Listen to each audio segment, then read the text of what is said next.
Good morning, everyone, and welcome to TRIERES Regional Workshop.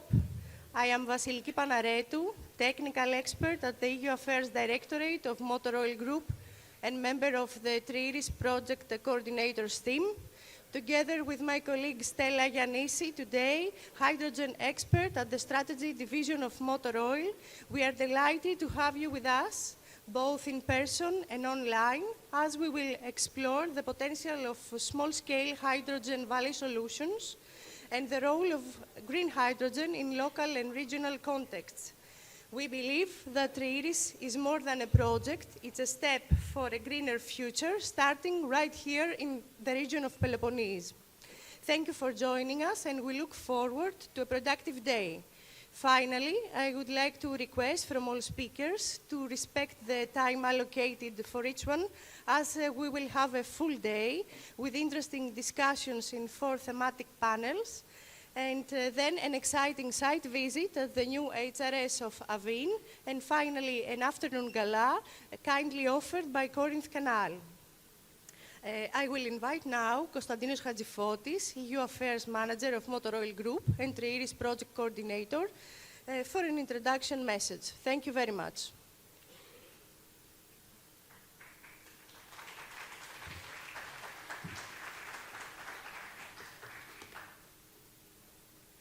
Καλημέρα σας. Good morning to everybody.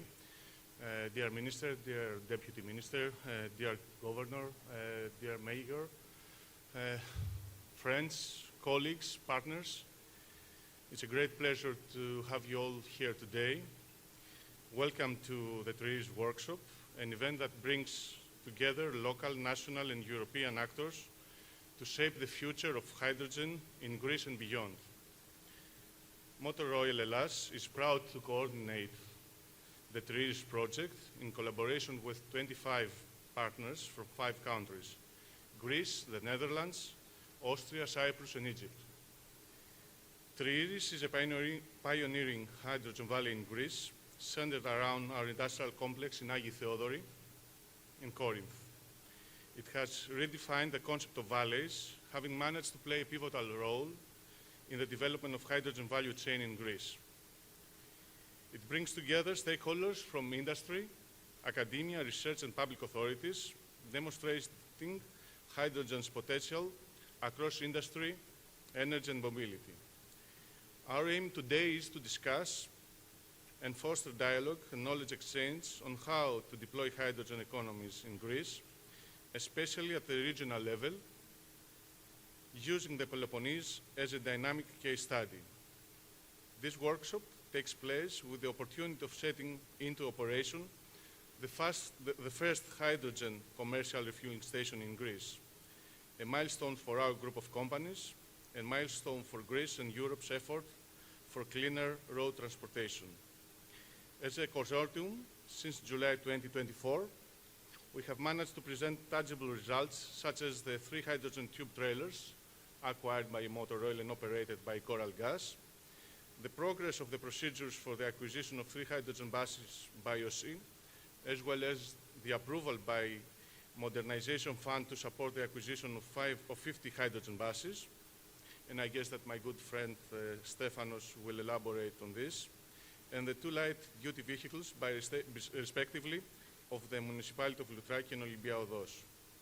And moreover, yesterday, our valuable partner from Austria, Nikolaos, traveled from Austria to Greece with a hydrogen car, refueling in Italy, and then here in our refueling station, hydrogen refueling station. So this is, I think, the first time that somebody travels with hydrogen car from Central Europe to Greece with green energy. Last year, our project received the award of the Best Hydrogen Valley by the Clean Hydrogen Partnership, and this recognition reflects the dedication and commitment of this consortium to deliver. Motor Oil Group is committed in investing in hydrogen projects across the entire value chain, from production. Already our electrolyzer is being constructed a few meters away from here, 50 megawatts, a first of its kind in the wider area of southeastern Europe, to transportation and end use. hydrogen is not only a clean transportation fuel, it is also is the energy carrier to develop new low-carbon fuels for aviation and maritime applications. For us, hydrogen is the future, unlocking sustainable fuels. After years of hydrogen hype, it's time for a reality check. We must move forward with realistic, strategic, and impactful projects, and we believe that our project, TRIERES, is a really impactful project. Thank you very much, all of you, for being here today, and we're looking forward for very fruitful discussions. Thank you again.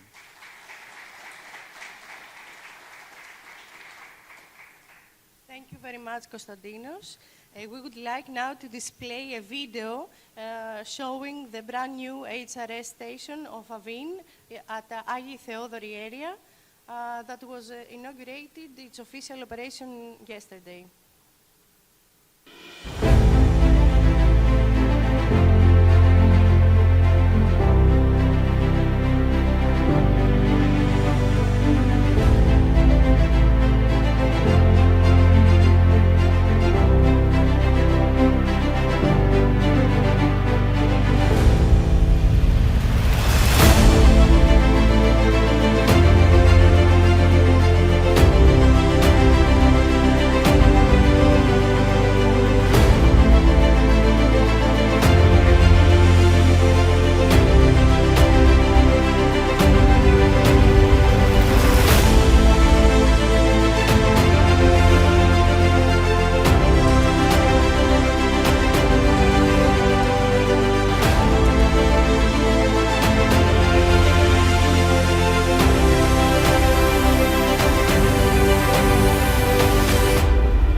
Thank you very much. I would like now to invite our esteemed speakers, Mr. Christos Dimas, Minister of Infrastructure and Transport, for a welcome speech. Thank you very much, Mr. Dimas.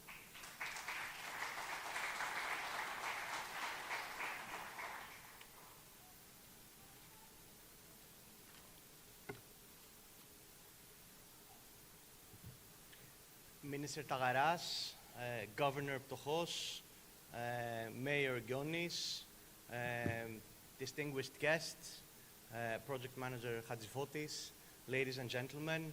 First of all, I am extremely happy to welcome you here in Agioi Theodoroi in Corinth, especially for such an important project.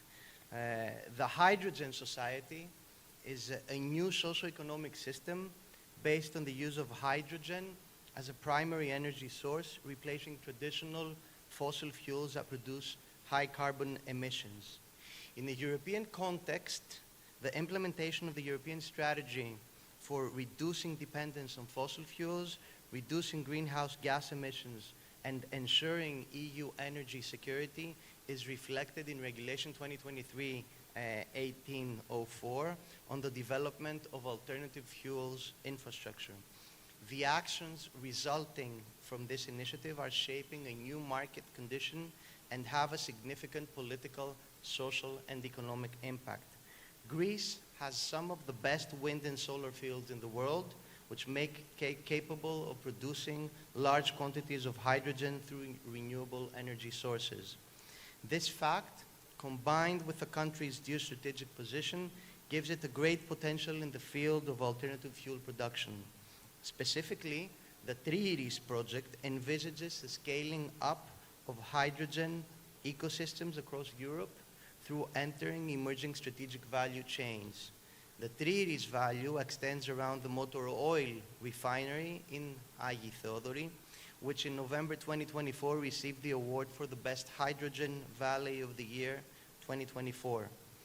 The project includes an electrolysis plant, a FIRA project, for the production of green hydrogen, a hydrogen refueling station for the propulsion of vehicles, a virtual pipeline for the transport of compressed hydrogen, and subsequently a physical pipeline that will constitute the permanent infrastructure connecting the electrolysis plant to the end consumers. The main objectives of the TRIERES project, first of all, it is the establishment of sustainable methods of green hydrogen production through electrolysis and the development of integrated hydrogen infrastructure, such as storage, distribution, and refueling facilities. Also, the creation of a green hydrogen market and further attraction of stakeholders in the hydrogen sector. The valley in Agioi Theodoroi will have important applications in maritime transports and in operation of the industrial facilities in the area. In addition, applications in road networks are foreseen, so the project will develop hydrogen refueling stations for end users of road mobility, which include passenger cars and buses. It is worth noting that hydrogen is a technology that seeks to be integrated into urban transport, and relevant steps have been taken in this direction. Firstly, within the framework of Horizon, with the TRIERES program from Greece, funding has been secured for a hydrogen highway by the Greek State Public Transport Authority, which will be included in the pilot program for the use of hydrogen in urban transport.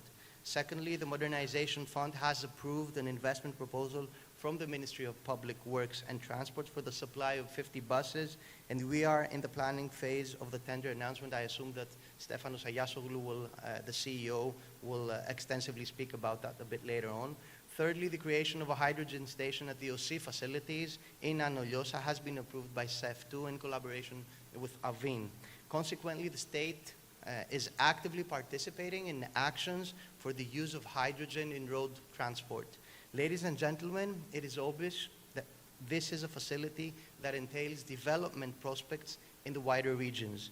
It creates new job opportunities in the construction, operation, and maintenance of the many components of the hydrogen valley, thus contributing to the economic development of the region of Corinthia. It attracts new clean businesses with the aim of implementing sustainable energy solutions. It makes the region an innovation hub for clean energy and creates conditions for further investments, which brings enormous economic benefits to the local community. It also leads to the environmental upgrading of the region with multiple benefits, providing development opportunities in other sectors such as tourism and fishing. So the use of hydrogen radically changes the nature of the energy market and brings about significant political, social, and economic changes. The development of the TRIERES Valley is a milestone in the process of energy transition in Greece, which has a great opportunity ahead of it to develop infrastructure that will strengthen its position in the new energy map. So the Ministry of Infrastructure and Transport contributes and will continue to contribute to this effort by utilizing the available programs. Thank you very much, and congratulations to everybody.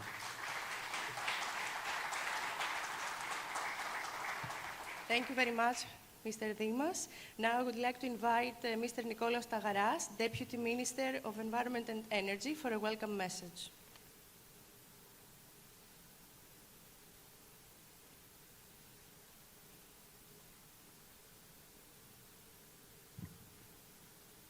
Κύριε Υπουργέ, κύριε Περιφερειάρχη, κύριε Δήμαρχε, αγαπητοί εκπρόσωποι φορέων, κυρίες και κύριοι, χαίρομαι καταρχήν που είμαι σήμερα εδώ για το θέμα το οποίο έχουμε να παρουσιάσουμε. Γνωρίζετε ότι οι επιδράσεις της κλιματικής αλλαγής έχουν πιέσει όλους μας, γιατί τα αποτελέσματα και τις παρενέργειες τις ζούμε κάθε μέρα, να λάβουμε μέτρα για να αναστρέψουμε αυτή την κατάσταση που εξελίσσεται με προβλήματα πολλά και κόστος μεγάλο. Σήμερα είμαστε εδώ, στη Municipality, στην Κορινθία, για να αναδείξουμε, και γι' αυτό το λόγο θα αναφερθώ για περαιτέρω, το πράσινο υδρογόνο, ένα νέο μέσο παραγωγής ενέργειας, χρήσης ενέργειας. Η διαφορά του όμως από το υδρογόνο που παράγεται σήμερα σε σχέση με αυτό το οποίο συζητούμε είναι ότι το υδρογόνο που παράγεται σήμερα και για πολλά χρόνια έχει ως μέσον παραγωγής τα ορυκτά και κυρίαρχα το φυσικό αέριο. Η διαφορά που το κάνει ξεχωριστό είναι ότι η παραγωγή του εδώ θα στηρίζεται σε ανανεώσιμες πηγές ενέργειας. Αυτό λοιπόν το κάνει να είναι πραγματικά καθαρό, διότι διαμέσου του τρόπου παραγωγής το διοξείδιο του άνθρακα που εκλείεται στο περιβάλλον είναι σχεδόν μηδενικό. Αυτό το κάνει ξεχωριστό. Έχει δρόμο μπροστά του για να μπορέσει να λύσει προβλήματα που σίγουρα υπάρχουν και κόστη υπάρχουν και αλλαγές με ταχύτητα εξελίσσονται, όμως είναι μονόδρομος και η πατρίδα μας γνωρίζετε ότι σε θέματα ταχύτητας προσαρμογής και ανταπόκρισης σε θέματα που αφορούν στην προστασία του περιβάλλοντος και για μηδενικούς τελικά ρήπους και διοξίδιο του άνθρακα είναι πρωτοπόρα στην Ευρώπη ενίοτε και σε κάποια πράγματα και στον κόσμο με την ταχύτητα που εξελίσσει παρεμβάσεις σε θέματα παραγωγής ενέργειας. Θέλω όμως εδώ να συγχαρώ. Το πρόγραμμα TRIERES είναι μια ομάδα που συνεργάζεται με συγχρηματοδοτήσεις από ευρωπαϊκά προγράμματα, βιομηχανία, εκπαιδευτικά ιδρύματα, ερευνητικά κέντρα, φορείς, αυτοδιοίκηση, κοινωνία, πολίτες στο τέλος, γιατί αυτοί θα είναι οι πελάτες του όλου συστήματος και πρέπει να εξηγήσουμε και να πείσουμε και να τους κάνουμε κοινωνούς και συμμέτοχους σε αυτό το στόχο. Είναι κοινός στόχος για κοινό όφελος στην πατρίδα μας αλλά και στον κόσμο όλο. Θέλω να συγχαρώ ειλικρινά, θα μου επιτρέψετε, τη Municipality και την οικογένεια Βαρδινογιάννη, διότι γνωρίζω από πολλά χρόνια έχοντας υπηρετήσει την αυτοδιοίκηση σε όλα τα επίπεδά της και έχουμε συνεργαστεί για την πρωτοπορία στην καινοτομία. Πάντα ήταν μπροστά, όχι ακολουθώντας εξελίξεις ή προσαρμοζόμενοι προς τις απαιτήσεις, αλλά βλέποντας το πού οδηγείται ο κόσμος, το ποιες είναι οι απαιτήσεις σε θέματα προστασίας περιβάλλοντος που χρόνια κάνει βήματα πρωτοπόρα μπροστά, αλλά και στο θέμα του διεθνούς ανταγωνισμού που αφορά στις εργασίες της εταιρείας. Χαίρομαι λοιπόν που εδώ στον τόπο μας στην Κορινθία ξεκινάμε τη χρήση του υδρογόνου στα πρώτα της βήματα, αλλά μεγάλα βήματα με αισιοδοξία για το μέλλον, για να προστατεύσουμε το περιβάλλον που όλοι μας θέλουμε και να γνωρίζουμε ότι τα θέματα ενέργειας και σε ό,τι αφορά την παραγωγή, ειδικά από ανανεώσιμες πηγές ενέργειας, αλλά και σε ό,τι αφορά τα δίκτυα μεταφοράς, είναι κρίσιμες παράμετροι που επηρεάζουν κράτη και συμπεριφορές και αλλαγές. Γι' αυτό το λόγο πρέπει να είμαστε πάρα πολύ προσεκτικοί και χρειάζεται κινήσεις οργανωμένες, προσεκτικές, χρειάζεται συνεργασίες και υπάρχουν τέτοιες πολλές και διακρατικές για να φτάσουμε στο σημείο να έχουμε αυτονομία και αυτοδυναμία. Αυτό σημαίνει πολύ μεγάλη δύναμη εθνική για όλα τα θέματά μας και ισχύει για κάθε κράτος και είμαστε και κόμβος μεταφοράς αλλά και διέλευσης αγωγών παραγωγής ενέργειας. Γίνονται όλες οι κινήσεις και ακούτε για δίκτυα μεταφοράς, υποθαλάσσιους αγωγούς, LNG μεταφοράς υγροποιημένου φυσικού αερίου, σε συνεργασία στο χώρο της Μεσογείου και ειδικά της Ανατολικής Μεσογείου, με κρίσιμα κράτη και φορείς, για να μπορέσουμε να αξιοποιήσουμε την γεωστρατηγική θέση μας σε σχέση με την Ανατολή και την Ευρώπη που αφορά σε θέματα ενέργειας.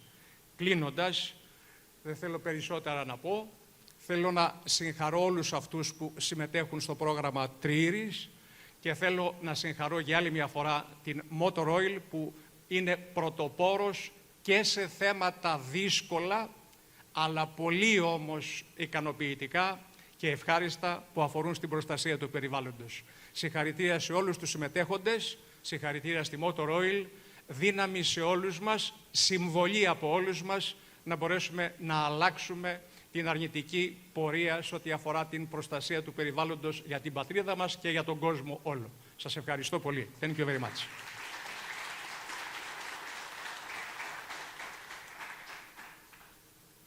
Thank you very much, Mr. Tagaras. Now I would like to invite Mr. Dimitris Ptochos, Governor of Peloponnese Region, and say how much thankful we are for the auspices provided to our event today and the contributions as a valuable TRIERES project partner. Thank you.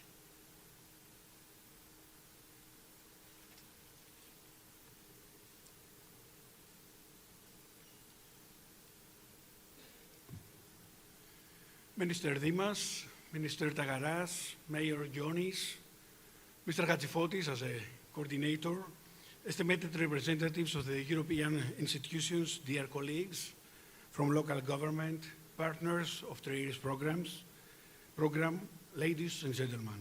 It's a great pleasure for me and great honor to be here today with you. On behalf of the region of Peloponnese, I warmly welcome you to today's workshop, a truly essential moment for our region and, of course, for our country. A workshop that brings us together not only to discuss innovation, but to define or to shape some features of the future. The Peloponnese has always been a land of creation, a land where the impossible becomes possible.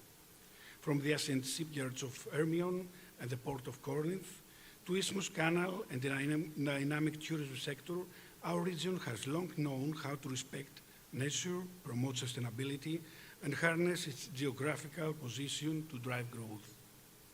Hydrogen is no longer a technology of the future. Possibly it's the strategic fuel of today, and we, in Peloponnese, have decided to be at the forefront of this green transition. With the launch of TRIERES Hydrogen Valley project, the first of its kind in Greece, we are participating as a region into a great initiative to create a Southern European hydrogen hub, an ecosystem of innovation, investment, and sustainable growth. This is more than a project. In our opinion, it is the first step of a vision or of a great challenge in motion. A vision where green hydrogen powers our public transports, fuels our industries, and heats our public buildings on a pilot scale, of course. A vision where clean energy reaches our tourism infrastructures, our ports, and our agriculture.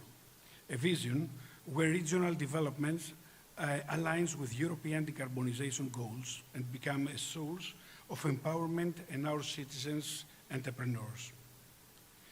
As the only hydrogen valley in Greece, TRIERES is positioning our region as a European pioneer, linking renewable energy, infrastructure, industrial symbiosis, and cross-sectoral innovation. We proudly act as a task leader for public governance, ensuring all the techno-economic and regulatory studies are completed for scaling up the hydrogen economy. Public awareness and vocational training become structural pillars of the transition. Policy advocacy for hydrogen integration is undertaken at all institutional levels. We are committed to the project goals. We are committed to connecting policies to people, to ensuring that this hydrogen revolution does not remain a scientific or industrial narrative, but becomes a catalyst of jobs, education, and regional identity. Ladies and gentlemen, Greece is phasing out lignite and leading its regions, including Peloponnese, toward climate neutrality by 2050. This transition creates major investment opportunities in sustainability, waste and natural resources management, precision agriculture, best practice adaptation, and innovative technologies. Supported by EU and national just transition funds, reproposed lignite areas are turning into hubs for innovation and green industry. We warmly invite investors, all of you, all the partners, to seize these opportunities and join us in building a resilient, innovative, and prosperous regional economy that respects our environment and embraces the future. Most of the members I have met share one thing in common: a deep belief that what they are building matters not just for their country, for their team, for the project, but for the world. It is not about size, it's about mindset, the global view, the solving problems with optimism and ambitions. They don't stuck in limitations, they get energized by them. Dear friends, in Peloponnese we truly believe that innovation is a key prerequisite for resilience, progress, and prosperity. The future must be environmentally green, financially sustainable, and socially just. Thank you very much.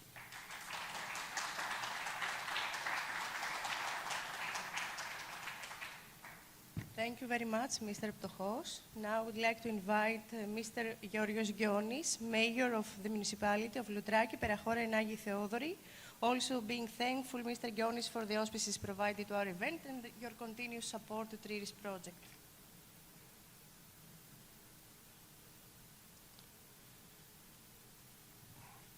Dear guests, dear partners and colleagues, it is a great honor and pleasure to welcome you here today in the Municipality of Loutraki-Perachora-Agioi Theodoroi for the official launch of the TRIERES project. As both a partner of the project and the host of this important workshop, we are proud to be part of a new clean energy future, one of the brings clean hydrogen into our region, our economy, and our everyday lives. TRIERES is not only just about big plans, it's about real action. And I am happy to share that our municipality is taking a real step forward. We are now moving ahead with the purchase of a hydrogen-powered vehicle, a clear example of our commitment to sustainability, mobility, and green innovation. This is only the beginning, and we believe hydrogen can bring new jobs, cleaner transport, better quality of life to our citizens. Today, workshop brings together important people from the government, industry, research, and European institutions. Together, we can make sure this project becomes a true success for Greece and for Europe. As a municipality, we support the TRIERES project, not only in words, but with action. Thank you to being here today. We are proud to host you and proud to build this future together. Thank you very much.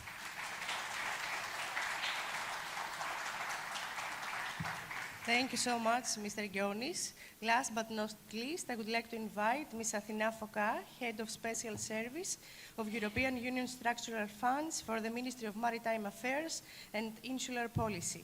Welcome, Ms. Foka.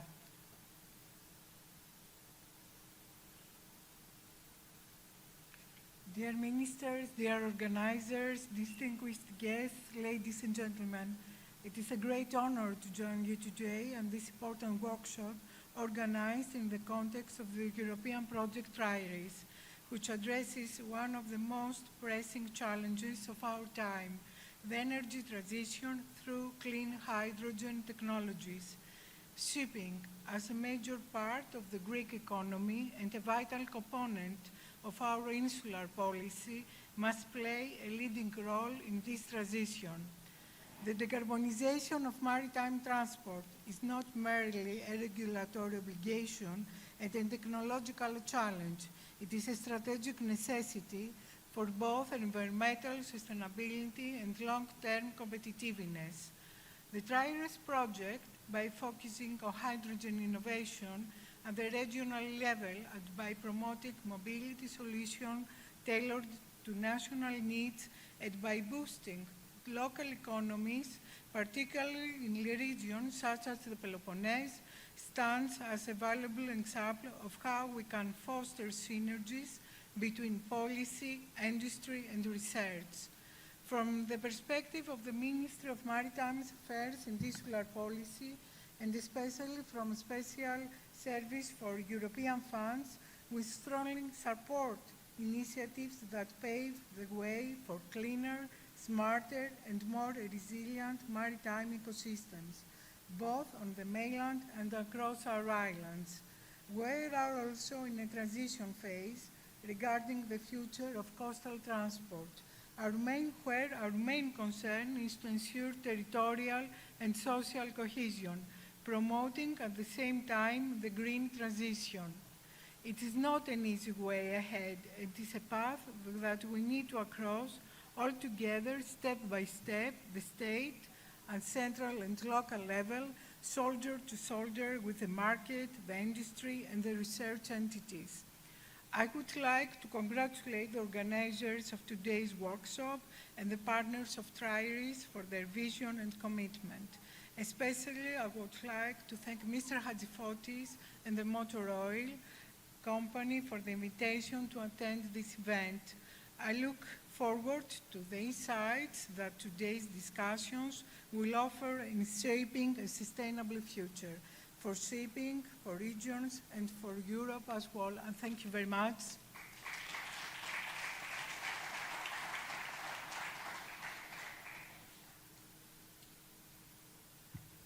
Thank you, Ms. Foka.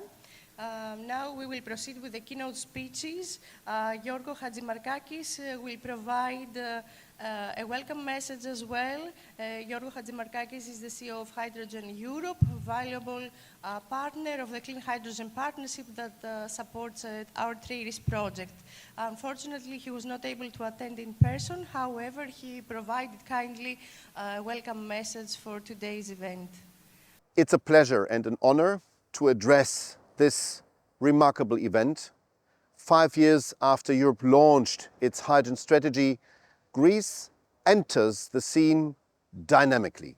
With TRIERES, a project that goes directly to the heart of hydrogen production and hydrogen use, comes into force. What it is about. Hydrogen is not only our way to become more resilient and to decarbonize Europe, it's also a way to basically reinvent our industry in Europe. And the very heart of it lies in the use of green hydrogen, renewably produced hydrogen, in industries. The refining business always needs hydrogen to do the desulfurization, so to take sulfur out of the crude oil. And this is happening all over centuries now, and it has used so-called grey hydrogen, fossil-based hydrogen. Here we are going for renewably produced hydrogen, for green hydrogen that brings down the emissions of CO2 by a factor of 10. And here you go. You can use it directly. You use it at the place where it's produced directly in the industry.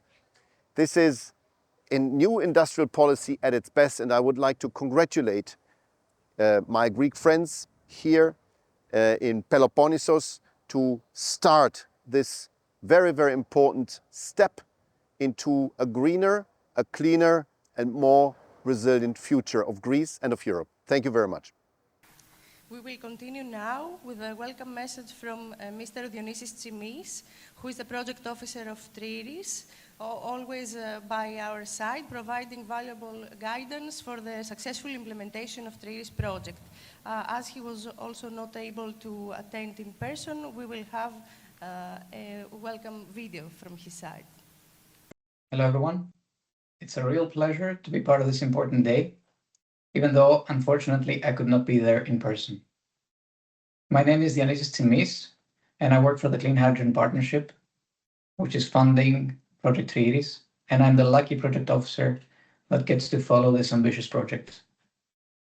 I would like, first of all, to congratulate the entire consortium, and in particular the coordination team, for putting together such an impressive event and for the achievement of this significant milestone, the launch of the first publicly available hydrogen refilling station in Greece.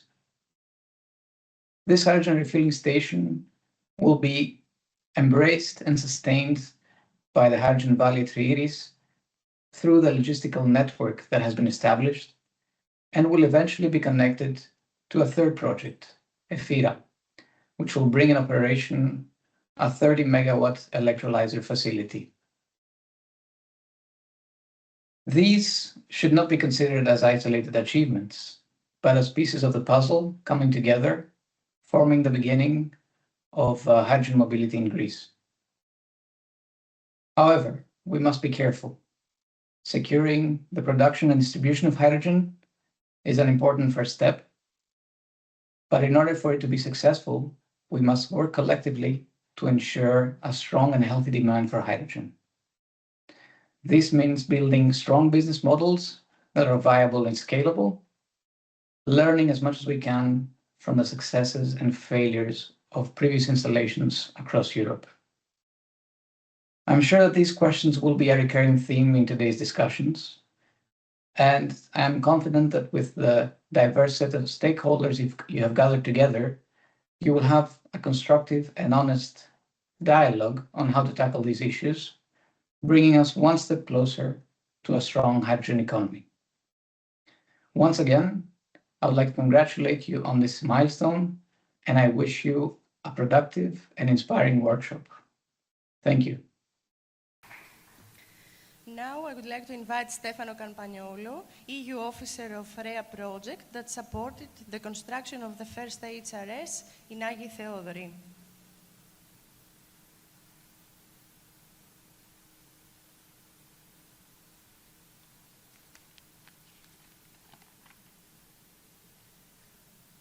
Kalimera, Honorable Minister, Deputy Ministers of Environment, distinguished authorities, ladies and gentlemen. I'm honored to be here today at this workshop. As the officer that managed the REA project, the one that implemented the hydrogen refilling station, I'd like briefly to talk about how this infrastructure is contributing to advancement of the zero-emission mobility in Greece and the creation of a robust value chain. But, first of all, I would like starting by congratulating Motor Oil of Hellas and Avinoil for the successful completion of the station, as well as the organizer and all the consortium of TRIERES for bringing together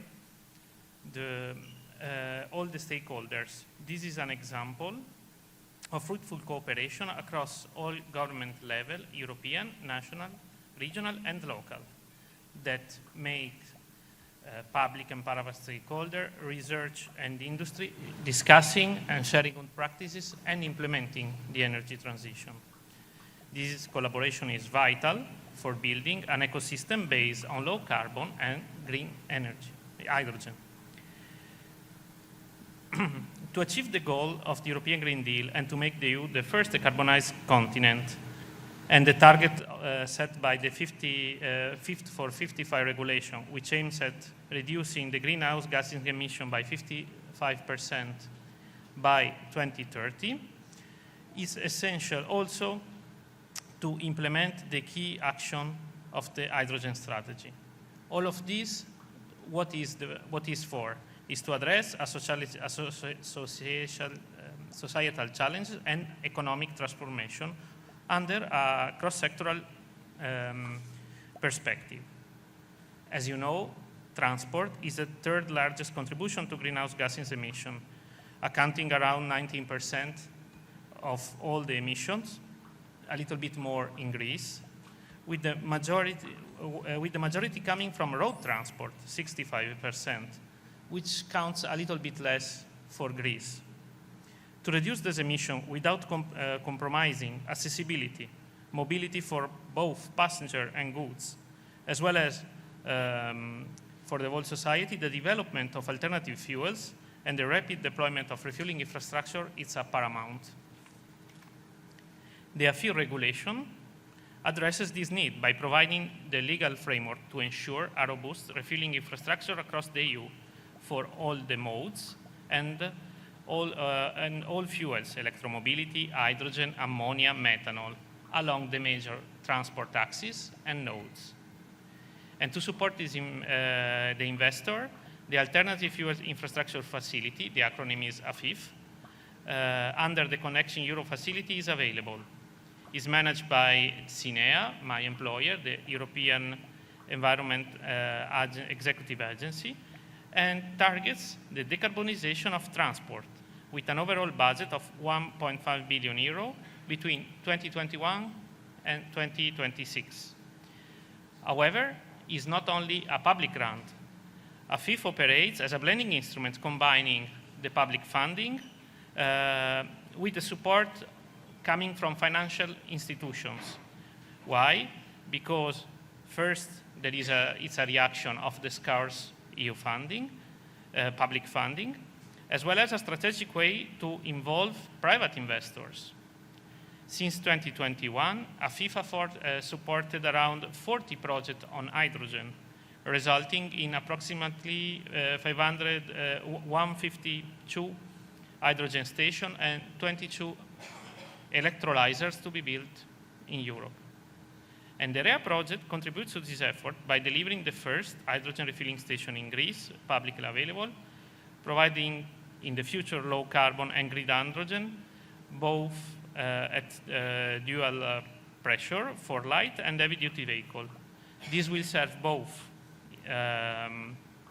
long distance demand coming from the European transport corridor, Western Balkan, Mediterranean Sea, as well as the local traffic. The project was selected and awarded with a 1.5 billion grant by the European Commission, among other reasons, because of its potential.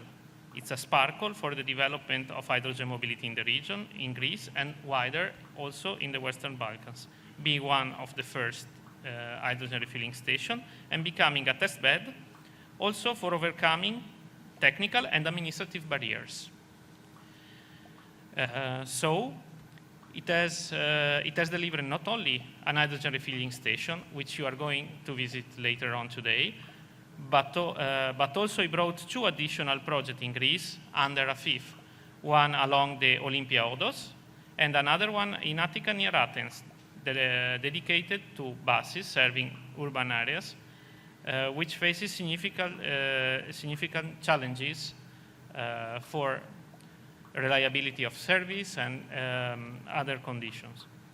Challenging remain, as infrastructure alone is not enough.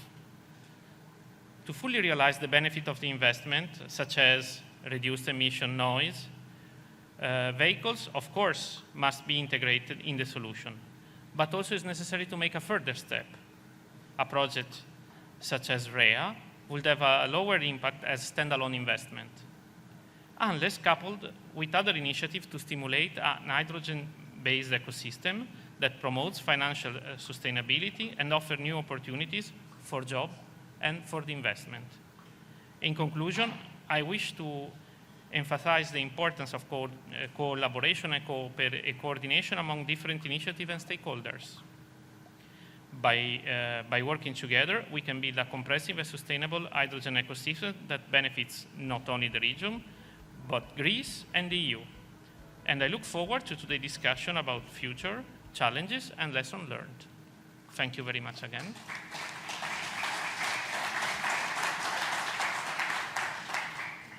Thank you very much, Mr. Campagnolo. And now we will conclude the keynote speeches with Mr. Stefanos Agiasoglou, CEO of Road Transport OC, and also valuable partner of TRIERES project. Welcome.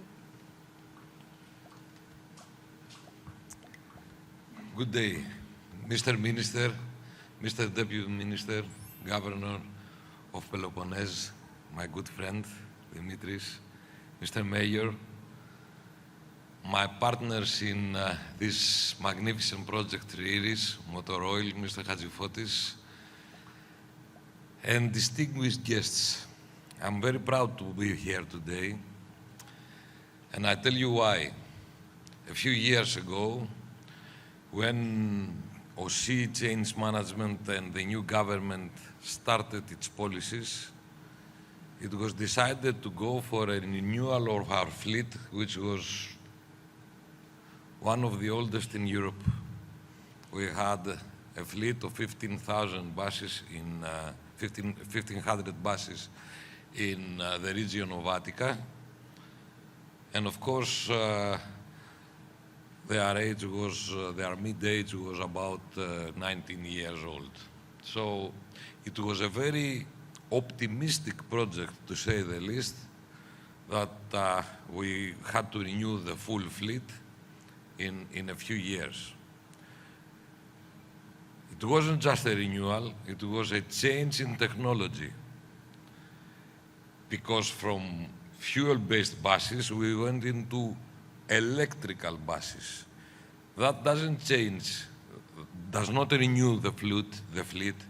It changes the full infrastructure of a company like OC with 10 depots,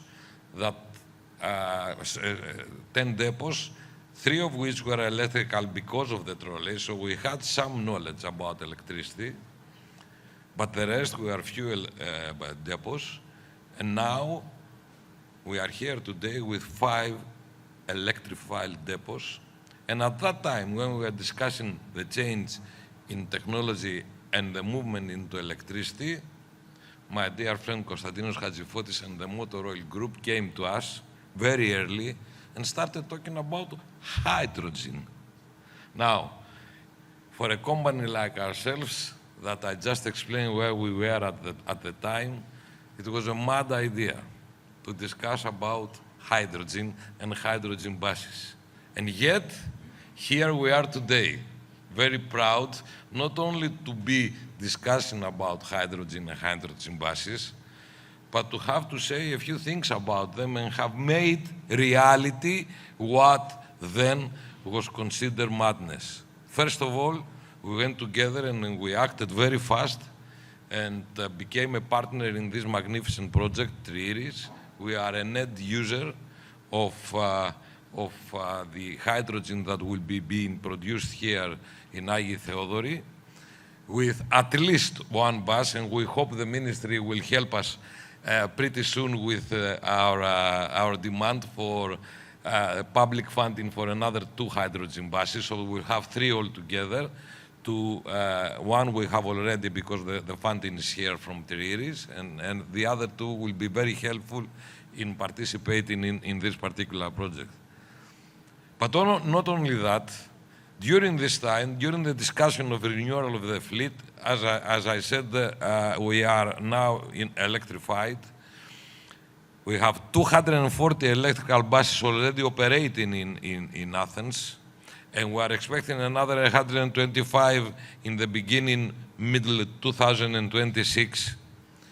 And let me tell you that the way we're going, by 2027, the whole fleet will be new, will be electrical, will be hydrogen, and will be a totally new fleet in Athens. Maybe Athens will become one of the most modern in fleet management and fleet cities in Europe. In doing so, we have already succeeded with the Ministry of Environment. I have to thank you, the Ministry of Environment, with their modernization fund, to secure the funding for 50 hydrogen buses. And working together with Motor Oil and Avin, we have secured the funding from CEF2 for developing the infrastructure and creating a refueling station in our premises in Ano Lyosia that will feed the hydrogen buses that we're gonna get. We are very hopeful that in the next September, the Modernization Fund has asked the ministry, our ministry, to put another demand that we hope to be successful, because the first was and the second will be successful, for more buses, and we hope these more buses will be hydrogen buses, so we can have a very good project with 100 hydrogen buses and a hydrogen refueling station in our premises that will allow us to meet the challenges that come with hydrogen, because yes, there are a lot of benefits, but there are challenges there, and one of the challenges is the cost, and for us the cost is very important, and therefore if we have the right amount of buses and the hydrogen station there, and we have it for a long period of time, that means that the cost will be sufficient enough for us to operate.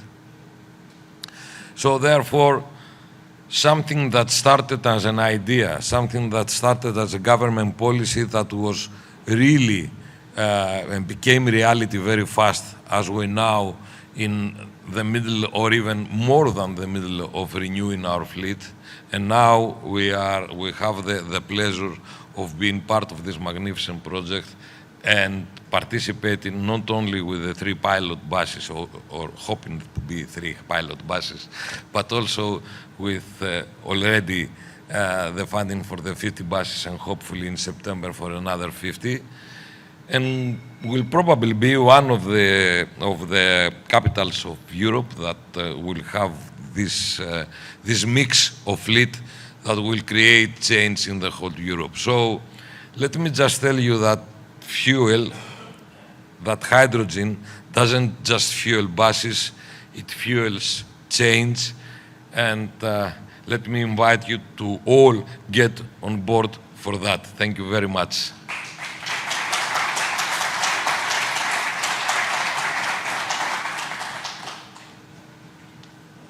Thank you very much, Mr. Agiasoglu.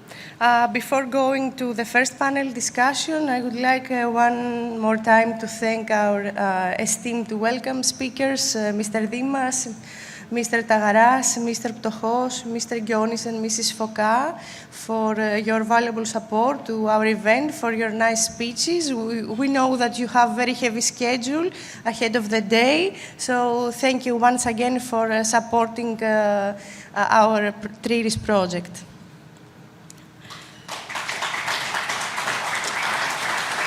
So allow us some minutes to rearrange ourselves to set the scene for panel 1 discussion.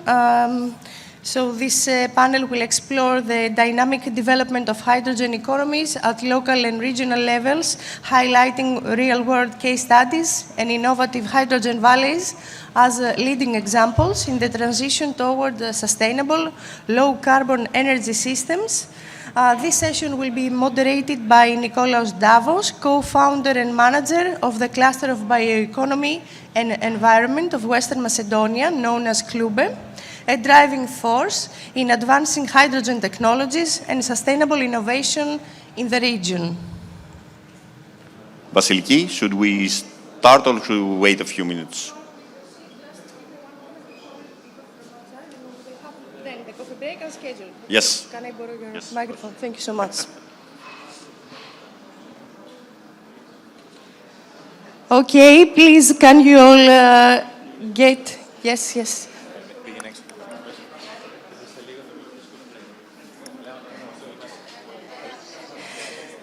Can you please come all inside, because the coffee break is foreseen after the first panel. So we now proceed with the first panel discussions.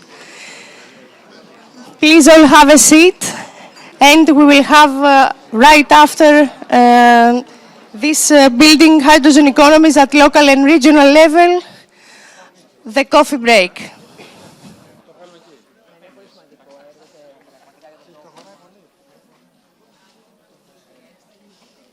Okay. Όχι. Ωραία. Περάστε μέσα, παρακαλώ. Περάστε μέσα, προχωράμε με το πάνελ. Οκ. Περάστε μέσα. Ωραία. Well, can you please all be seated? We will continue now with the first panel. Nikos Davos is moderating this session, and we will emphasize the importance of local and regional dynamics to build hydrogen economies. Thank you, Nikos. Thank you, Vasiliki. I would like also to thank the colleagues from Motor Oil for the invitation to moderate such impactful panel, if I may, with some friends and some new faces. Let me start with a statement. In the EU, over 95% of hydrogen is still produced from fossil fuels. But with all the policies available with the REPowerEU plan, with the hydrogen strategy, with Renewable Energy Directive, with the third Renewable Energy Directive, the goal is to produce 10 million tons of renewable hydrogen annually by 2030. This is a rather ambitious target.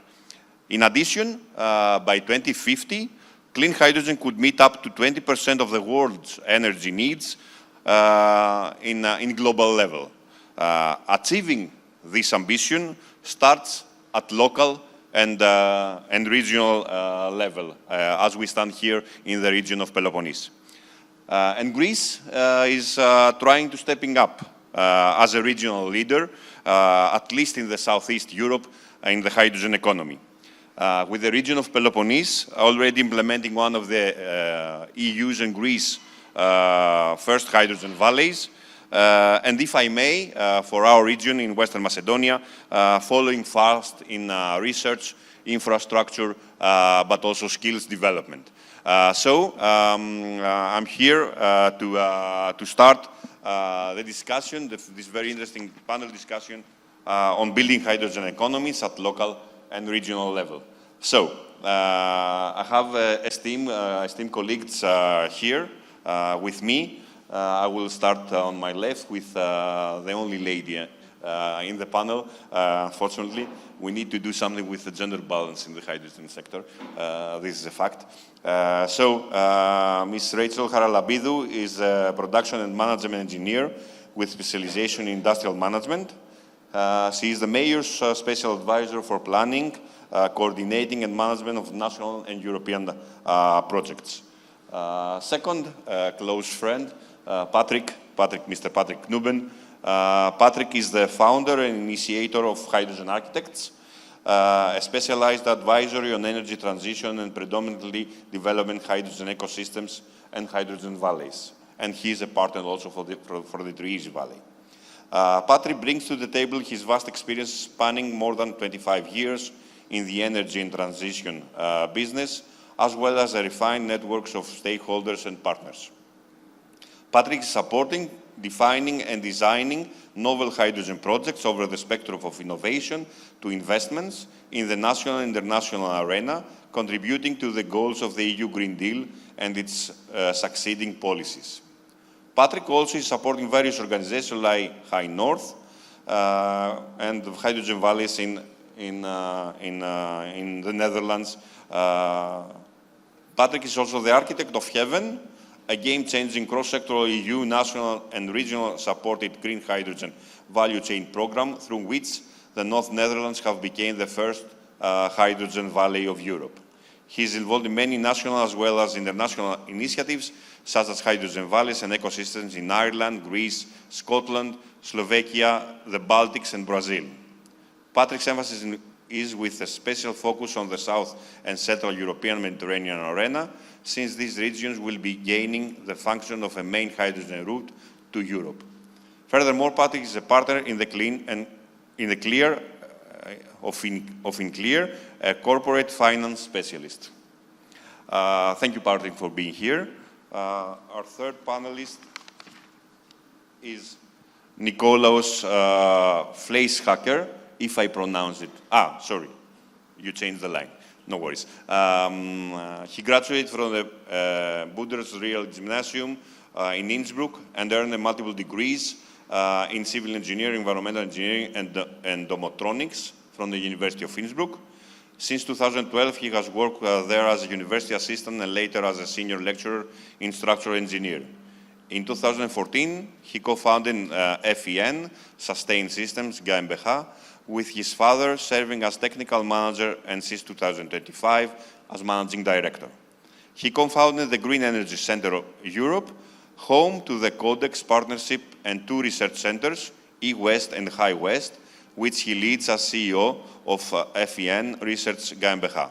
He is actively involved in national and international energy transition projects and has recently contributed as an expert in the EU's green hydrogen agenda. So, fourth is Alberto Heranz. Okay. Electronics, engineering and development of simulation software tools for hydrogen valleys at the Aragon Hydrogen Foundation. This organization has more than 20 years of experience in the sector and is the only one participating in hydrogen valleys projects funded by the 7th Clean Hydrogen JU calls that have been taking place as expert in replication. Fifth, at least in my line, is Mr. Marcos Legas. Is a farmer, an advocate, a visionary, and a politician. He is regional councillor and the head of the EU Programs and Innovation Office of the region of Peloponnese. He is the founder and president of Pegasus Agri-Food Cooperative. He is also a member of the board of directors of Stymphalia SA, a Greek traditional dairy. He is also the co-founder of Agribator, a non-profit organization, a fellow cluster of innovation focusing on the incubation of spin-offs devoted to the optimization of agricultural exploitation. He is also the founder of the environment of Stymphalia, a social cooperative and enterprise activated on protection of Stymphalia's lake, and he is a farm. His farm partnered with Bayer Crop Science on frame of food chain partnership project. Next one is Mr. Manuel Lo. He is a hydrogen expert at the German Energy Agency, responsible for the Southeast European import corridor on behalf of the Federal Ministry of Economic Affairs and Energy. He is nominated as a member of the expert group within the Greek-German Working Group on Hydrogen. The working group, among others, hosted the workshop on state secretary level in Berlin during the Berlin Energy Transition Dialogue in March earlier this year to discuss the potential of Greek exports on hydrogen, of green hydrogen within the EU. Mr. Manuel Lo previously worked as a consultant at the United Nations Industrial Development Organization in Vienna, Beijing, and Montevideo, where he focused on sustainability aspects of international trade dynamics of green hydrogen. He is a political economist and holds degrees from the University of Glasgow and the George August Universitat of Göttingen. And last but not least, Mr. Marios Papageorgiou. He graduated from the Cyprus University of Technology with a degree in geotechnical sciences and environmental management. In 2016, he continued his postgraduate studies at the same university, earning a master's in environmental bioscience and technology with a specialization on biogeochemical processes, marine microbiology, biotechnology, and toxicology. He then pursued doctoral studies on the topic of study of environmental biocatalysts and biofilm by FTIR spectroscopy. Mario also holds an ISO 14001 on environmental management inspectorate certificate. In addition to his academic and research background, Marius is an active member of the National Hydrogen Committee and provides administrative and technical support to the Cyprus Hydrogen Association, contributing to the advancement of hydrogen technology and sustainability initiatives in Cyprus. So, with this regard, I will go to my question, starting with Mr. Marcos Legas. Delegate Advisor of the European Program and Regional Council of the region of Peloponnese. So, Mr. Legas. Okay. Yes. How does the Peloponnese region plan to integrate clean energy solutions, including hydrogen, into its broader energy and economic strategies? First of all, I'd like to welcome all to this session. It is a great honor to present here and also present the region of Peloponnese and the vision that we have. Allow me to say, if a region has a destiny, like a human being, the region of Peloponnese has a destiny to play a key role to the green transition energy. And that was coming from the status that we have right now, that the lignite station phased out. And they give us a very big challenge, and we have a very big challenge in front of us. And on the other hand, we have a very big opportunities to shape our future. And the hydrogen is playing a key role on that. And we feel very grateful to participate in European initiatives as a TRIERES program. Also, we are participating in other European initiatives like GH2M, which is also involved hydrogen. And we'd like to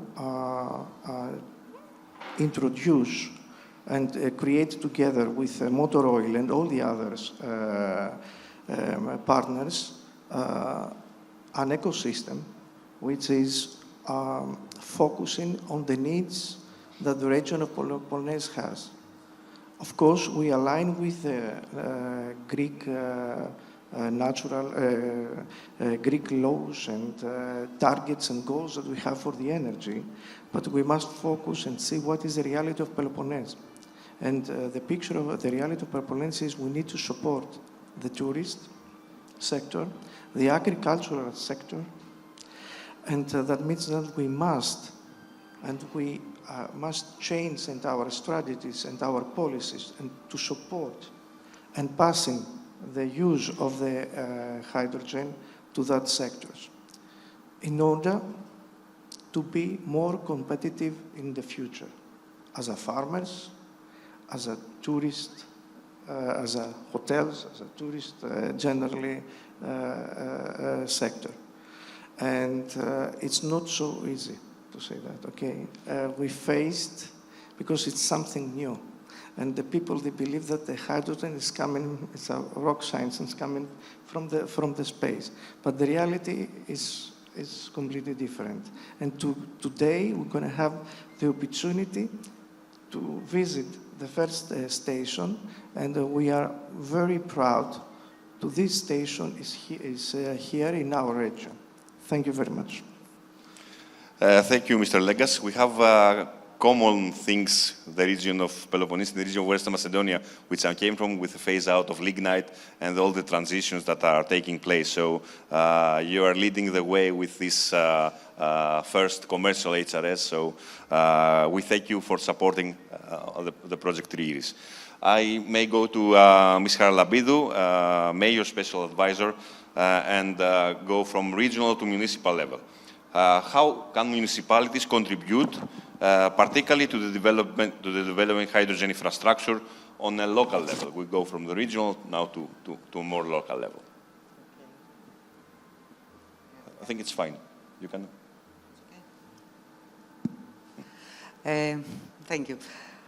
We believe that the key points for the practical contribution of municipalities to the development of hydrogen infrastructure locally are the utilization of hydrogen as an energy resource by municipalities, with the implementation of innovative applications for mobility and sustainable development, will constitute good practice and an incentive to similar actions by the public and private sectors.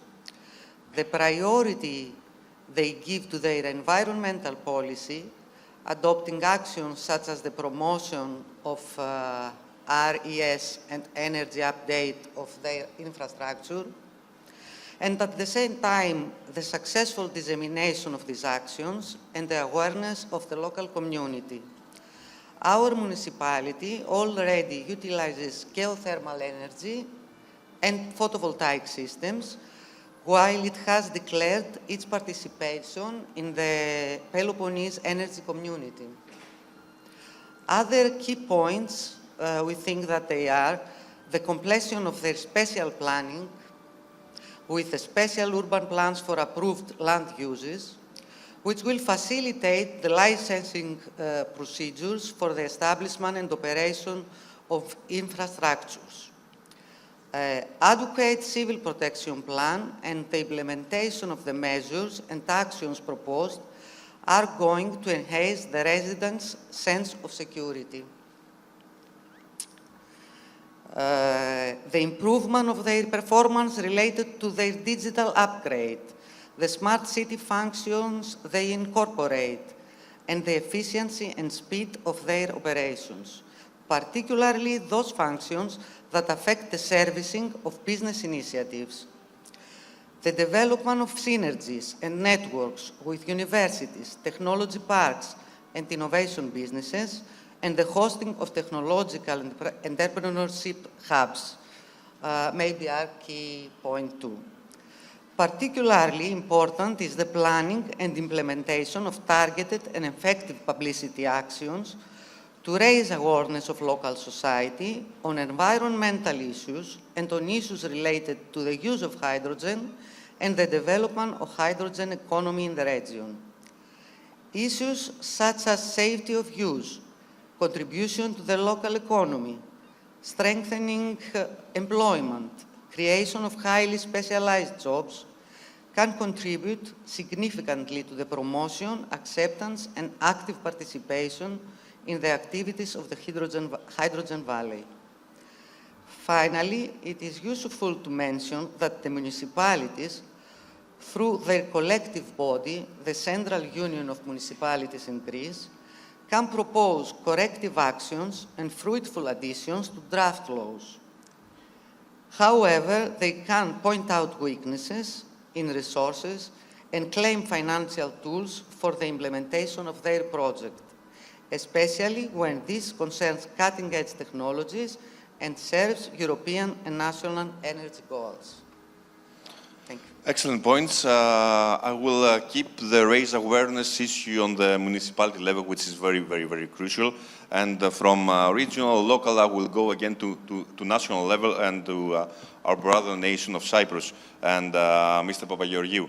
How are regulatory frameworks evolving in Cyprus to support the hydrogen technologies? What are you doing in Cyprus?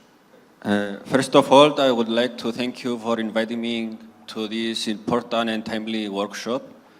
Cyprus taken initial steps to promote and support hydrogen technology, especially by aligning with the European Union's goals. Now the Minister of Energy has proposed a draft national hydrogen strategy, which it is lacks from goals, implementation plans, and funding details. The strategy outlines some proposed some possible developments scenarios up to 2030 to 2050, but it doesn't include any concrete figures such as how much hydrogen will be produced or how much electrolytic capacity will be installed. The Cyprus Employers Industrialist Federation, in collaboration with Cyprus Hydrogen Association, sent their comments to the Ministry and by highlighting these gaps and challenges. At the same time, we see some improvements due to relevant pilot projects that are now being implemented. For example, the Minister of Transport proceed to the amendment of the technician vehicle law by adding a certified technician for the hydrogen retrofitting cars. It is small but meaningful steps to implementing the hydrogen in Cyprus? We need small steps in order to go further. So we'll now pass to our Austrian colleague, Nikolaus, and ask what role does applied research play in bridging the gap between hydrogen innovation and local deployment? Well, research, actually, we all want to go to action, so why is research still a big issue? And the thing is, hydrogen needs quite a lot of time. The implementation of production, logistics, and also end-use applications is really difficult.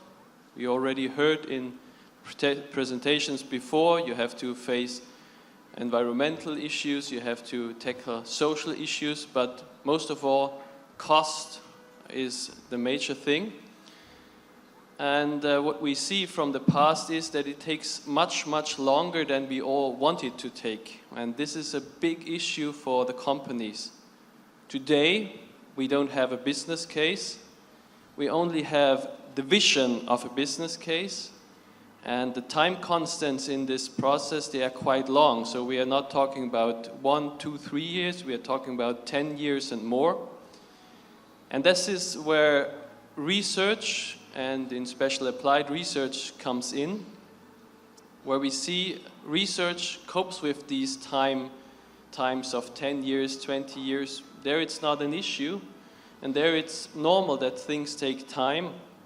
And that's why especially applied research is important in hydrogen, because we need it to keep things running until they become commercially available. Excellent comment. Yes, we need to link applied research with business and innovation. This is crucial for a new sector such as hydrogen. And from Austria, we'll go to Spain, to Mr. Alberto Herranz. What do you think are the key success factors and main challenges behind Zaragoz's hydrogen valley model? First of all, thank you for the invitation to the organization. It's a big pleasure to be here representing the Valley of Aragon. And I think the most important key success factor is the position of the region. The region of Aragon is in the northeast of Spain. And I think there are three main points that are a good position for the region. The first one, obviously, is the availability of resources for managed renewable resources as a windy and very sunny region. And also the geographical position, because it's very well connected to other important initiatives that there are doing in hydrogen, and very near for the truncal network that will connect the most part of Europe through a hydrogen pipeline. But the most important point, I think, is the industrial development of the region, because the entity that I form, around Hydrogen Foundation, have more than 20 years of experience in hydrogen. It was created by the government of Aragon, but also supported by more than 90 private and public entities that support locally the projects, and that's the thing that can be one of the best key factors, the joint between public and private companies and institutions to support this new project. This collaboration, I think it's really important, and taking into look the challenge, I think can be obviously the funding to reach funding for the huge investment that we need for develop and deploy the project. But thank you for this entity, this private entity, and also the public support through the Clean Hydrogen Partnership and the statal fundings. I think it's not as a big problem as it can be without these factors. Thank you. I will go again to Patrick, because I think heaven played a crucial role in the Hydrogen Valley's ecosystem. So, Patrick, from your perspective, what are the main enablers and barriers in scaling up hydrogen valleys like the Heaven First Valley? And how can other regions accelerate their own hydrogen ecosystem development by learning from your experience? Good morning. Very proud to be here, and congratulations to, let's say, the whole project, and specifically Motor Oil, led by Mr. Chatzifotis. I think, looking at the enablers and barriers, there are three elemental enablers. First, you need a plan. There is a plan here. There's a very good plan. It's been recognized by the European Union and all, let's say, the other involved governmental institutions, as well as the Greek institutions on the local, the regional, and the national level. So first, you need a plan. Then you need a business plan. And the business plan is something businesses do, and they want to do that to stay in business. So we need support funding. Support funding is very important. The second one is we need fitting regulations. Second, regulations aren't always coping with the specific characteristics of hydrogen and new fuels. So funding, second one, regulation, and the third one is, it's absolutely important, I already mentioned that, you need a champion. You need an organization who can pull this off. It's an organizational challenge. And you have all the three things here, and looking from the learnings from heaven, it's not only that TRIERES learns from heaven, but heaven can learn from TRIERES as well. Looking at the blockers, it's even very important. We need more funding. We need better regulation, and we need to endure. As Nicolas already said, hydrogen isn't easy. It's not, let's say, it's not a cakewalk. You need to endure, you need to continue your effort on it, because it's not easy. But we'll get there. So, enablers, funding, regulation, and a champion, and blockers, more funding, better regulation, and keep pace, keep on it. That's the first one. And looking from what regions can learn from each other, it is actually what we're doing here. Getting together, exchanging knowledge, exchanging experiences. Nobody knows the full story. Jointly, we know, I think, the full story. And that's what, let's say, hydrogen valleys are about. It is creating a new value chain using existing assets and implementing the hydrogen in a clever way. And I think, so what regions need to do, they need to reach out to let's say, a region like our region, Heaven, but also to TRIERES and other regions and hydrogen valleys in Europe. And I think these are the aspects and in short, the answers I would like to propose. Exchange of knowledge. This is a very good point. And I will go now to Germany. And Mr. Loh, are there specific examples of successful regional hydrogen initiatives in Germany that could serve as models for Greece or the south part of Europe? What were the key success factors in those cases? Okay, I see my slides have been enabled as well. First, thanks very much to Mr. Chatzifotis and the team as well, Vasiliki and Eleni, for organizing this event. It's so nice to see some familiar faces once more.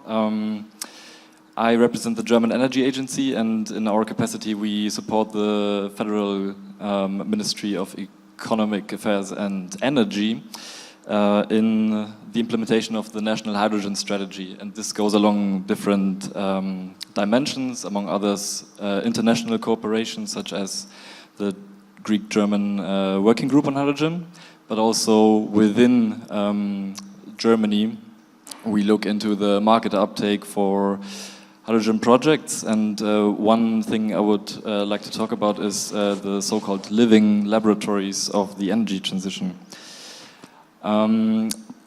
this is a project that was implemented in 2019, and actually I think it touches many things that my colleagues have already raised before. They aim at building that bridge between basic research and the application of a technology that has yet to become mature for actual market application. So if we look at hydrogen technologies in that sense of innovation curves, we could say maybe we probably locate ourselves in the so-called valley of death, where FIDs lag behind, and we are realizing, actually we might not get to €2 per kilogram by 2030 for green hydrogen. So this is really a reality check. This is why we need to endure. This is why we need public spending also to bridge that gap. This is where the living laboratories target or aim in order to leapfrog this crucial moment. And in that capacity, the living laboratories specifically do not aim at funding large-scale projects. This is reserved for other programs like the IPCEI, for instance, but rather with a budget of 20 to 30 million euro, they aim at achieving to at least create synergies within project consortia that, upon public disclosure, can help informing a whole ecosystem. Germany does not have a hydrogen valley under the Clean Hydrogen Partnership, but this gets close to it, I would say. And maybe two successful stories I would mention are the Energiepark Bad Lauchstädt and the H2 Steel Consortium. And what makes them so successful? Both of them reached FID, first of all, and I think an important reason why they managed to achieve FID is because they identified off-takers. And this is, of course, not such an easy undertaking. But in the steel or in the chemical and refineries industries, RFMBO quota will make or will create a need for the application of hydrogen by 2030. This is what both of those production sites managed to secure.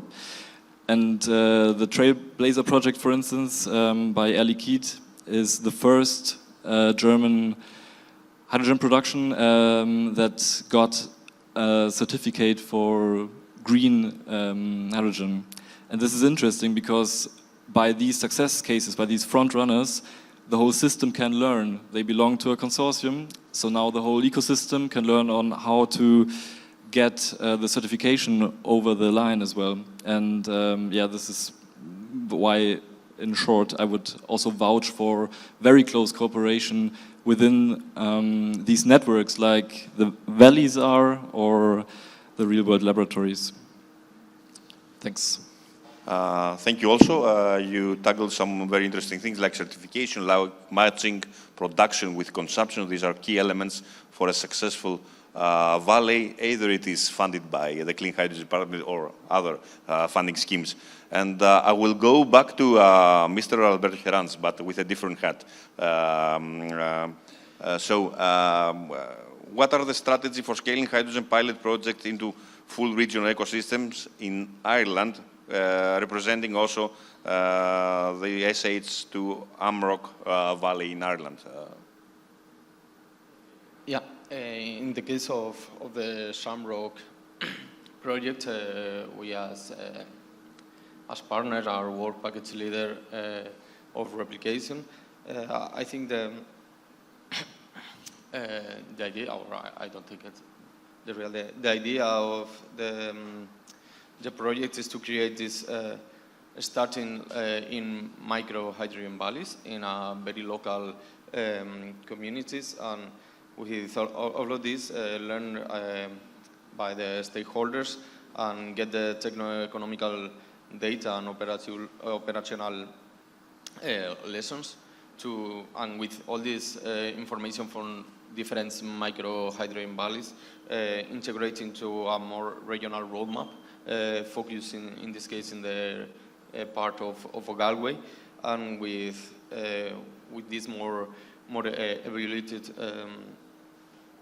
hydrogen valley, expanded to the rest of Ireland. It's in a multi-scale steps, and after that the provision is to planify and to explore the possibility also to expand the same project to across Ireland or to other territories, and try to explore the sport of hydrogen also to connect to other hydrogen economies. And with for that we are going to be supported by the Hydrogen Territories platform.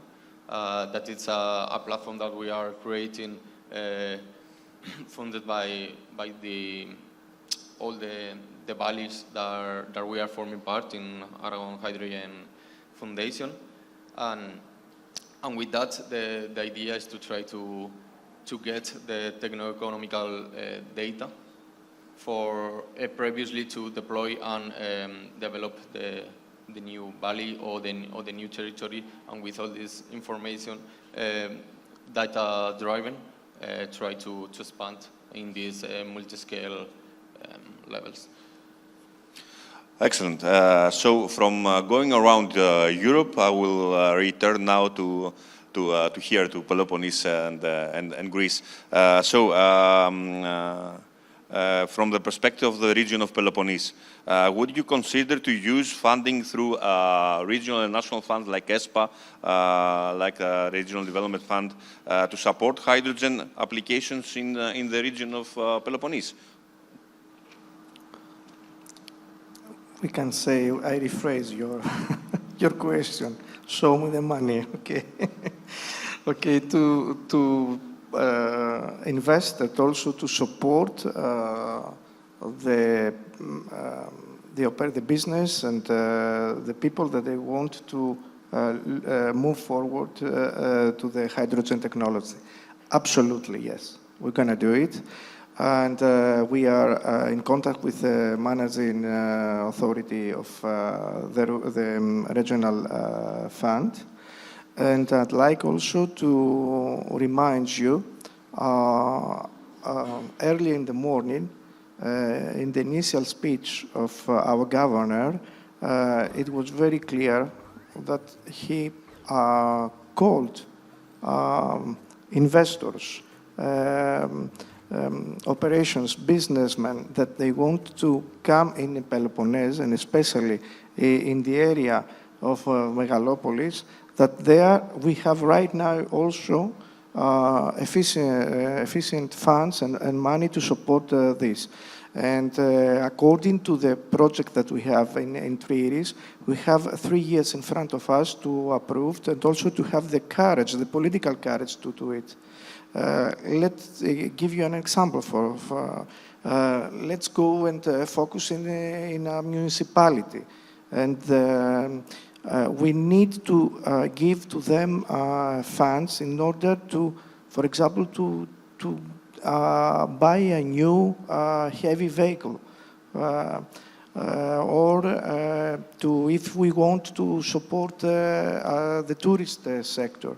We need to be as a priority, or to put it on our programs as a priority, to change the heating and the cooling of a hotel and using the hydrogen, and support on that to follow in this way.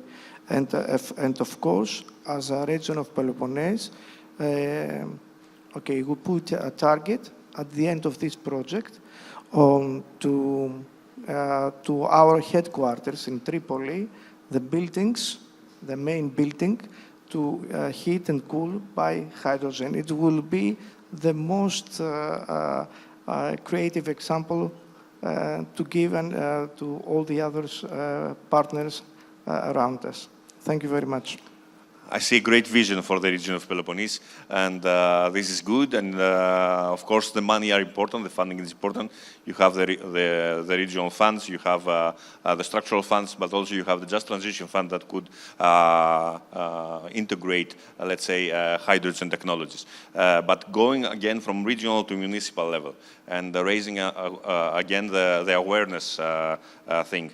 What challenges do you foresee, Mrs. Harlabidou, in public acceptance, and how are you planning to address them in municipal level? The European Parliament, as stated in its relevant report, is absolutely convinced that public acceptance is the key to the successful creation of a hydrogen economy.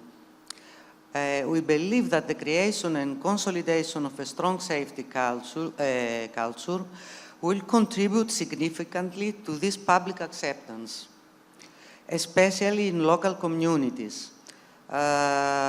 Safety in the production, transport, storage, and use of hydrogen, since it is a gas with special characteristics, highly flammable, colorless, odorless, has obviously been ensured with the necessary initiatives. The key issue here is to disseminate policies and strong safety protocols in such a way that they are fully understandable and strengthen the hydrogen value chain. In the dissemination and awareness of the local community about the environmental benefits and the dynamics of the hydrogen economy, the municipality can contribute by adopting hydrogen technology in its own energy-intensive infrastructures, by using vehicles with fuel cell technology, and mainly with well-designed publicity actions that highlight aspects not so obvious, such as increasing employment, for example. These actions include postings on social media and on its website, promotion at relevant events for the public, networking on communication channels, creating and sending newsletters, etc. Public acceptance and the successful development of a hydrogen economy are influenced by technical, regulatory, economic, and environmental factors. Indicatively, the degree of competitiveness of hydrogen with other forms of energy on an economic basis, since today the use of green hydrogen is still expensive, the financing policy of infrastructures investments and hydrogen's use, the licensing procedures and the institutional framework that governs the installation and operation of infrastructure, all those factors and the formation of favorable conditions in our country, policies are designed centrally. Municipalities have limited ability to intervene. Where we believe the municipality could contribute is the creation of favorable conditions for the installation of hydrogen infrastructure by business groups. Conditions created by interventions such as its integrated spatial and development planning, its digital transformation and smart city functions, the effective operation of its units, the environmental and energy policy it adopts, and the actions that integrate it into its daily operation. We believe this is really the challenge for the municipalities. Indeed, and you have a very crucial role to play within these challenges. And if I go again to Mr. Papageorgiou, based on your experience in Cyprus, what key opportunities and challenges do you see for the developing hydrogen economies in islands or other isolated regions? Based on my experience from Cyprus, one of the most promising opportunity for developing a hydrogen economy in islands like Cyprus or areas like Cyprus is the public sector and the retrofitting of heavy trucks. In many cases, battery electric buses or trucks it's not suitable due to range or charging limitation. Also, another opportunity is the airports. Using green hydrogen in the ground equipment such as forklifts or ground power units can help the airport to reduce their emissions and strengthen their green credentials. Finally, I believe green hydrogen can be used in small boats that operating near coastlines. The green hydrogen can be alternative fuel to diesel, help the marine sector to reduce their emissions. I believe that is the... Excellent. Maritime, aviation, you tackled many things that could be successful in hydrogen development. But let me go again back to Austria. Can you share some successful case studies where research directly contributed and led to regional hydrogen initiatives in your area? Maybe like the examples that Marios suggested. Well, I can. 10 years ago, I started with my father to introduce hydrogen for the reconstruction of the energy system. And at that time, not a lot of necessities were available, so everything was a problem, starting from electrolysis, the hydrogen logistics, also the mobility applications. And so with applied research, we really engaged developing the cars, we developed the trucks, we developed the electrolyzers, the logistics systems. Also, we had programs for hydrogen trains, even to drones. And now, 10 years later, I can really say we came from, we want to do it and the product is not available, to a state where we have products available that are stable, that you can buy.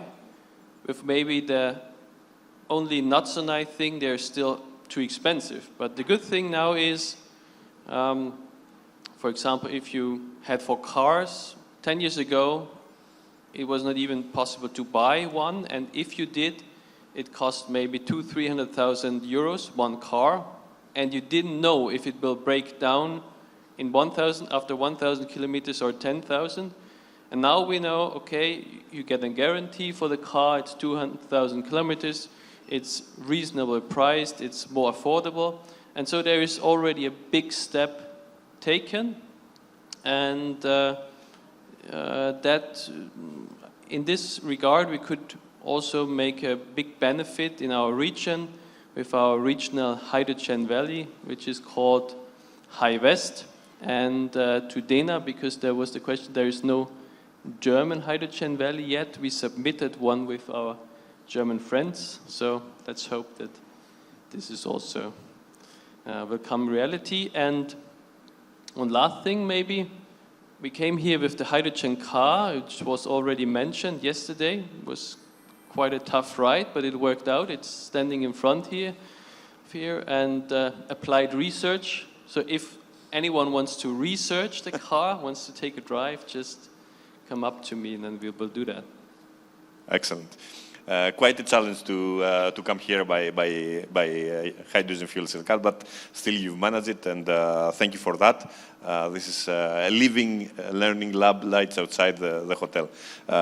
So I will go to Alberto and ask some guidance, let's say, on how can small regions can replicate the Zaragozas experience without large initial investments, and how do you see from the Ireland's perspective the involving local communities and industries in the hydrogen transition? Yeah, I think the most important thing and the most difficult thing for a new territory that want to deploy or can be interested to integrate a new project or hydrogen valley is to try to identify the particularities of the territory, because as previously my partner said, there are some difference between territories. Maybe it's not the same if it's an island, or the resources can come from one or another side, and the same for the end user application. maybe in function of its territory, the end user or the main goals to decarbonize can be different. And for that is very important also for avoid this big investment. First one, try to do the project as modular as possible. Maybe not always is possible, but it always helps. And obviously try to do this techno-economical analysis before to deploy or before to design the project. Be clear with all this information, with all these particularities that have the territory, and a very clear idea about what we want to do, what we want to decarbonize, from where we are going to take the electricity for produce the hydrogen, and with all of this information, try to simulate before the deployment, try to get the technical data for sizing, because it's very important to avoid extra investment, sizing very well the components and the installations.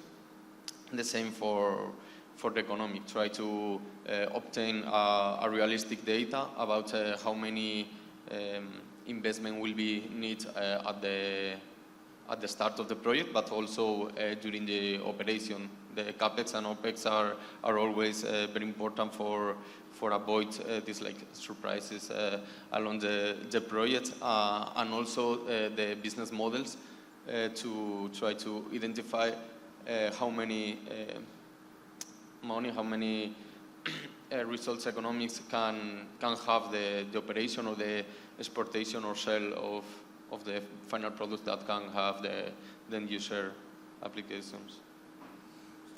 Excellent. Studies are needed, of course, in order not to make any big mistakes that will cost a lot. And I will go again to Manuel. And Manuel, to what extent is the coordinated planning of infrastructure important for the success of a hydrogen project? And what challenges and possible solutions for setting up a hydrogen grid result from the German experience to date? Yeah. Thanks. I already elaborated before a little bit, joining hands with Patrick, on what are the main hurdles for the uptake, and we touched upon the missing willingness to pay, maybe. So we've answered that a little bit with certain key offtake industries that already by 2030 have a significant incentive to consume clean hydrogen in their production processes. Then certification, also still lagging behind, but we see the first projects across Europe getting the certification for FMBOs. So this also we have somehow covered. Then the last question would be, okay, what about the infrastructure? How do we get the hydrogen from A to B? And this really is also a systemic challenge, I believe, for the whole system. And the way Germany looks at it is really at that scale, at that magnitude. Germany approved the hydrogen core grid, which spans more than 9,000 kilometers and aims at repurposing around 60% of that length based on original natural gas infrastructure assets. But the financing of such a huge undertaking, of course, that's really a matter of generations. So the way this is to be financed, or at least de-risked, better said, is via an intertemporal cost allocation. There's a so-called amortization account, which will be open for 30 years. So from 2025 to 2055, 30 years. We're talking about generations here. And the de-risking amount that is to be borne by the state spends around 18 billion euro actually, not with the intention of actually paying that as direct grant to the transmission system operators, but to really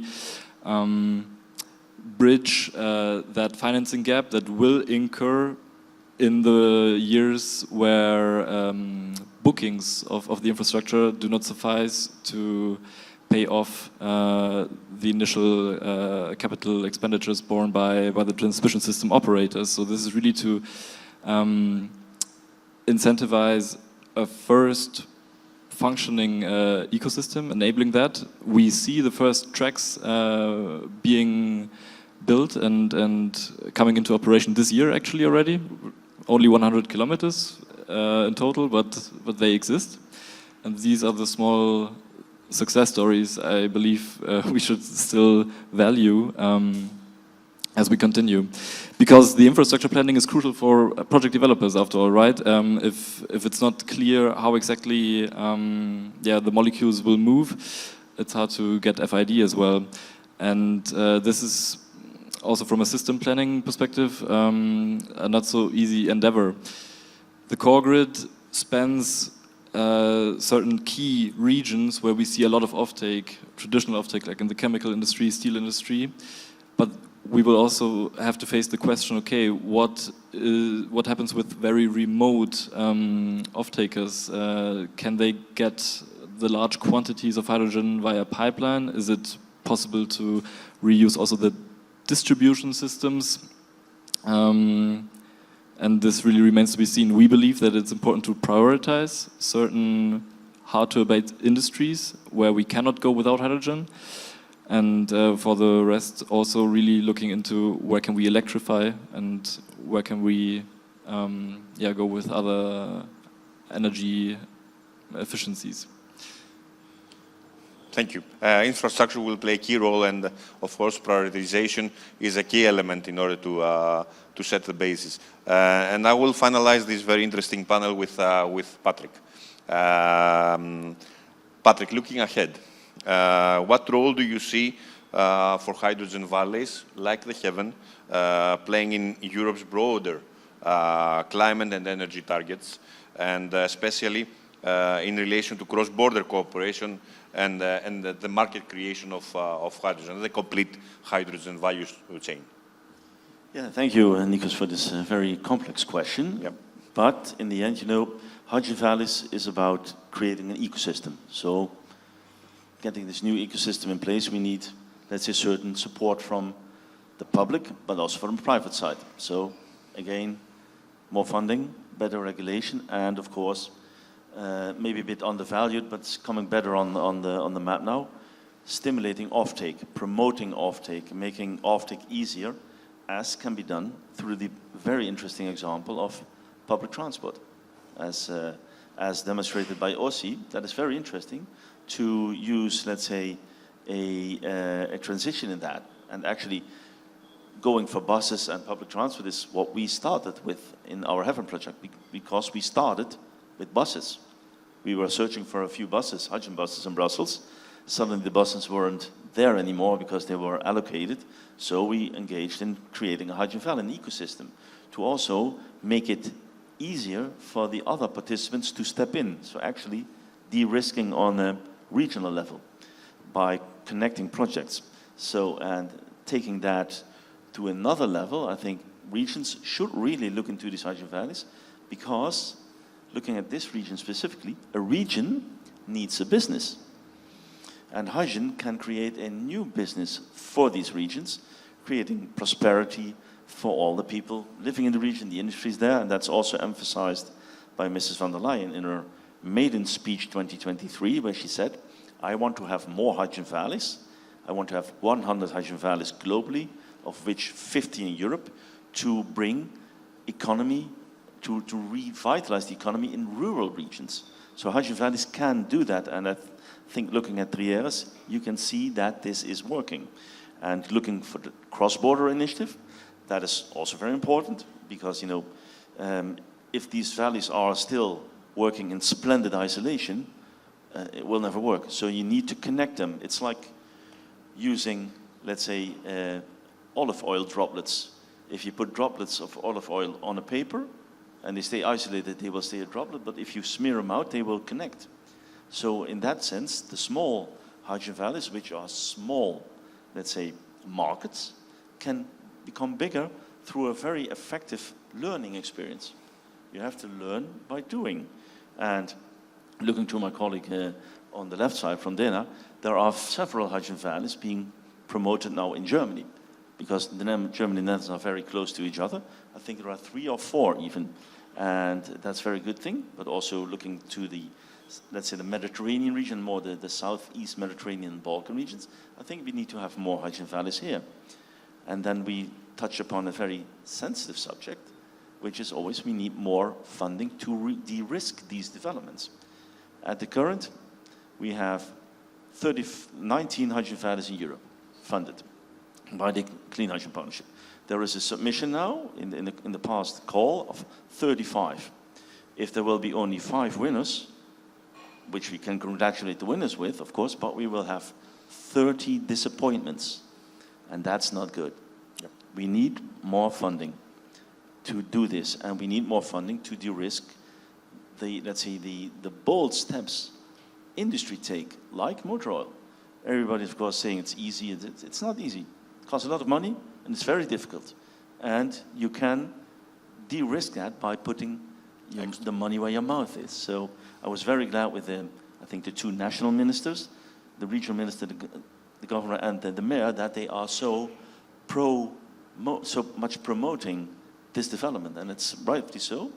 And I think, reaching out cross-border is important, but sometimes, you start in your own region, and then you let this oil spill, this olive oil spill, let's say, endure and cover the whole of Europe. I think if we can do that, it will take some time. It's not something we can do tomorrow. It will take a decade, most probably. But in the end, there is not so much choice. We have to do this. It's the spillover effects that can support the whole hydrogen ecosystem. So I would like to thank all of you, expert panelists, of sharing their expertise in the creation of regional and local hydrogen ecosystems.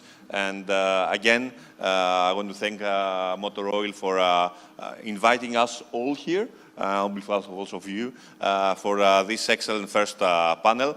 More to come, but now I think this we are going for a coffee break. So I have the opportunity also to thank you.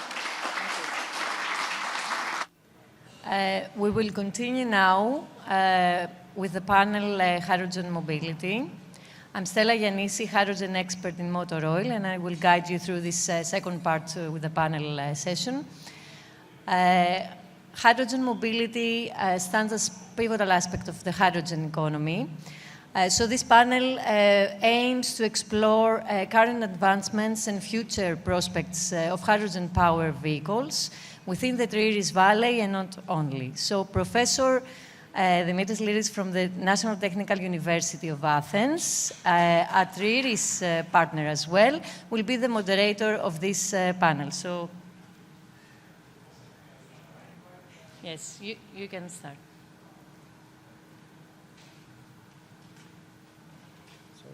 Good afternoon, everybody. I'm really honored to be moderating this panel.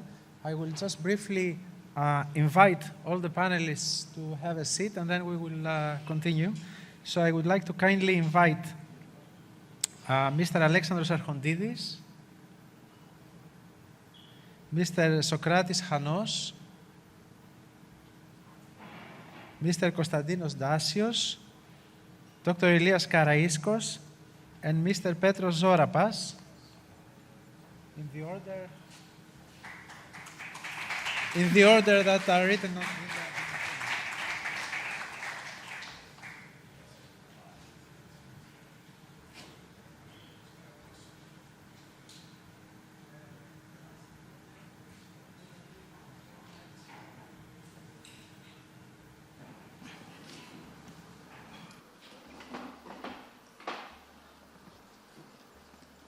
So good afternoon again.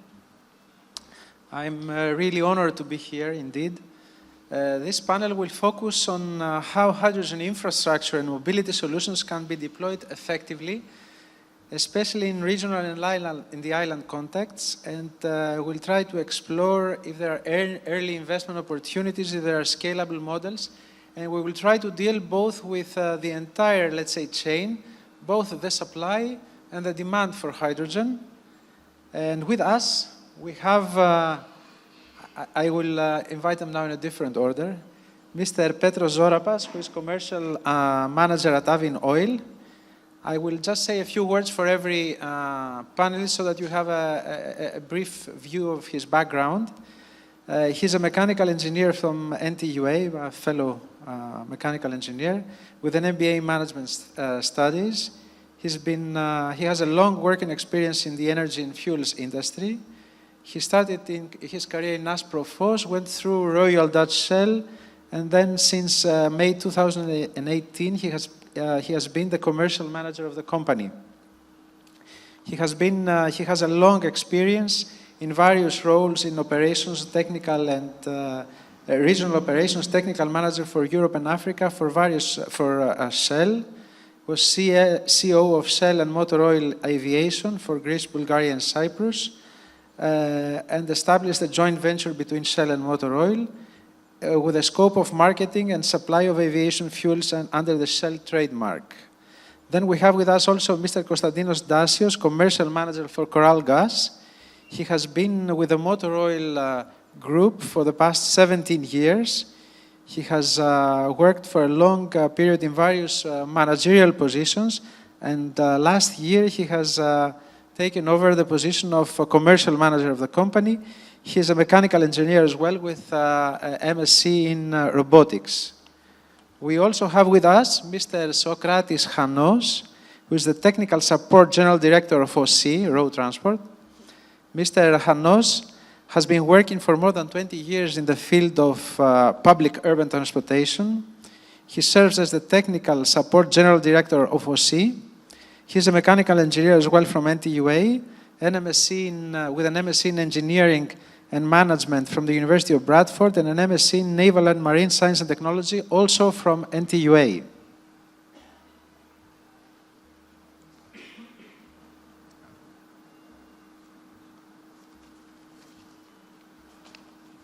With us also is Mr. Alexandros Archontidis, commercial manager of Olympia Odos.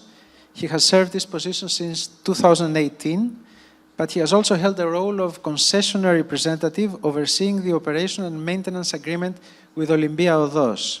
He is also responsible for all the EU-funded research and innovation projects by Olympia Odos. He has held in the past senior positions in consulting and construction sectors for major infrastructure projects in Greece and internationally.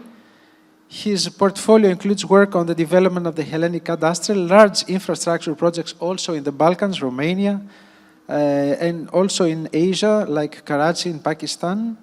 He has been involved with the privatization of Greece's regional airports, motorway concessions in Greece, and played also a key role in the preparation of the city of Athens for the Olympic Games. And last but not least, Dr. Elias Karaiskos, who is the AFS Group Product Manager for Toyota Hellas. He is an experienced business executive in the automotive industry, starting his position in 2002 with Cosworth Technology in UK. And he has joined Toyota Hellas in 2007 as a warranty officer. He has gone through many positions in Toyota. In 2010, he has been the AFS Business Development Manager. And then in 2012, he was promoted to the Operations and Business Development Manager of the group, expanding his responsibilities. And since 2020, he is the After Sales Group Product Manager. He has also been appointed Hydrogen Mobility Champion for the Greek market. He's a mechanical engineer with an MSc in Advanced Mechanical Engineering and a PhD also in Mechanical Engineering from Imperial College in London. And last, the insignificant me, I'm a professor at the National Technical University of Athens, the School of Naval Architecture and Marine Engineering, who participates in these projects. Also, the School of Mechanical Engineering participates with my colleague Sotiris Karelas, who is also here. And I'm also the director of the Laboratory for Maritime Transport. So our focus is mainly on the maritime, but here we will deal with the entire transport chain and mainly given the panel for road transport. So I will start this. I have a few questions prepared, and I would like to start the discussion seeing first the supply, the production and supply of hydrogen. So I have first a question for Mr. Zorapas regarding the role of and the focus of fuel retail companies like Avin in supporting the mobility adoption of hydrogen. Not an easy task, but please, we'd like to hear your opinion. Can you hear me? Okay. Yes. So yes, it is important for companies like Avin to support and promote the hydrogen mobility. As a company, we have already constructed the first hydrogen station. So we have started. It is important to see also other investment and other stations in the future. So the first thing is to provide the infrastructure. This is not easy because it's very expensive from one side. From the other side, we need to see how this project and how this mobility energy source will further continue in the country. The second that you can contribute as a company, as a retail company, I mean, you know, is a company operating in Greece over more than 40 years, close to 50 years. Operates about 700 stations all over Greece, has more than 1 million loyal customers, and more than 100,000 customers visiting our station every day. Why I'm saying all these numbers? Because we have built a trust, we have built a relationship with our customers all these years, which means it's easier for Avin to train and to, if you can say, to make people to understand better how hydrogen mobility can work in the country. So we can educate customers and help in promoting the hydrogen mobility. The third, I would say, we can contribute as a company is our expertise and our experience. We have a long experience in building and constructing refueling stations and, of course, operating refueling stations. Of course, there are differences, but using this experience, we can further help and support the hydrogen promotion. And I have a small example of that we have done already, that when we started 2-3 years ago to take the decision to enter this project, there was no legal framework, how to construct. There was no standards.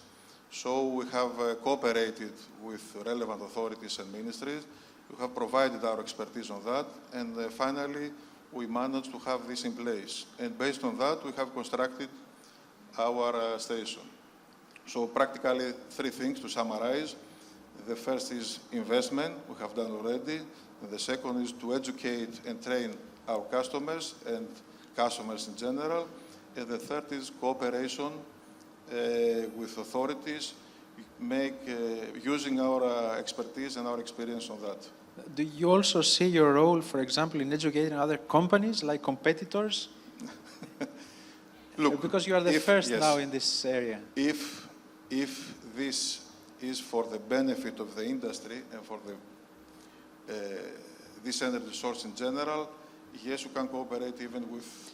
Not so much cooperate, let's give a better example, or like drag them, let's say. Okay, we're commercial companies, we're competitors, Yes. so we can provide support and help, but based on this framework. This way you will also increase the market. Exactly. Okay, then, but you also gave me a pass now for another member of your group, Mr. Konstantinos Dasios, because you mentioned the third part, which was the legal and technical barriers. And so I would like to know what are the major regulatory barriers, and technical, but also regulatory barriers regarding the adoption of innovative hydrogen solutions. First of all, good afternoon. I would like to thank TRIERES team and Mr. Hatzifotis for this wonderful event. Having said that, Coral Gas was new to the business of storage and transportation hydrogen, and we had to learn in a hard way. We had to learn on the field. So we had to handle a product with a specific weight of 0.0899, a very small molecular structure that was really challenging in many aspects. As well, we had to provide to the new HRS top quality of product of green hydrogen. So we had to provide grade 5 or grade D hydrogen of purity 99.997%, which means that we faced with purging of containers by hydrogen that lasted 6 days each. So it was a total new experience. In plus, for legal framework, I think most of the things are in place at the moment. Though we are lagging in classification of commercial vehicles, that, as far as my knowledge is concerned, that issue will be addressed until the end of the year. So the last barrier will be completed and the commercial vehicle can go on. There should be a different framework for road vehicles. I mean, a separate framework for hydrogen, or there is a framework for heavy load and transportation of 380 bars. I meant something like the classification societies we have in vessels, for example. Something like this should also exist for. ADR exists, and we follow the transportation of dangerous goods, and that's okay. But in the commercial vehicles, in order to get a license plate, they have to be classified. Okay. So I believe it's the last point of the regulation that has to be addressed. Okay. Okay. Thank you very much. Thank you. It was really enlightening. And let me move a little bit on the infrastructure part of hydrogen, and to Olympiados, who provides let's say, the base, the infrastructure for moving of the vehicles. And I have a question here. How can major motorways like Olympiados and also the other roads, how can this contribute generally to a more sustainable mobility in this area? And of course, hydrogen will play a major role. As we would like to say in Olympiados, innovation is in our DNA. So we couldn't be away from a huge project like that, and we thank Motor Oil Group and Konstantinos Hadjifotis for the invitation. Major highways like Olympiados play a catalytic role in the transition to a more sustainable mobility, not just as transport infrastructure, but as active accelerators of change. How? First, by installing hydrogen refueling stations, as we plan to do in Akrata, and other alternative fuel points along the route, effectively transforming the highway into a more green corridor. If I may add here, we were the first motorway in Greece to install EV chargers in 2016, where only a handful of electric cars were operating, mainly in Athens.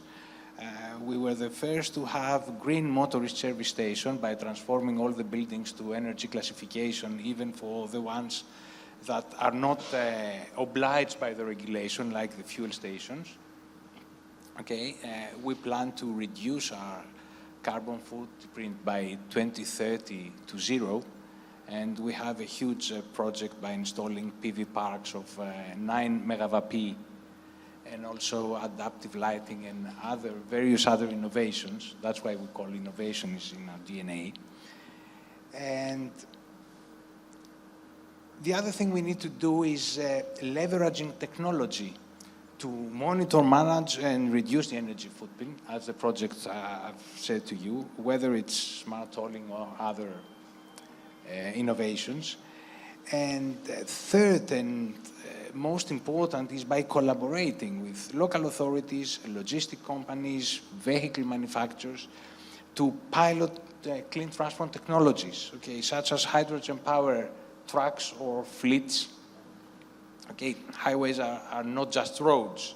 They are networks that can support and accelerate the energy transition, acting as the vital link between technology, policy, and everyday life.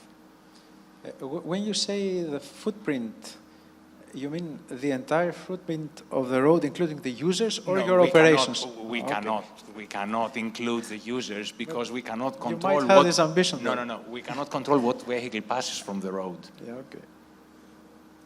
Okay, and let me move a little bit on the demand, let's say, side, and starting with OC first. How is the road transport preparing the fleet and operations for sustainable mobility and the green transition? What are the priorities?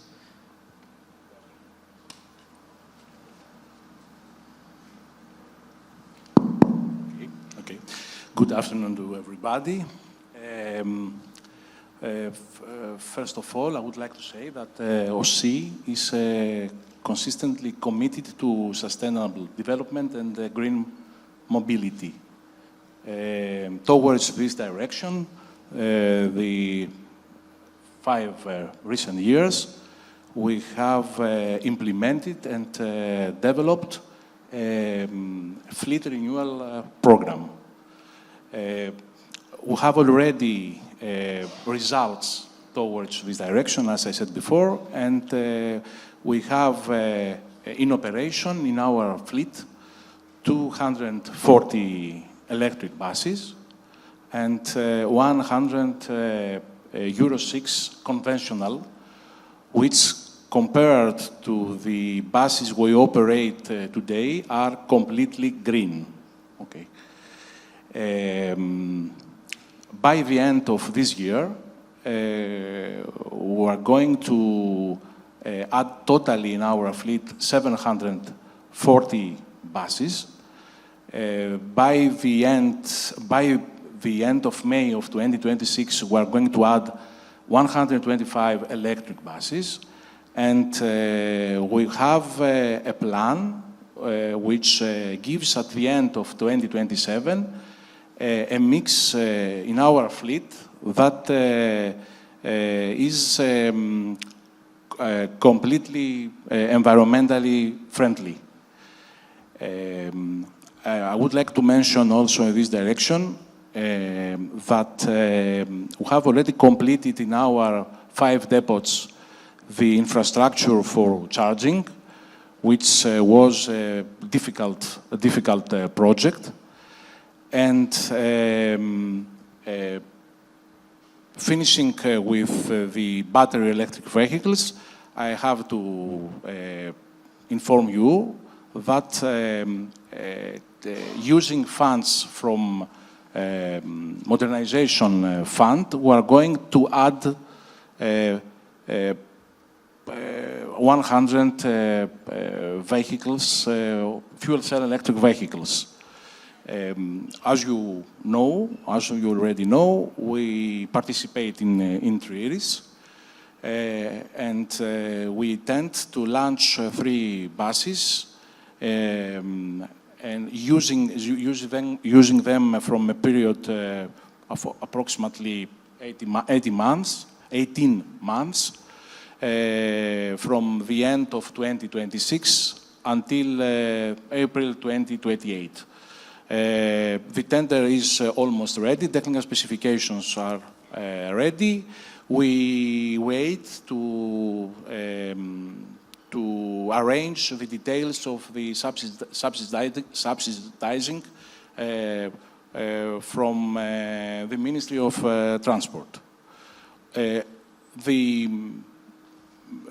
main target is to create, in cooperation with Motor Oil, in the depot of Thriasio, a hydrogen refueling station, because this creation, combined with the deployment of approximately 100 buses, will give the result we all want.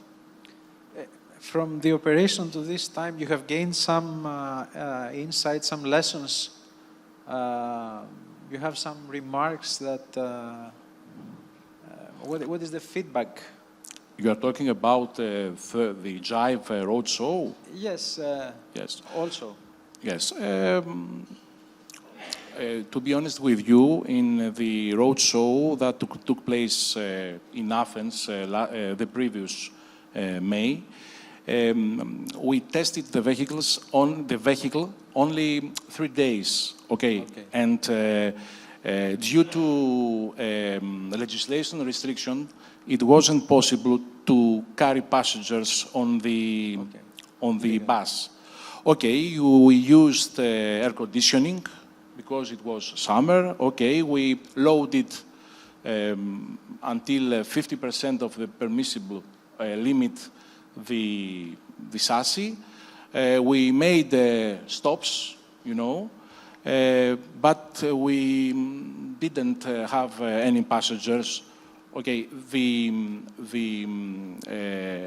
general impression is that this technology is a viable solution. It is a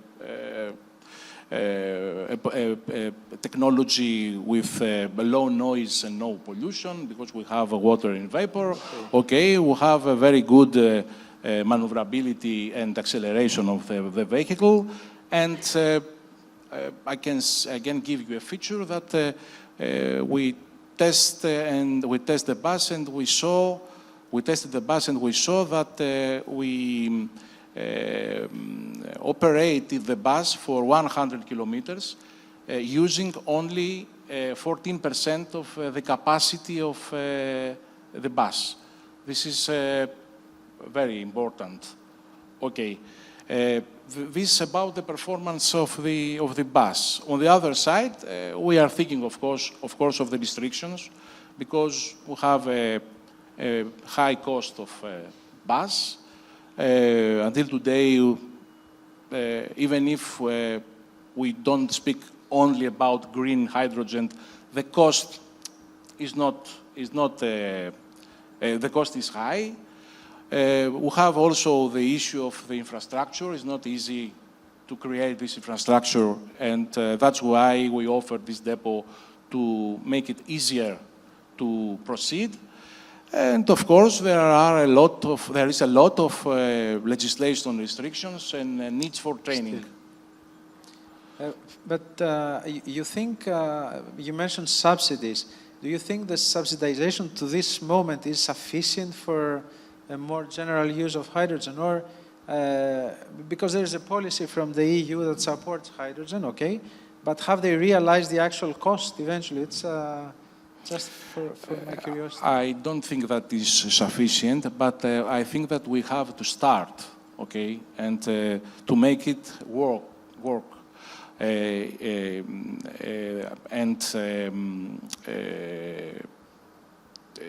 This is the most important, to create awareness on this technology. And after this beginning, the situation would be easier. And of course, apart from, let's say, public transport, we also have private transport. And I know from experience, at least, that Toyota has been involved with hydrogen use for a long time. And maybe it's the only, or maybe I think also BMW sometime in the past tried to have hydrogen cars a long time ago, but they abandoned them then. But I think Toyota is a little bit pioneering in this area. So let me come to you and let me ask you first on your strategy for Greece and Europe, and I will dive a little bit deeper then on the technical part. Good afternoon from my side as well. I would like to thank the organizer for inviting us in order to share our thoughts and insights on the hydrogen technology in the mobility sector.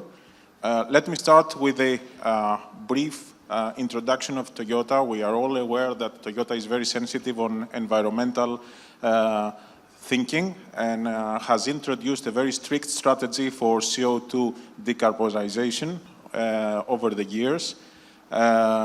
Under this umbrella has developed a multipath technology strategy offering the solution for every citizen in order to actively work on reducing the CO2 via the pioneering hybrid technology, plug-in hybrids, BEV, battery electric vehicles, and of course, fuel cell vehicles. As you already mentioned, since 2014, Toyota introduced the first mass production hydrogen-powered, fuel cell-powered Mirai model.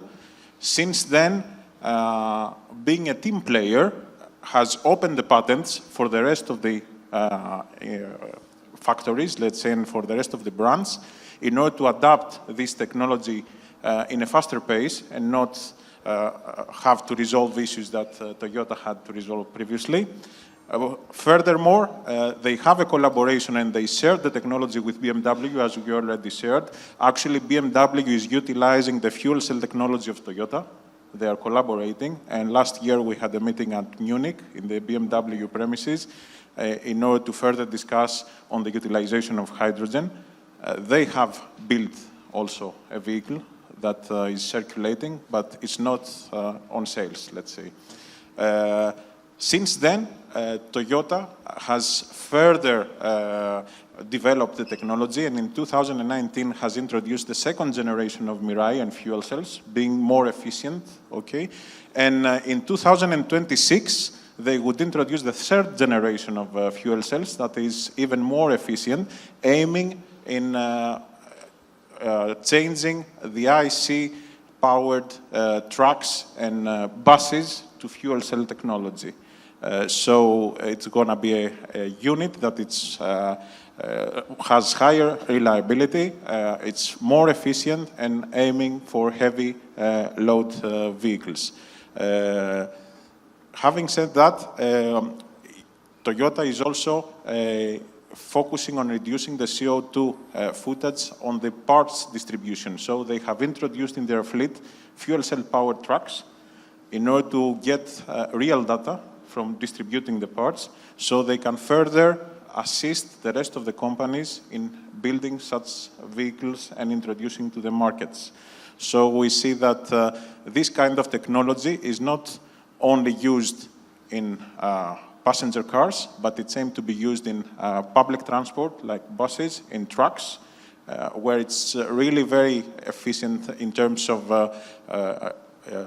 weight, because an electric truck would be really very heavy. So addressing these issues, we believe as Toyota that hydrogen would further assist the public transportation and the heavy load, plus special utility vehicles like Clarks. We have developed Clarks with hydrogen. So we see that there's a big variety of utilization of hydrogen, as well as in other sectors like maritime or power generator units that could be utilized either on ships or on remote areas that there is no grid, so we could use a generator in order to produce electricity and charge an electric vehicle in a remote area. So all these approaches actually boost the utilization of hydrogen, and we are looking forward to this transition. But how do you see the competition with the Chinese that have developed a very large electric vehicle market? Do you think passenger cars will eventually... As already said, Toyota is believing on a multi-path technology. So depending on the infrastructure and the usage of its vehicle, a different technology would be the dominant. So we would have, of course, a mix of technology. We're not going to have only one technology as we used to have. Yes. And this is how we should change our mindset, okay? Different technologies addressing different needs. So this is going to be the future. Of course, hydrogen is expected to be dominant in the transportation and public transport or in trains, let's say, electric trains. However, there would be a mix of technology, like already said, the BEV or the hybrid vehicles that would actually cover the needs of citizens having different infrastructure. In terms of technologies you see for hydrogen, you see only fuel cells? No, actually Toyota has gone a step forward, and they have already testing in motorsports, internal combustion engines, actually burning hydrogen as a fuel. They are very successful. They are still developing, and I think we would see also, much development there in the future, starting from motorsports and then going to the everyday use. Are they more efficient?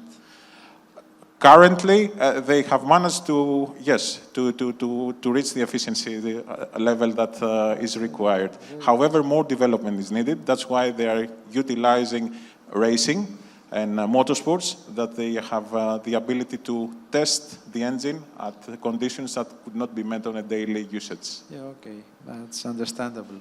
And let me go back to Mr. Archondidis regarding the network. Do you think, what is the prime problem, let's say? Is it the cost, is the infrastructure availability, is the safety, or the mindset of people? What do you think is the biggest issue in the adoption of hydrogen? Well, all of these factors are interconnected. You cannot separate them. For example, without infrastructure, even the best vehicle can't go anywhere. Without proper information, there is fear or doubt about safety and reliability. Of course, without competitive cost, the market cannot scale. But I believe the first step is trust, having clear information about safety, seeing successful life examples, and above all, ensuring strong collaboration between public and private sectors to support the infrastructure development. On the other hand, I would say that we should stop viewing hydrogen as a magical solution for everything, and instead see it as a critical piece in a broader puzzle of mobility solutions for the future. There is no single fuel that fits all needs. Okay, what we need is a combination of technologies, strategic thinking, collaboration. Hydrogen has the power to meet exactly those challenges where other solutions fall short. And that's why it's worth investing in its proper development. And finally, hydrogen is not just a technology or a fuel. It's an invitation to think differently, okay, to collaborate, to invest in the future we want to see come to life.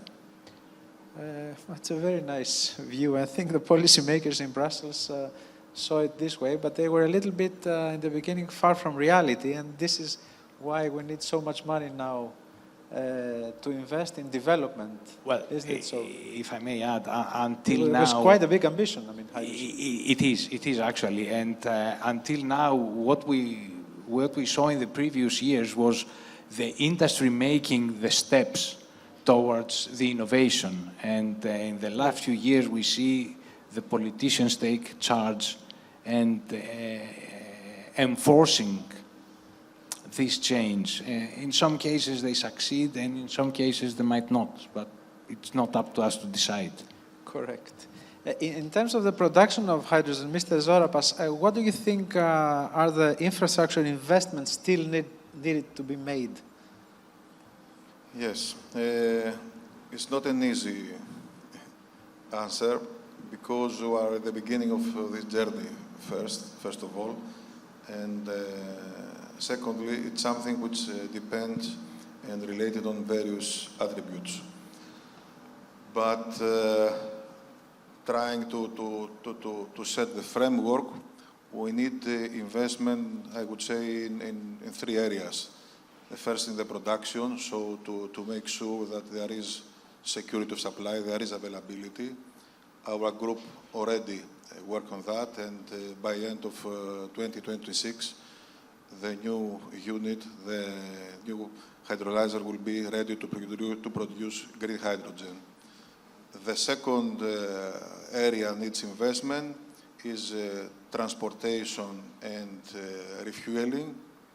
Again, our group and through the companies, Avin has already invested in the refueling station, and Coral Gas has already invested in the transportation.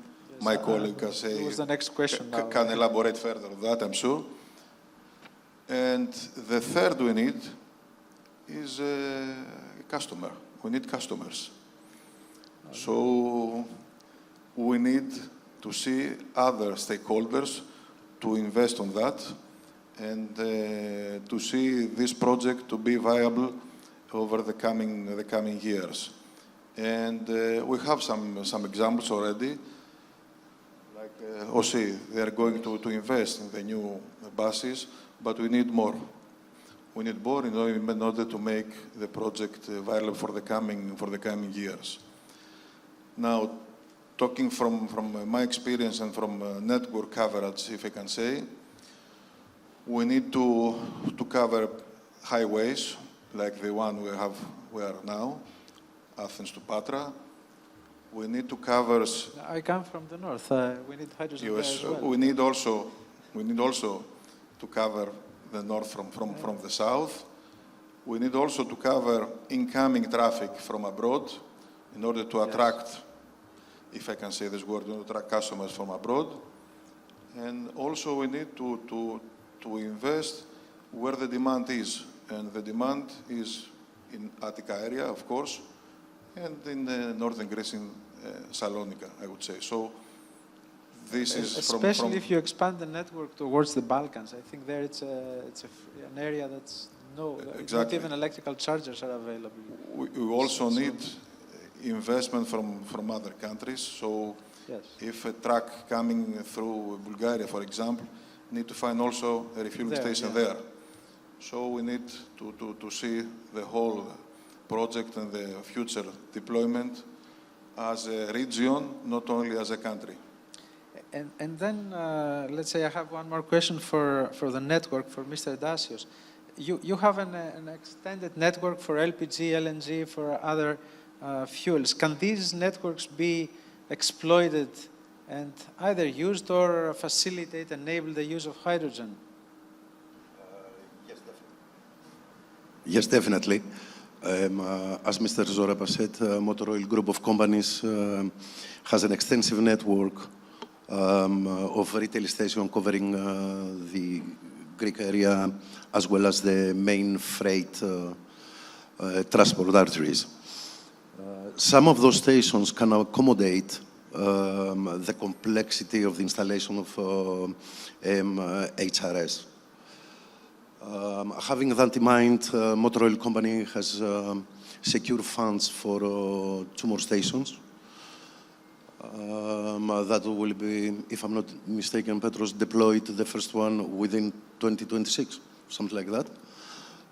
Probably will commence construction. However, investments should be follow as well the flow of commercial demand. As far as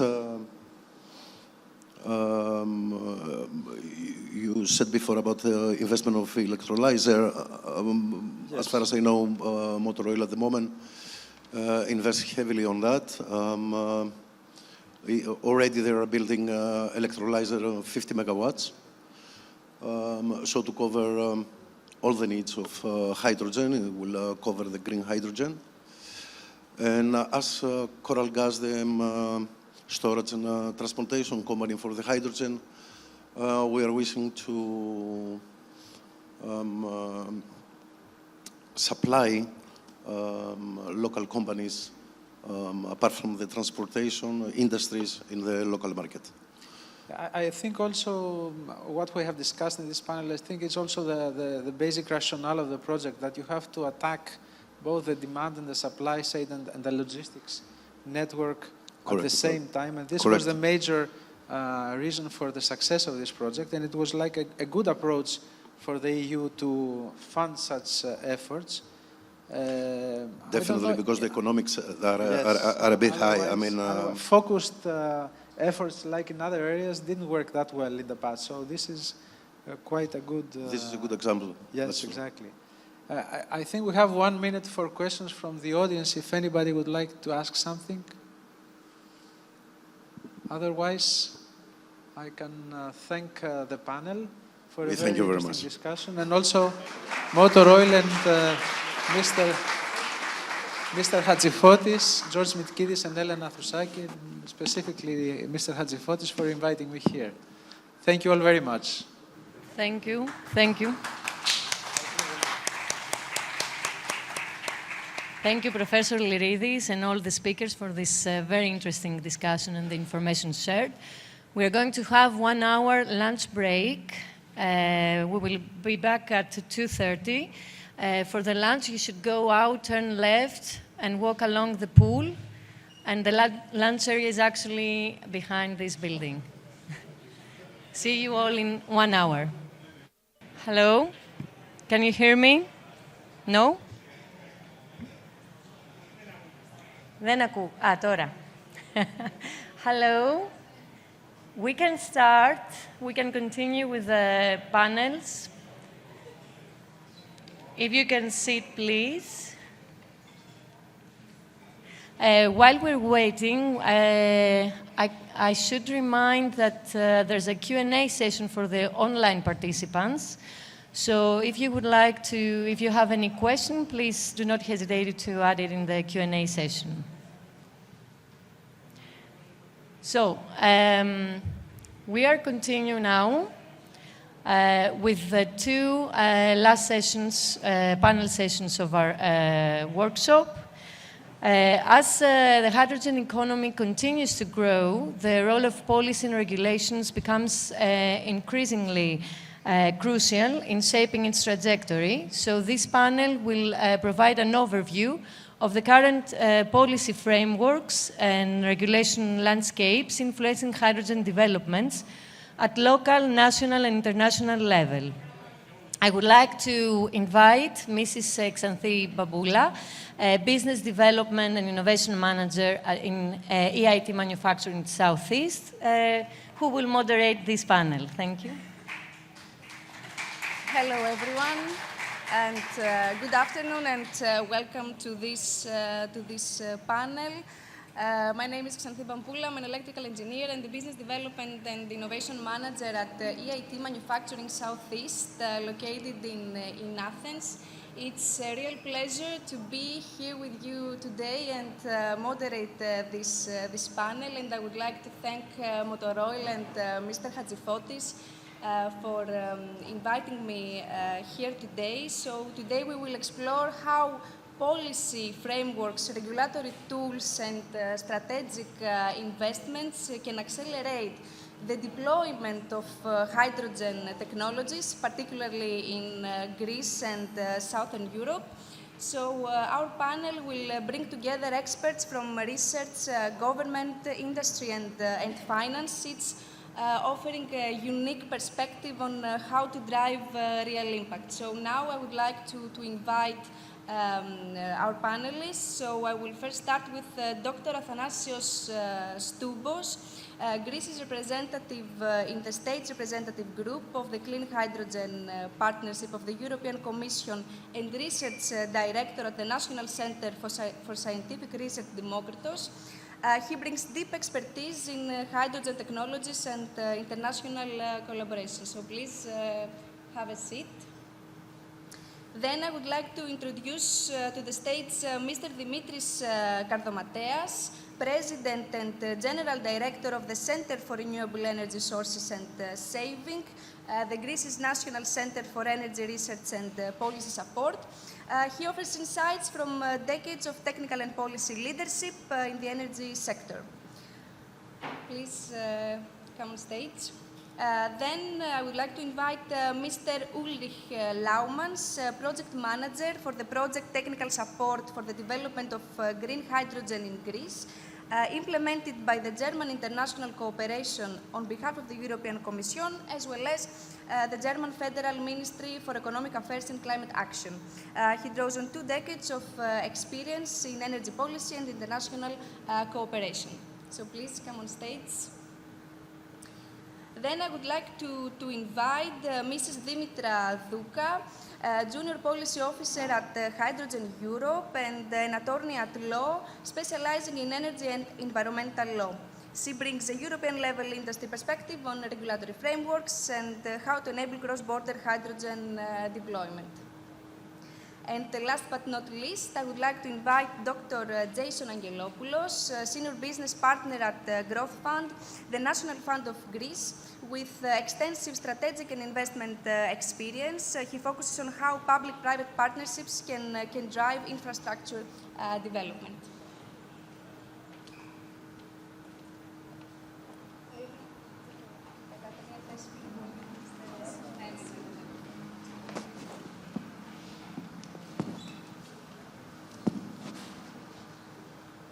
Okay, can you hear me? Great, okay. So thank you very much all for being here.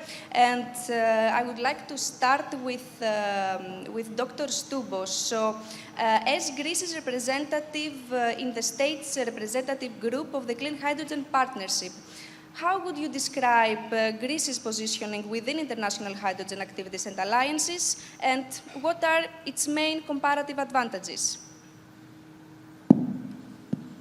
Yes. Hello. Hello, everyone. Thank you very much for the invitation to the organizers, to the coordinators group here at Motor Oil.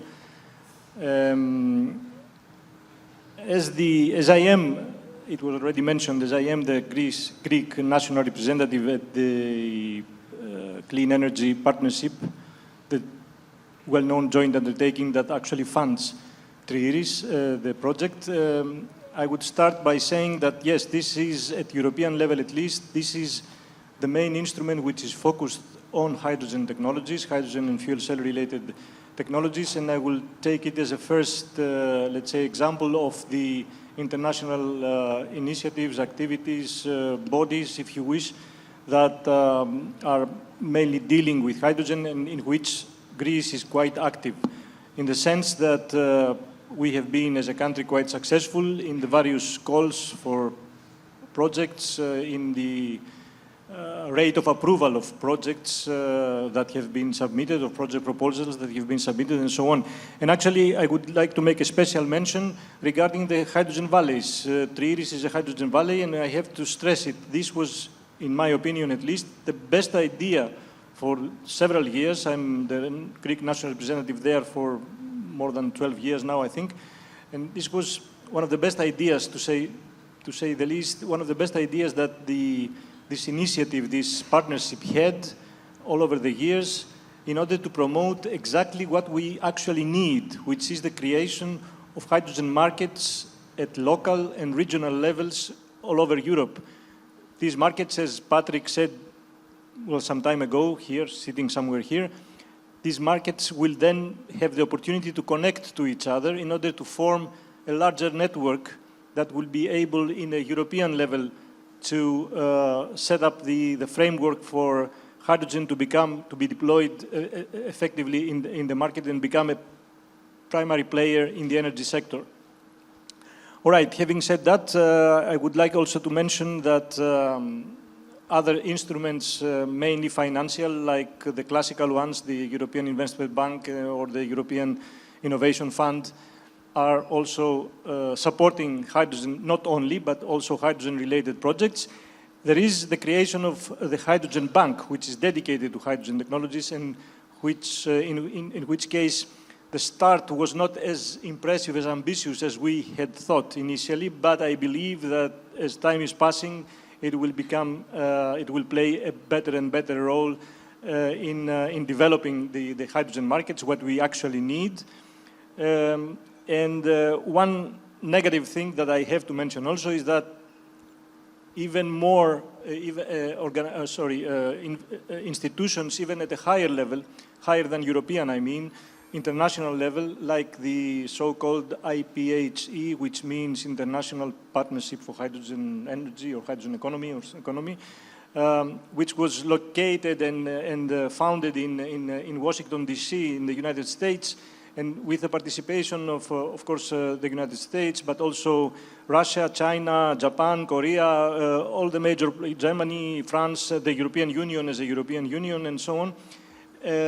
This has weakened, if I may say so, in recent times, in recent years, due to several reasons which are beyond our control, geopolitical mainly, but also due to the fact that the new administration in the United States, as we all know, is not really favoring investments in technologies like hydrogen and so on. So I wanted to mention also the negative thing. I shouldn't say more, right? Take your time. Thank you very much, Dr.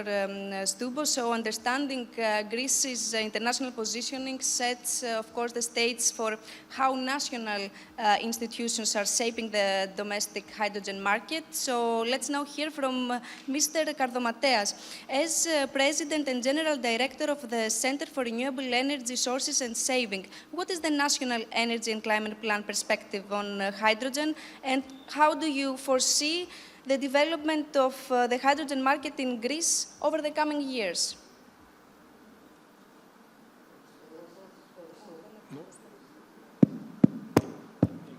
Ευχαριστώ πολύ για την πρόσκληση.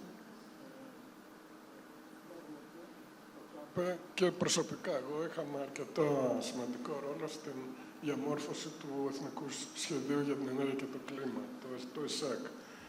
Οπότε μπορώ να σας πω ακριβώς τις προτεραιότητες στο θέμα του υδρογόνου. Και το ρασονάλ πίσω από εκεί είναι ότι πρέπει να γίνει ένα κατάλληλο phasing στην ανάπτυξη του υδρογόνου και πράγματι το ΕΣΕΚ προβλέπει μέχρι το 2030 πιλωτικά έργα κατά βάση, όπως είναι το συγκεκριμένο της Motoroil. Γιατί πρέπει να δοθεί χρόνος για την ορίμανση της τεχνολογίας, προκειμένου στη συνέχεια να προχωρήσει μια πιο δυναμική ανάπτυξη. Ο δεύτερος λόγος είναι ότι πρέπει να δοθεί χρόνος για τη διείσδυση των άπιστων στην ηλεκτροπαραγωγή, διότι το ανανεώσιμο υδρογόνο, το πράσινο, πρέπει να προέρχεται από πράσινη ηλεκτρική ενέργεια. Δηλαδή, να είναι τουλάχιστον 90% παραγόμενη από άπη. Αυτό λέει και η Ευρωπαϊκή Νομοθεσία. Όταν φτάσουμε αυτό το στόχο, μετά μπορεί εύκολα να παραχθεί υδρογόνο, τραβώντας ρεύμα από το δίκτυο. Και πράγματι αυτός ο στόχος επιτυγχάνεται μέχρι το 2035, σύμφωνα με το ΕΣΕΚ. Οπότε από εκεί και ύστερα θα είναι πολύ πιο εύκολη και πολύ πιο δυναμική ανάπτυξη της αγοράς υδρογόνου.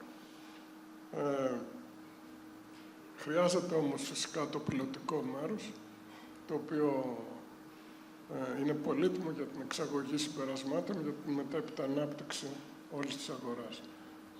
Για το 2030, λοιπόν, το ΕΣΕΚ προβλέπει ότι θα έχουν εγκατασταθεί μονάδες ηλεκτρόλυσης 230 ΜΒ περίπου. Με το έργο Εφήρα ξεκινάμε με τα 50 ΜΒ. Πιστεύω ότι θα ακολουθήσουν και άλλα, οπότε πιθανότατα να το πλησιάσουμε το νούμερο. Δεν ξέρω αν θα το πιάσουμε, αλλά θεωρώ ότι είναι εφικτός ο στόχος. Thank you very much, Mr. Kardomateas, and now... Συγγνώμη, μίλησα στα ελληνικά. Yes, okay. Thank you very much, Mr. Kardomateas. And now that we have a clearer picture of Greece's internal market dynamics, it's now valuable to look outwards, and maybe this is time for Germany. So, Mr. Laumans, based on your experience, what key lessons or best practices from Germany's hydrogen strategy do you think could be adopted to Greece's context? Okay, thank you very much for the question, and also hello from my side. First of all, I think that each national hydrogen strategy needs to be adapted to the specific national context of the country that we're looking at. And of course, there are quite some differences between Germany and Greece, so it's not possible, let's say, to transfer anything one-to-one. In Germany, we have quite a strong role of the industrial sector in the national economy. So this also includes a lot of heavy industry, like the steel industry or chemical industry, which play an important role for the German economy, but also for the greenhouse gas emissions of Germany. And hydrogen, basically, in many cases, is the only technical possibility for the decarbonization of these heavy industries. So for this reason, Germany has at a quite early stage placed an important focus on the development of hydrogen with the first national hydrogen strategy having been adopted 5 years ago in June 2020. And this strategy has been combined with the establishment of a comprehensive legal framework for the promotion and development of hydrogen, also for the simplification of permitting processes for hydrogen projects. Last year there was the so-called Hydrogen Accelerator Act that was adopted by the German Parliament. This legal framework has also been complemented by specific support instruments for green hydrogen, such as carbon contracts for difference or the establishment of so-called lead markets for green products like green steel.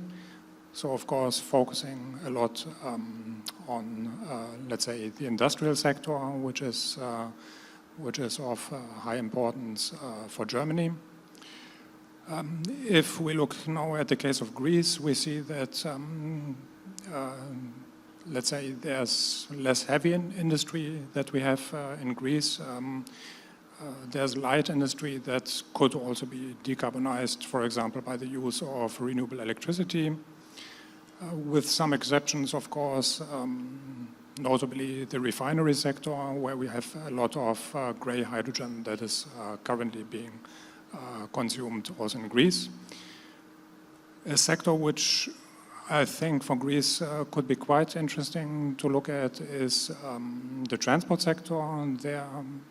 The transport sector in Greece has about 40% of the total final energy consumption, compared to about 30% average at the European level. So transport has quite an important role also for the decarbonization of the Greek economy. And here hydrogen can play an important role, especially for the decarbonization of aviation and maritime transport, two sectors which of course have very high importance also for the Greek economy. Now, in the context of the H2 Greece project, we have tried to transfer also some best practices and good experiences from other member states in the field of hydrogen that could be interesting for Greece. Of course, what is still missing here is a comprehensive legal framework for the development of hydrogen. Some steps have been made now with draft law that is currently under public consultation. And also, let's say, what is missing is concrete support instruments that could, let's say, provide financial incentives for the development of green hydrogen. So, let's say, in summary, I think there are good possibilities, let's say, for an exchange of experiences also from other member states. Okay. Thank you very much, Mr. Laumans. Of course, policy and strategy are essentials, but they must be backed by investment. So, Mr. Angelopoulos, what role do sovereign wealth funds and public-private partnerships play in scaling hydrogen infrastructure?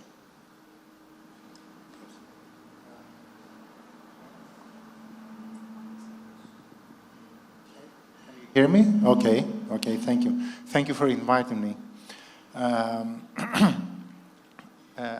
Sovereign wealth funds have a critical and complementary role in scaling hydrogen investment. Sovereign wealth funds are in a unique position to act as a catalyst in deployment across sectors. There are also portfolio synergies. Growth Fund, which I represent, is the sole shareholder of road transport, which it's public transport with buses, and the Corinth Canal, which is in the broader maritime sector. So sovereign wealth funds can bring together off-takers, have a lot of synergies, and also another important factor is the policy influence. Sovereign wealth funds are close and should be close to the state and work together with the state and the legislative. So another aspect for sovereign wealth funds and with respect to investments are the long-term capital deployments. And most important of all, I would say that SWFs apply a de-risk, it is a de-risking factor by lowering the perceived risk of each project. I would say that the reduction of the perceived risks should not be perceived as a self-fulfilling prophecy, since sovereign wealth funds are very diligent and very careful of the sectors that they try to assess and to cooperate with. And hydrogen is definitely a very, very interesting sector for us. We are showing our commitment in this project, along with road transport and the Corinth Canal, which are our subsidiaries. Okay. Thank you very much, Mr. Angelopoulos. Of course, we all agree that investment is what we need, but of course it must be supported by a strong regulatory framework. So, Mrs. Douka, from the Hydrogen Europe's perspective, what are the most critical regulatory enablers still missing at EU level to accelerate hydrogen deployment across member states and particularly in Southern Europe? Hello from my side too. Thank you very much, Moderoil. Thank you, Konstantina, for the kind invitation. From Hydrogen Europe's perspective, the EU has already laid down the framework for the hydrogen economy. We have the RED III directive, the hydrogen and gas package, and ReFuelEU aviation. What we think that is missing is not new legislation. It's pragmatism, coordination, and implementation of what we already have. A clear example of lack of pragmatism comes to my mind, the RFNBO Delegated Act. The specific requirements that poses to project promoters make the hydrogen production very difficult and most expensive.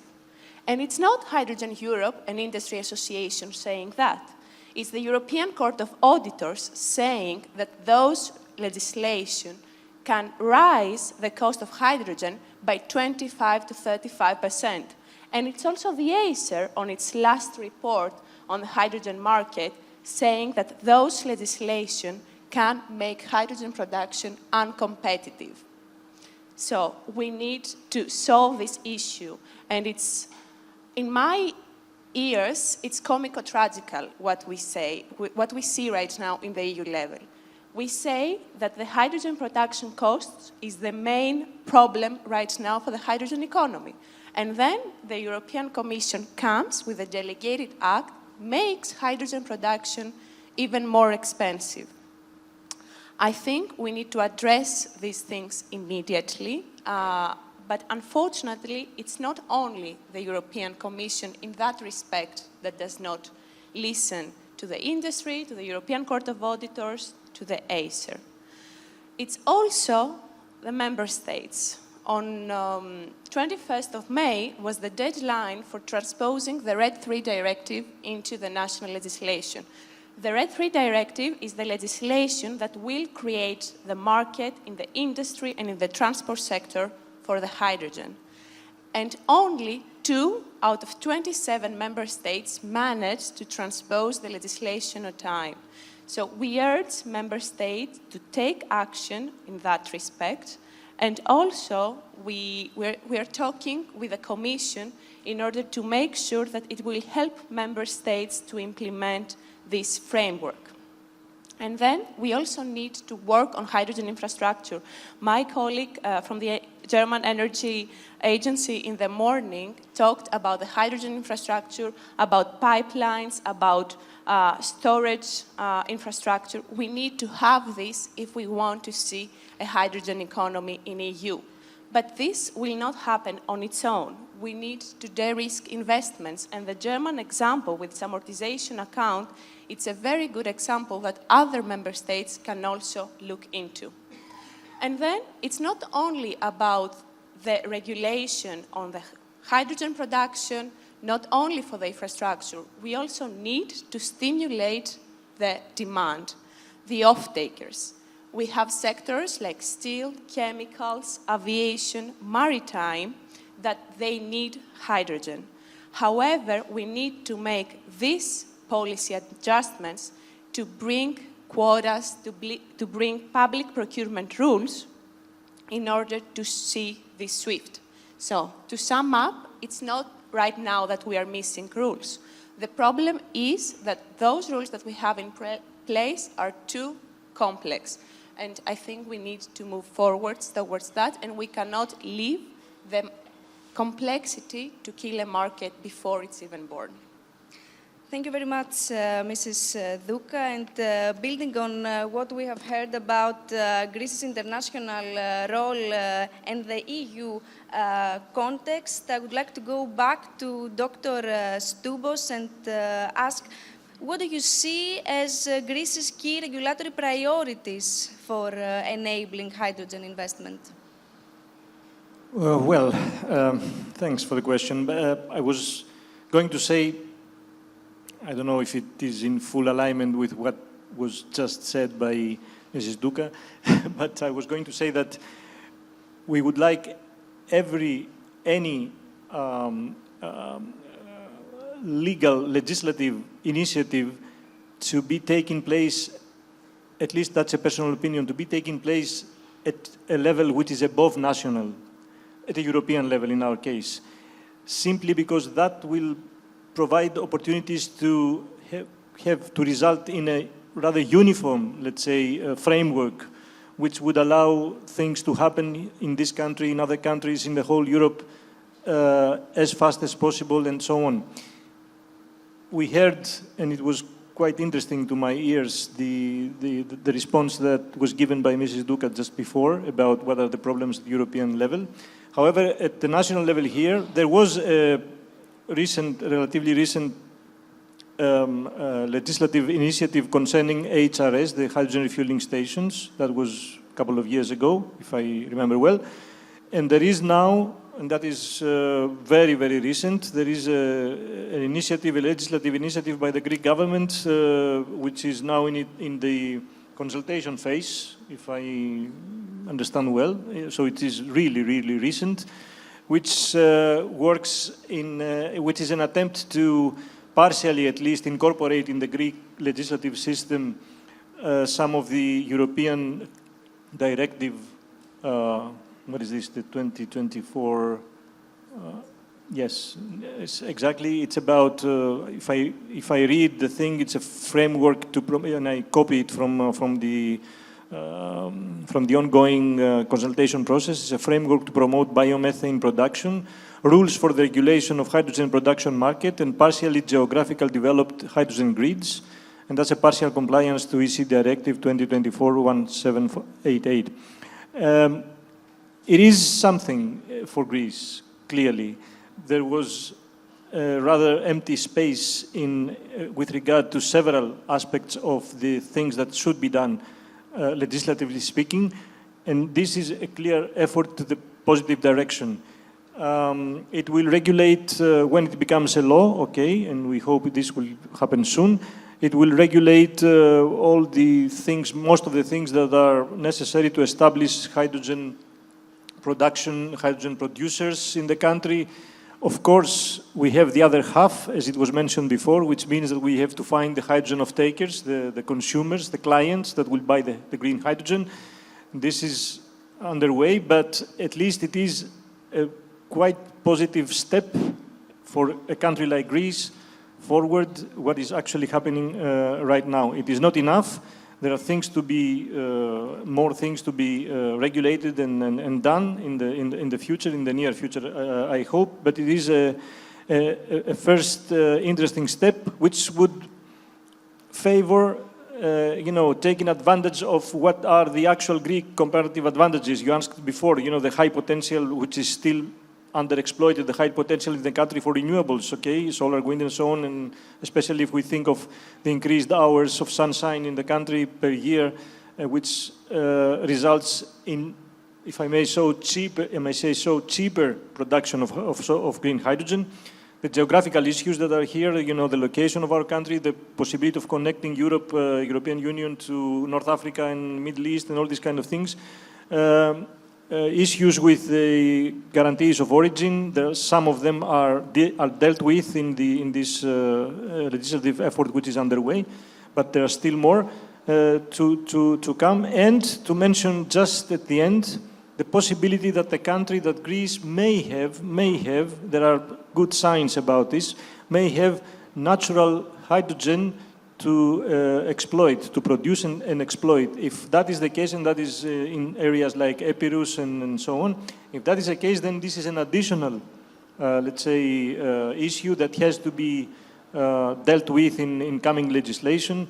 And if things go well in that direction, this could be a great news for hydrogen market in Greece, I believe.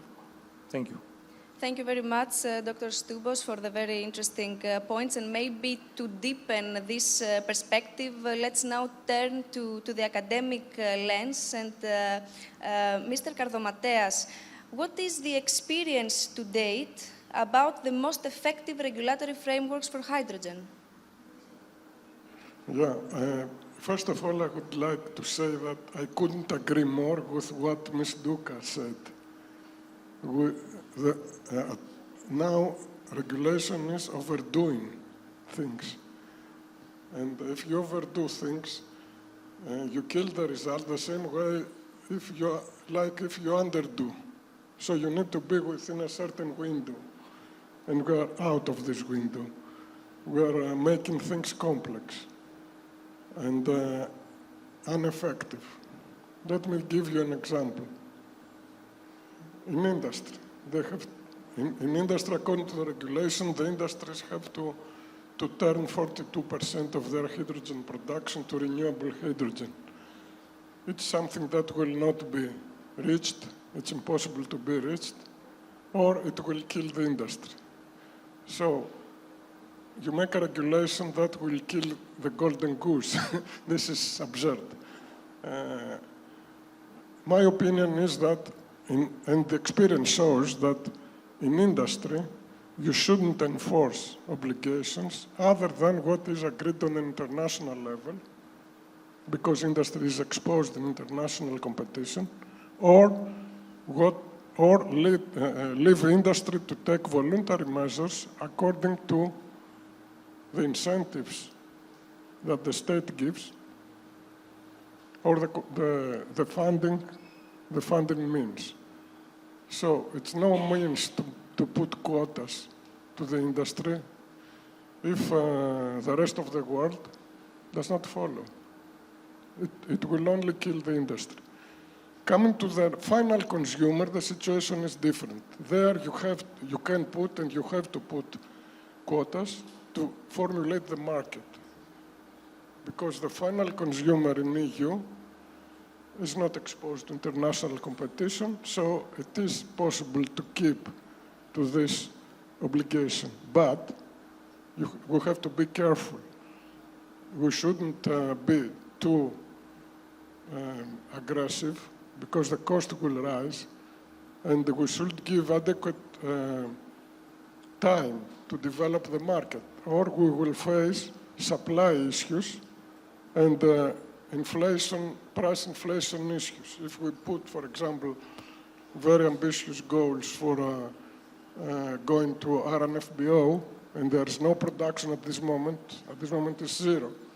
You cannot say that overnight we will go to 10% RNFBO, because a small production will inflate its prices, and still the goals will not be reached. So everything has to be very carefully designed.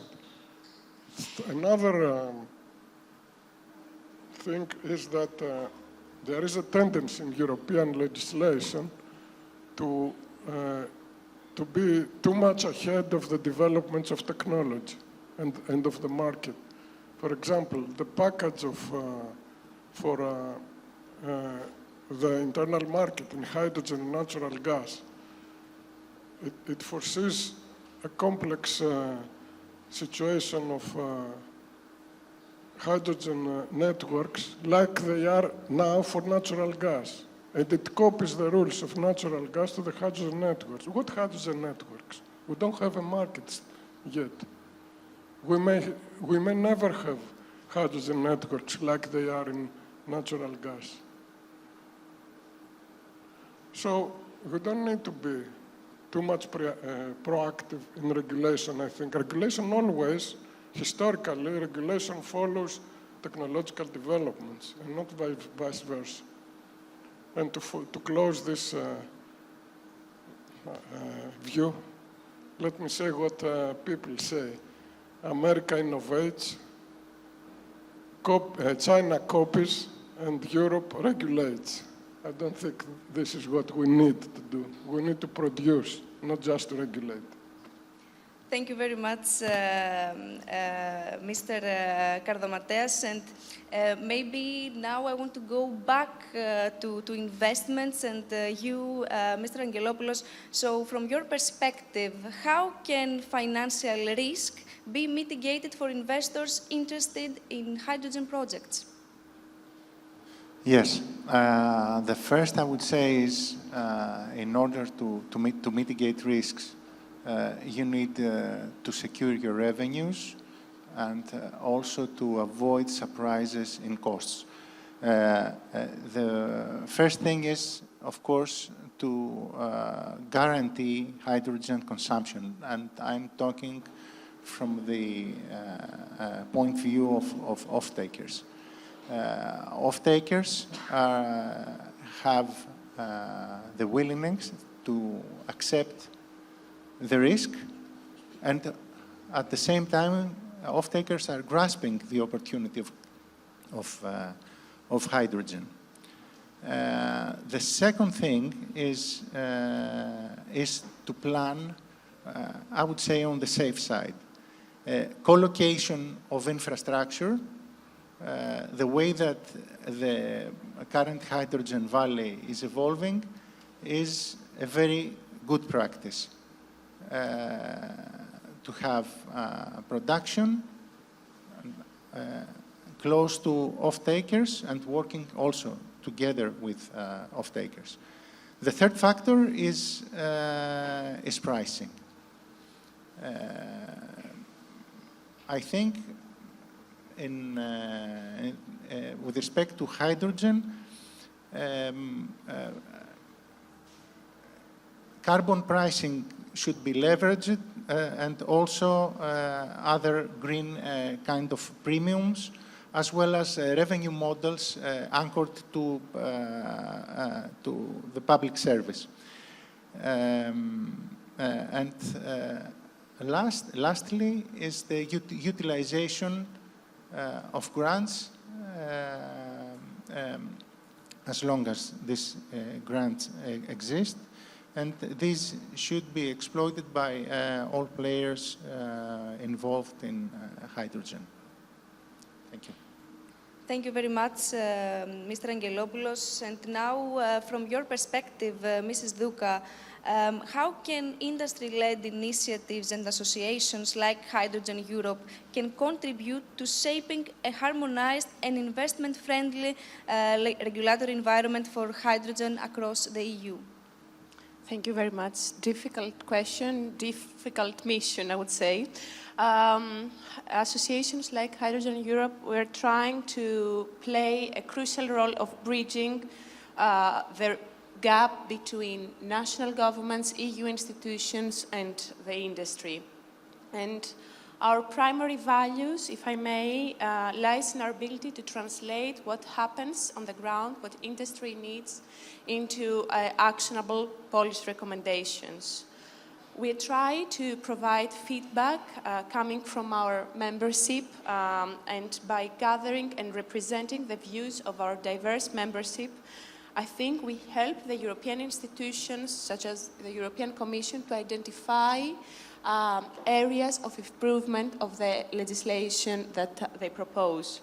And secondly, we are working towards harmonization of the EU legislation through our working groups, through our position papers, and through our structured dialogue with the EU institutions and national authorities. We are trying to create an alignment. And finally, we act as a platform from cross-sectoral collaboration, especially between hydrogen and electricity. We need, I think, to break down these silos between the electricity, the electrons, and the molecules. And if we want to build an integrated energy system, we need to coordinate with each other. And that's what we try to do. Okay. Thank you very much. And before my last question, I would like to say that at EIT Manufacturing, we are committed to fostering innovation and supporting industrial transformation across Europe. And at EIT Manufacturing Southeast, being based in Athens and covering 9 countries of the Southeast Europe, we would like to position Greece as a model that can be replicated across other European regions and countries. And with that in mind, I would like to ask Mr. Laumans, how do you see Greece position itself as a regional hub for the import and export of green hydrogen?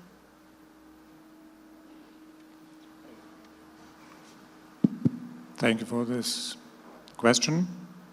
To start with, I think it's clear that Greece has significant potential for the production of green hydrogen due to its abundant renewable energy resources, solar energy, wind energy, and others. In the context of the H2 Greece project, we have recently concluded an analysis of the overall potential, both for the production and the use of green hydrogen in Greece, which has shown that Greece in the long term would be able to produce up to 274 terawatt hours of green hydrogen per year. This is about 8 million tons of green hydrogen. Of course, some of this is going to be used also for domestic consumption, for the decarbonization of the Greek economy. The National Energy and Climate Plan of Greece projects a national demand of 20 terawatt hours until 2050. But this shows that there's still a substantial part of the potential which could be available for export. And the potential could be even bigger if Greece imports renewable electricity from, for example, North Africa or the Middle East. So there are also concrete projects, for example, in cooperation with Egypt, that are currently being developed. And finally, Greece also has the possibility to import green hydrogen from Middle Eastern and North African countries. And also there, let's say, initial discussions are currently taking place. So in general, let's say, also considering the geographic location of Greece as a kind of gateway to Europe, I think there's significant potential for Greece to position itself as a kind of regional hub for the import and export of hydrogen to other European markets. For this to happen, of course, what is needed is the required hydrogen infrastructure. This includes pipeline interconnectors to other European countries, maybe also terminals for the import of liquid hydrogen or hydrogen derivatives. And of course, such a strategy would also provide substantial benefits for Greece from the development of its local economy, added value, creation of new jobs, additional revenues from exports. Basically, we have to remind ourselves that we are talking here about a completely new market which is being created and which Greece, of course, could also play an important role in the future.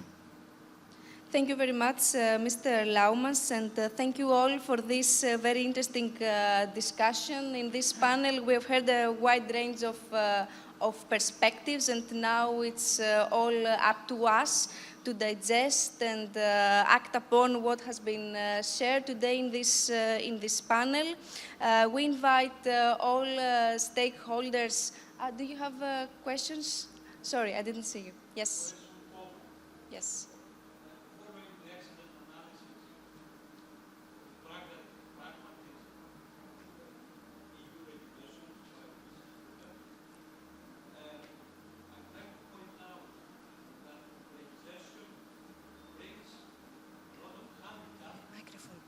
Sorry.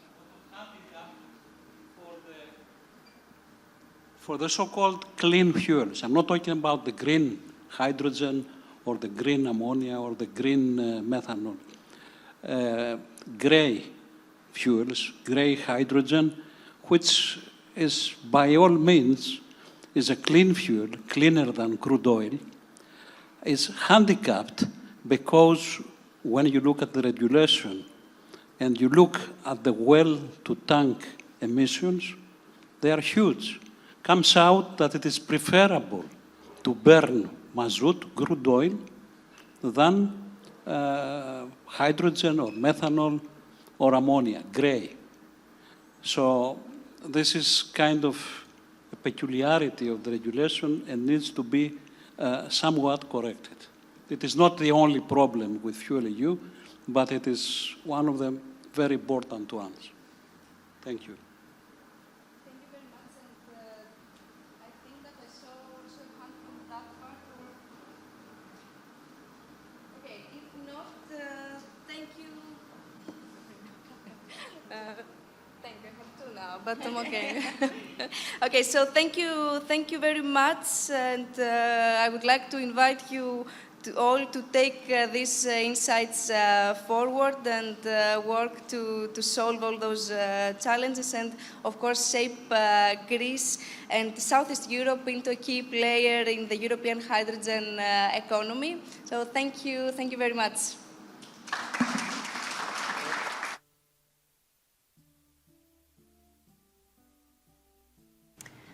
Okay. As we approach the conclusion of today's insightful discussions, it is fitting that we turn our focus to foundational elements of the hydrogen economy, technology and infrastructure. So let's close this panel session of our workshop with infrastructural developments that are paving the way for a sustainable hydrogen future. Dr. Emanuel Stamatakis, researcher at Fourth Institute of Geoenergy, will be the moderator of this panel. And Fourth is also a TRIERES partner, a partner in the TRIERES consortium. So,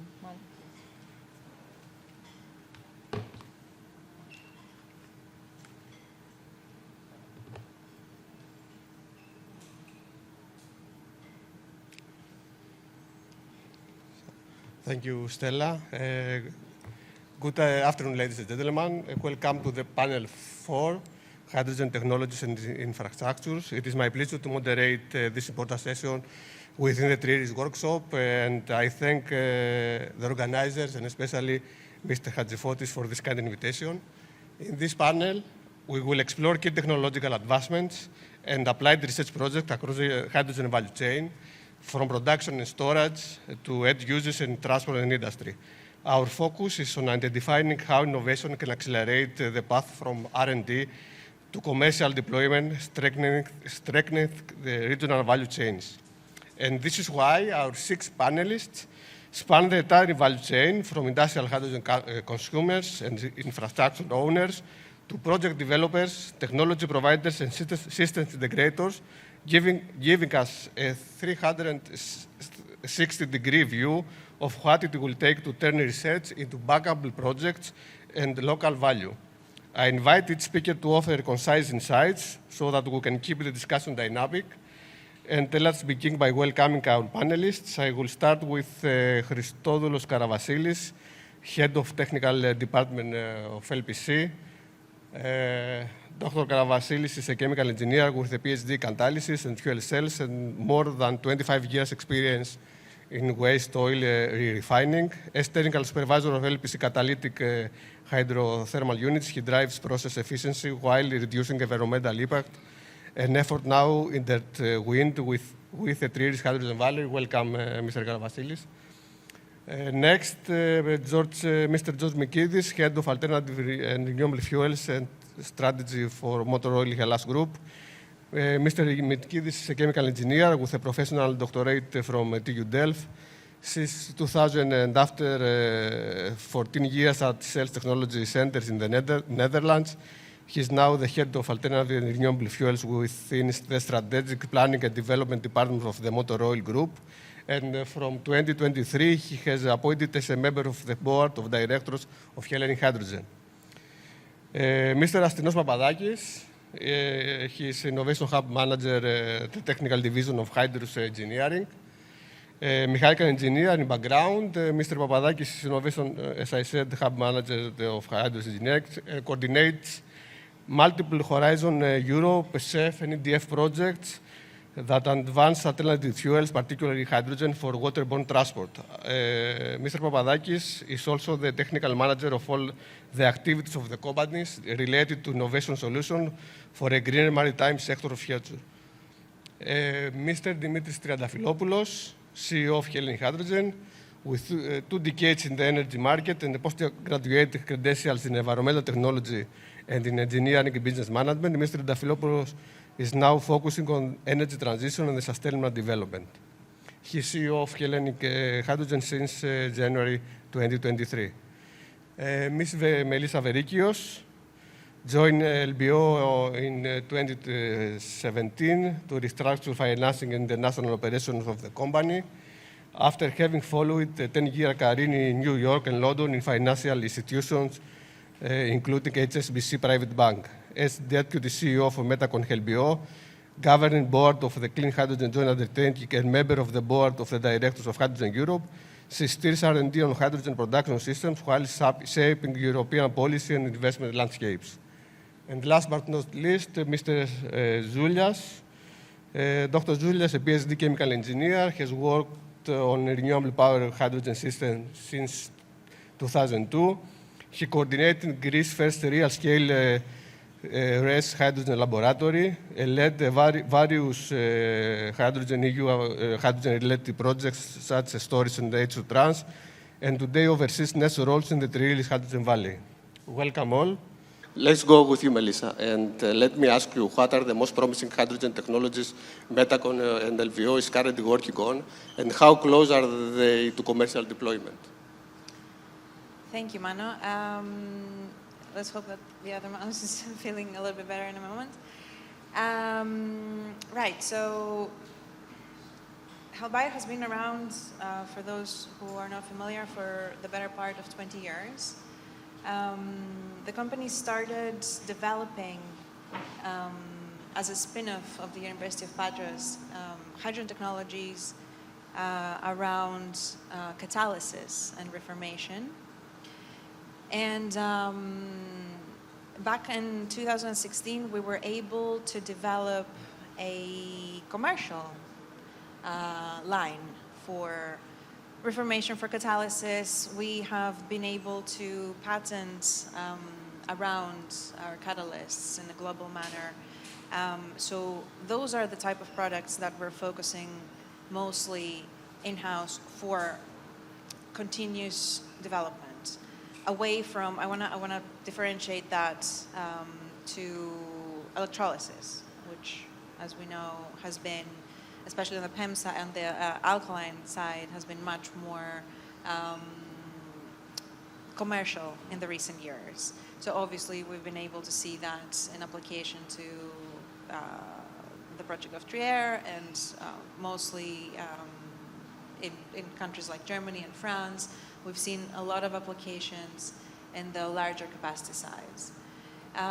So these are the two families that we're focusing on. Obviously, there is a lot of technical development as well in CHPs, which is also an area that Salbios started commercializing. In that area, and I don't know if that was included in your question, we've seen a little bit of a stopper, if I may say, in lack of a better term, in terms of policy making, in terms of subsidies. CHPs are mostly for on-the-spot production of hydrogen and energy. They were very much supported in the previous decade with a lot of monies from the EU and Commission, and also Hydrogen Europe was very much wrapped around combined heat and power technologies for fuel cells. But there's been a jump start on that area most recently, so we're able to focus on that again now. There's a little bit of a stopper in licensing. So I'll give you an example. We were called to send our systems to Germany for the licensing, and it's been 17 months now that we're still expecting for this licensing to move forward to the next step. So these are the main stoppers, I would say. I don't want to bore you with details. It's a very technical discussion. So we hope to be able to find solutions very soon. But mostly in the market of Greece, we've seen electrolysis being much more supported. Thank you, Melissa. Very promising innovation and developments that you mentioned at the beginning, indeed, regarding Metacom and LBO. And building on that, I think you partially answered my second question to you. How do you assess the market readiness for hydrogen fuel cells for distributed energy on transport use in Southern Europe? It's a very good question. I wouldn't focus it necessarily to Southern Europe. I would say it's more universal what we've seen when it comes to assessing, to evaluating the market, right? So it's a multifaceted evaluation that we need to look at. We need to look at TRL levels. So where does the hydrogen technology stand? Do we have enough equipment? Do we have enough talent to cover the market? Then it comes to infrastructure and supply. Okay, TRIERES is going to be able to produce hydrogen very well here locally, but where is the rest of the infrastructure? Are we able to produce an efficient supply chain? Are we able to connect our hydrogen produced with consumers? And I think market readiness and economic viability are two very important factors which have been the showstoppers for the green hydrogen value chain. Market readiness, of course, it really depends on infrastructure and on TRL, but economic viability, we've seen the capex prices are lowering, so that's great news. We are able to produce hydrogen in a much better price. In some areas and in some volumes, we could potentially say that we can compete with gray hydrogen, which is tremendous. And the projections are even for TRIERES to reach very, very competitive pricings in the near future, especially in a little bit larger capacity. But market readiness has been an issue. And obviously, it segments in transport and it differentiates in distributed applications. I would say in transport, we've seen a lot of very appealing applications in commercial use. So buses, garbage trucks, or much larger fleets for commercial use. But if we compare passenger vehicles that are hydrogen fueled compared to EVs, I think that we're lagging very much behind still. So good news is that we have a vehicle right here outside, and that can be very encouraging for the markets. I think that solving each problem at a time can lead into creating a much better value chain.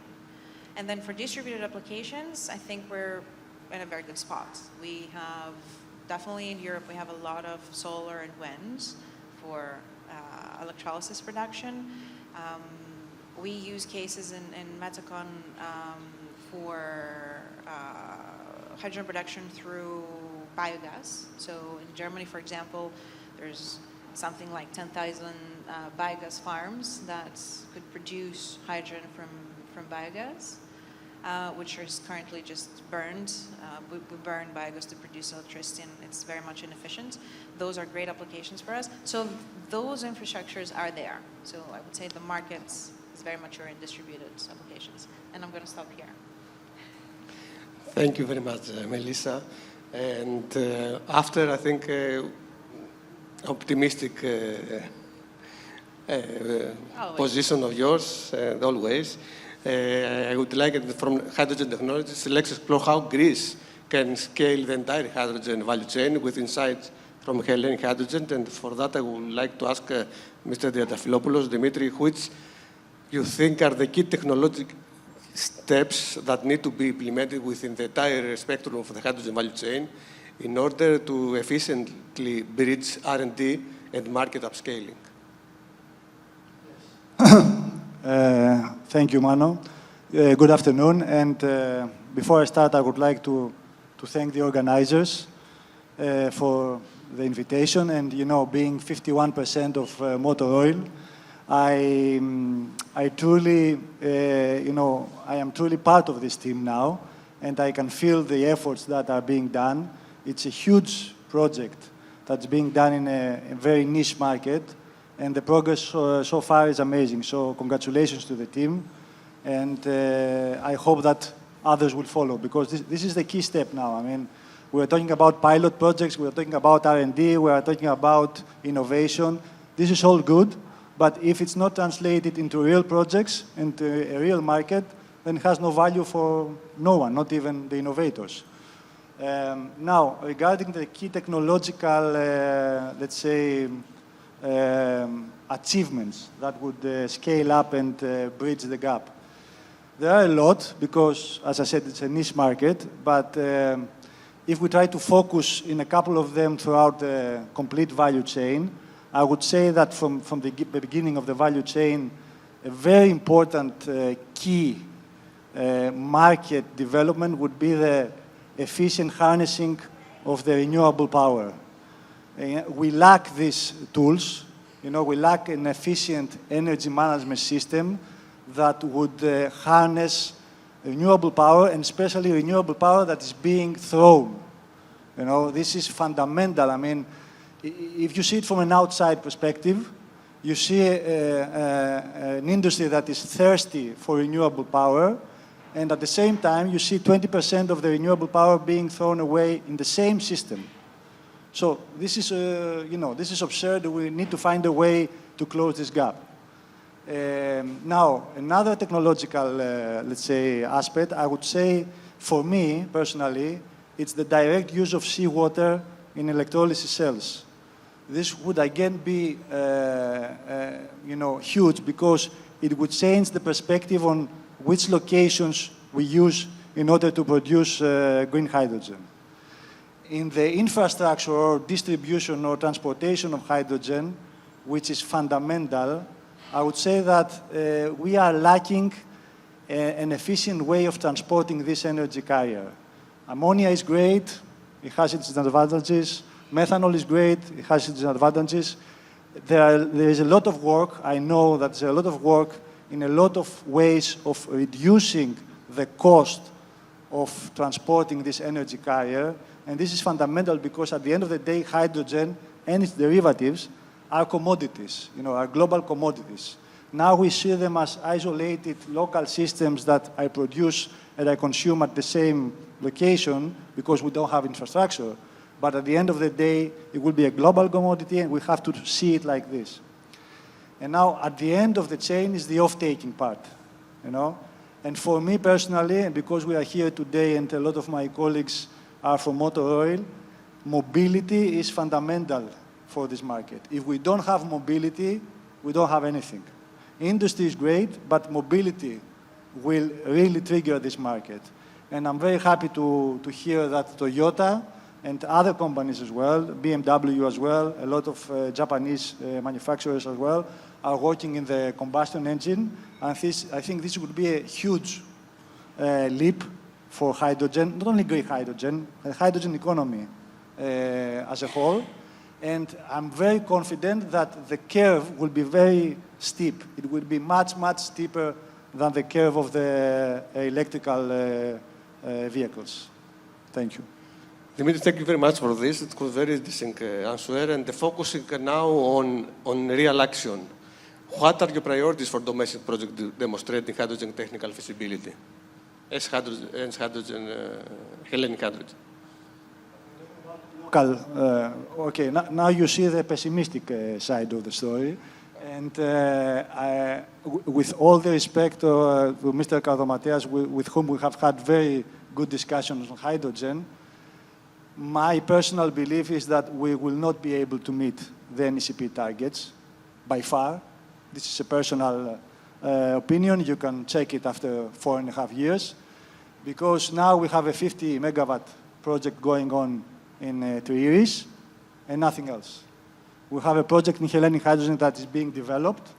And from our standpoint, you need at least 5 years to fully develop and operate a large-scale electrolysis plant, taking into consideration that a lot of things are going normally. You know, you don't find any, let's say, absurd people that are hindering this process. So, unfortunately, I don't think we will meet the target, which, in the first place, it was very low, in my opinion. Just to give a number, because you know a lot of people here are engineers and are good with numbers.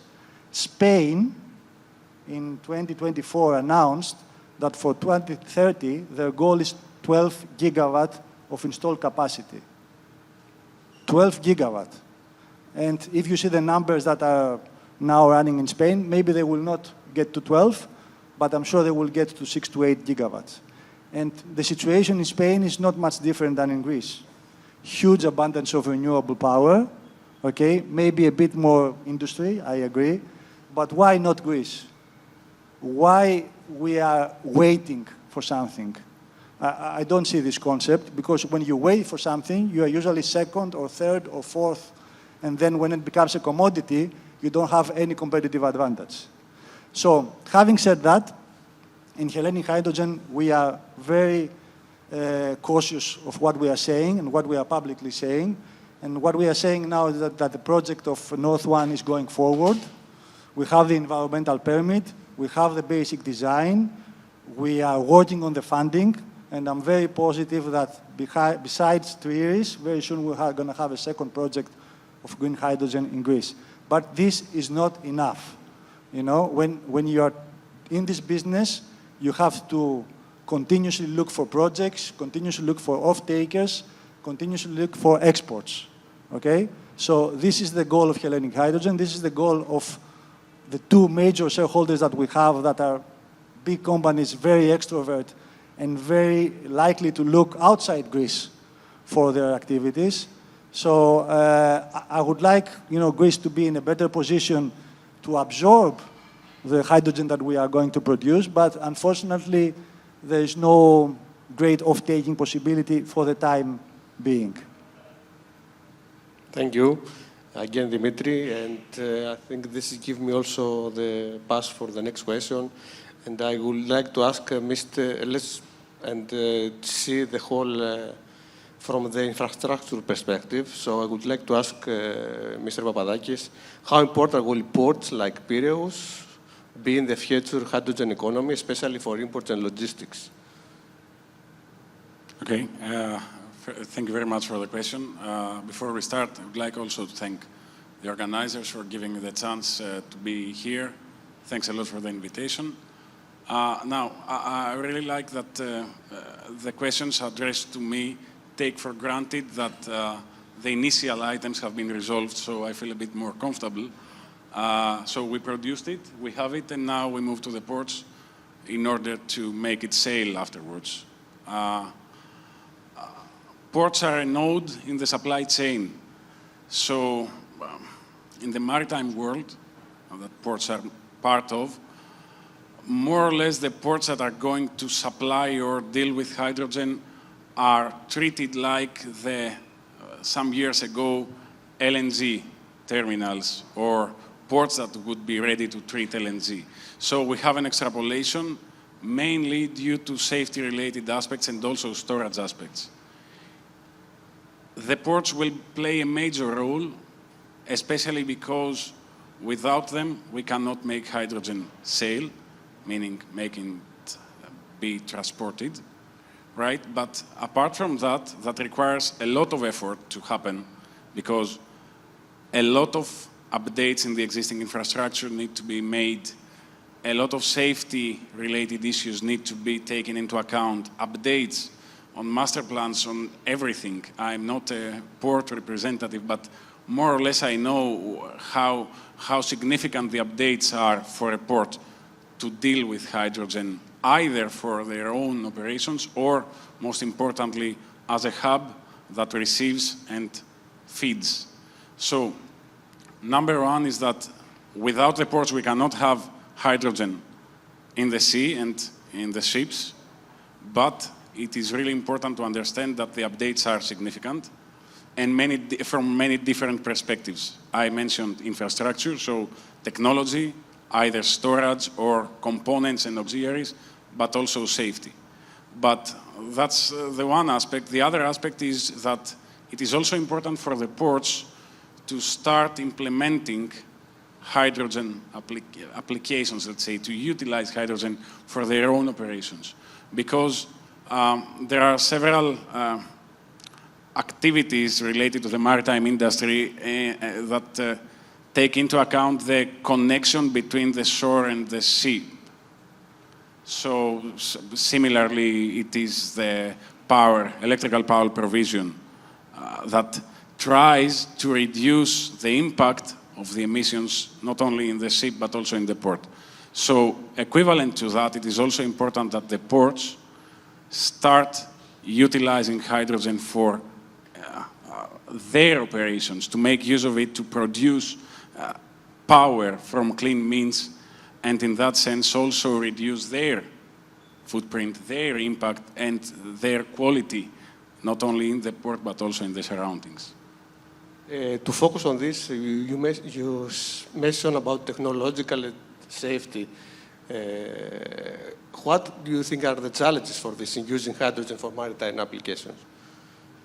Okay, we only have 3-4 minutes, right? Because we can start discussing for 1 hour about that. Okay, first I would like to mention that technological challenges and safety challenges are not purely distinguished. To me, they are most of the times interconnected. So I will not distinguish them. I will start mentioning, and then we see where it fits.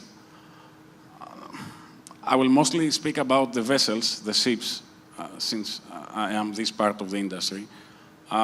Number one is storage. Storage is both technological challenge and also safety, because if we speak about gaseous form storage, we speak about pressure of more than, I would say, 250.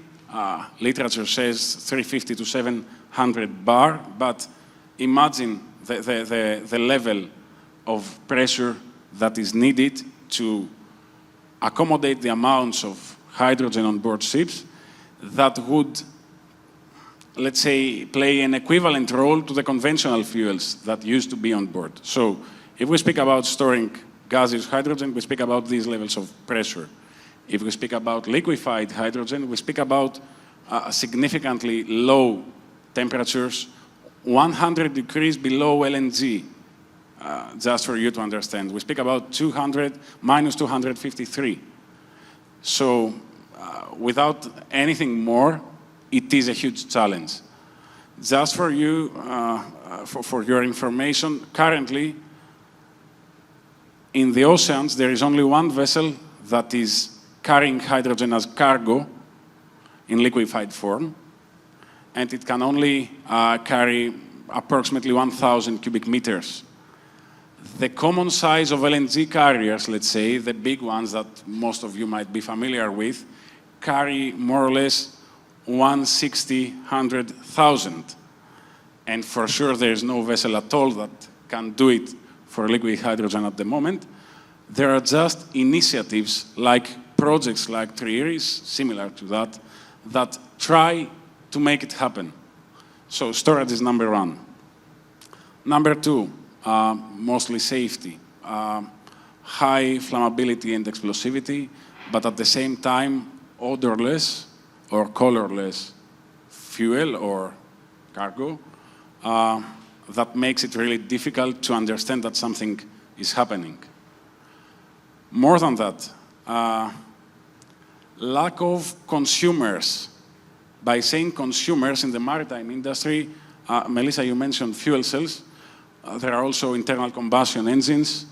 Currently, just one type of fuel cells has been, let's say, marinized and is already available in maritime applications, but not at a full scale to cover the full energy needs of a ship.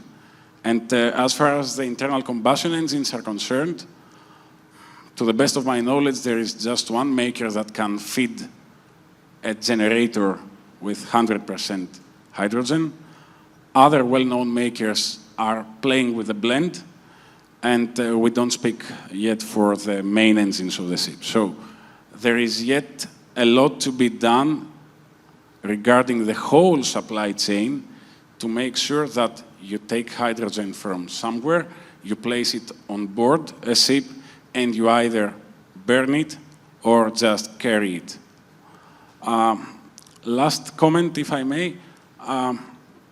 I see also representatives from classification societies here. So you know very well that also the regulatory framework and the safety-related developments are currently ongoing. They are not well established. So all the stakeholders are seeking for the optimum solutions. Of course, there are developments, but a lot of things to be done, hopefully in the near future. Thank you, Astrine, very much. And I would like to hear now the view and insights of Motor Oil, Greece leading energy companies on hydrogen's role in alternative fuels. And I would like to address to you, George, a question. How is Motor Oil preparing its infrastructure and operations to integrate hydrogen as part of its alternative fuel strategy? This is my first question to you. Thank you, Manos. Good afternoon, everyone, and a special thanks to our partners and visitors for being here with us today.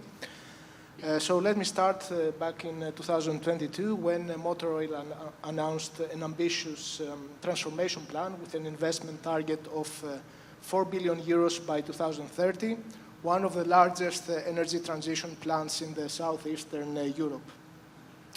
This plan was, and it still is, very much aligned with the way we see the energy markets evolving.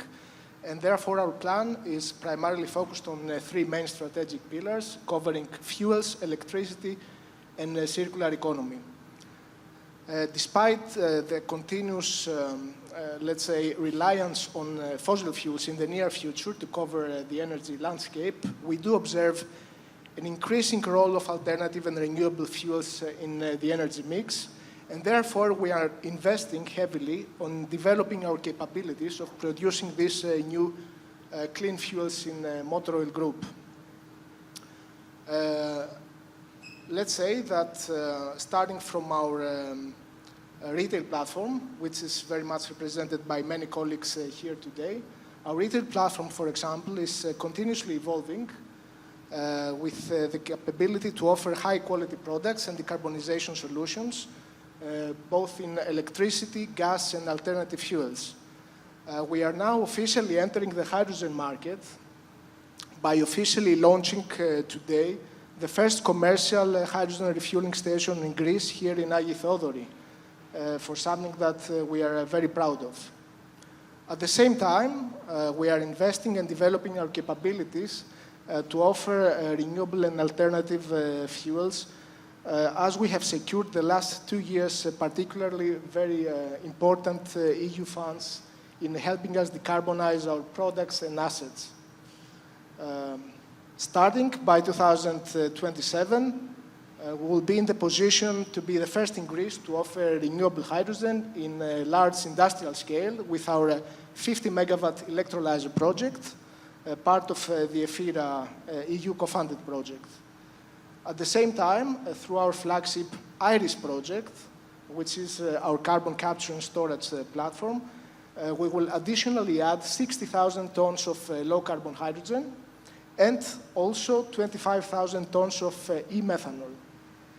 Now, the e-methanol essentially opens up the market of e-fuels in Greece, being a versatile chemical used in many applications, and primarily it will be focusing as alternative fuel in the shipping industry. Our hydrogen platform, which is being developed here in motor oil industrial asset in Corinth, also includes a distribution network of compressed hydrogen through a trailer system that is able to reach external customers very far away. LPC is a very good example, which Christos will speak later.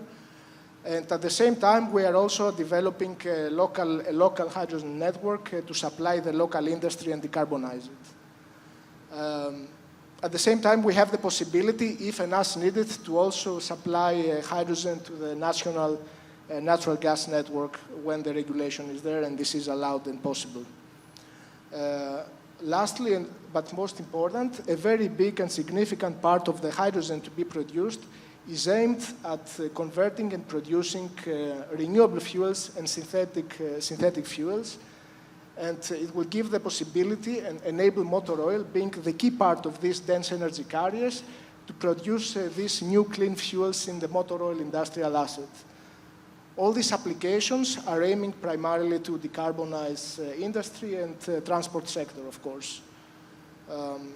So ultimately, the goal of our program is to develop a nucleus and create a hydrogen market, starting here from our TRIERES Valley. Also penetrate new applications, primarily around our TRIERES Hydrogen Valley, and enable at the same time competitive production of this new product, which is very much essential. This is achieved through innovation and through our EU co-funded projects. So this is all in a nutshell. It's really great to hear how motor oil strategy is evolving over the last few years. And looking further, what role do you see for hydrogen in the decarbonization of refining and heavy transport, and what are the key milestones to get there? Yes, good question. So oil refining, let's say something that you all know of. Hydrogen is a crucial molecule in the oil refining industry. It has been used for many, many decades in upgrading and desulfurizing petroleum refined products. So the first step is, of course, to replace this traditional gray hydrogen, which emits very large quantities of CO2, with renewable hydrogen. So this is the first step to decarbonize the refining industry. Secondly, hydrogen can also play a role in the solution canvas of decarbonizing the refinery processes, along, of course, with other options like direct electrification, improved energy efficiency, carbon capture and storage, and usage of other green molecules and gases. Third, and most important, hydrogen not only gives the possibility to decarbonize the refinery processes, but also unlocks the opportunity to create new clean fuels by producing e-fuels, the so-called e-fuels, and this way decarbonize the refinery products and reduce scope 3 emission of transport fuels. Now coming to the transport sector, of course hydrogen faces competition from electricity and batteries, which seem more applicable in light-duty applications and short distances, but definitely hydrogen is advantageous in heavy-duty vehicles and fleets covering long distances, but also in coastal shipping. In addition, hydrogen can be in a synergy and offer, let's say, opportunities in hybrid mode as a range extender, also in electric vehicles and means of transport. Although it has very big advantages, hydrogen does have difficulties and challenges in being applied in heavy-duty applications like shipping and aviation. But in those applications, hydrogen should be more viewed as, as part of a dense energy carrier, like e-fuels, for example, methanol, ammonia, and synthetic hydrocarbons, which can be produced and offer dense energy solutions to these more heavy-duty applications in shipping and aviation. Now, with respect to networks, although you did not ask, it's much more challenging on applying hydrogen in gas networks because of cost parity, even when considering CO2.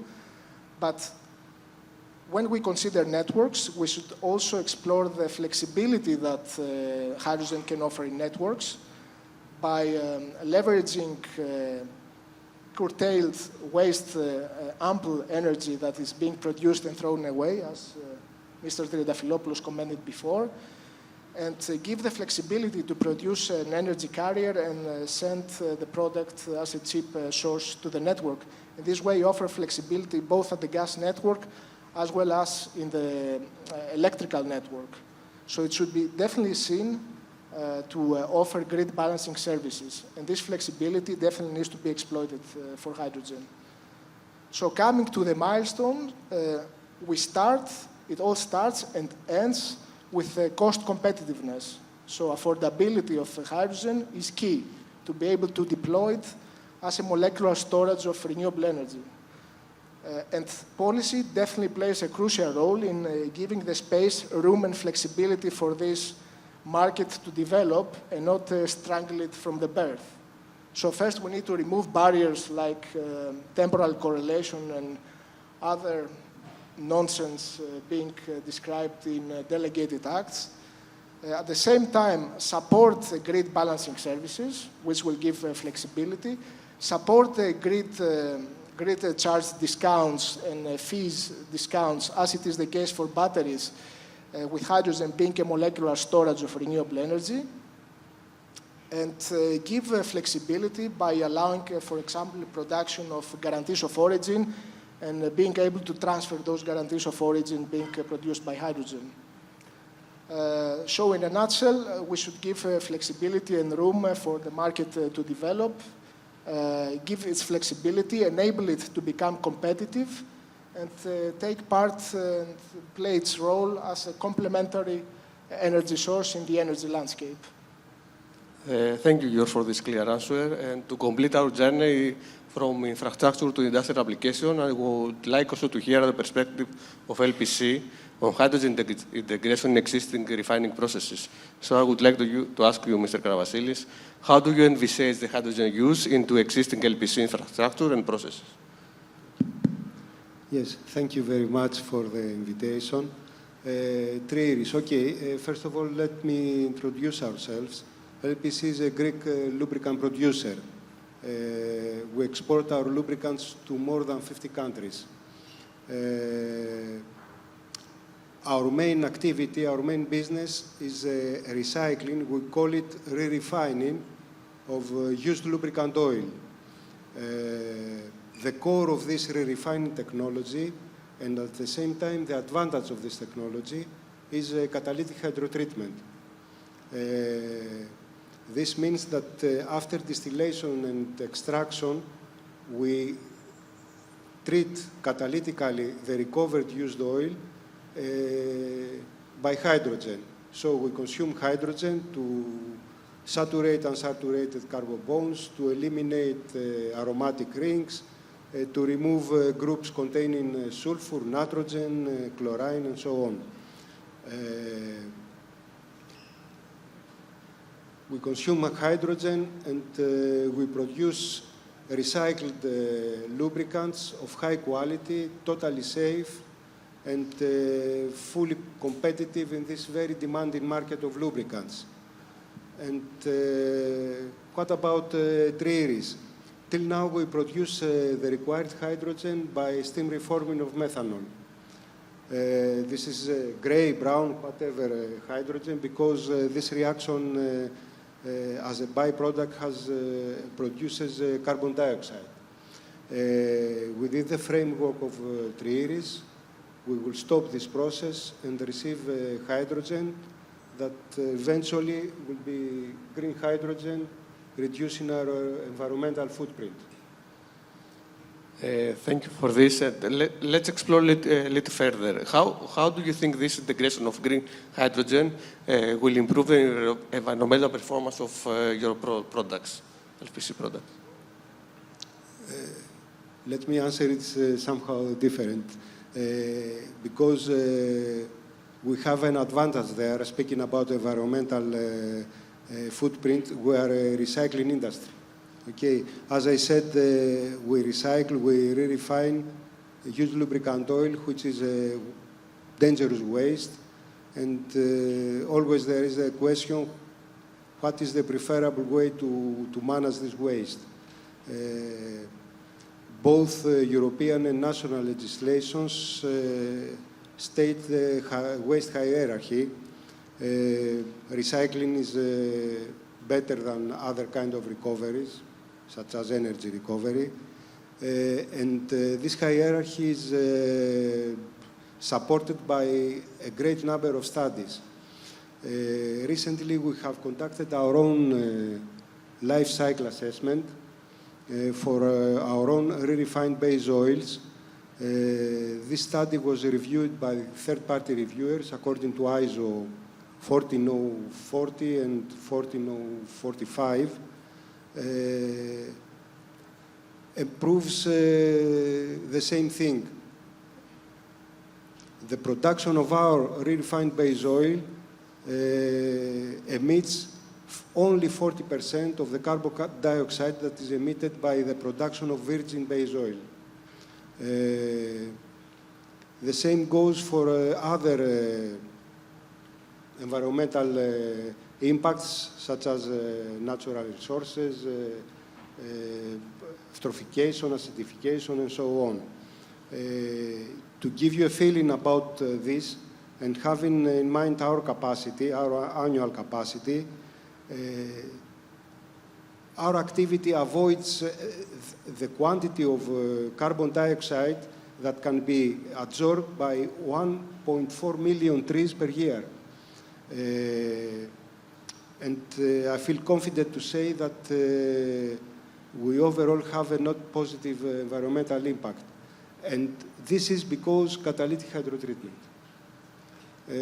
This is the advantage of our process, and that's why hydrogen is very important for us. Thank you, Christos, for this, and many thanks to all of our speakers for their concise and insightful contributions. Today's discussion underlines a clear message, I think. Greece has the expertise, projects, a collaborative spirit needed to turn hydrogen from research ambition into regional growth and climate action. Let us use this momentum of the TRIERES Hydrogen Valley to continue aligning policy, investment, and innovation, so that by the time that we meet again, hydrogen will be an everyday part of the Peloponnese energy landscape. And I now invite any final question from the floor, if any, and look forward for the dialogue that follows.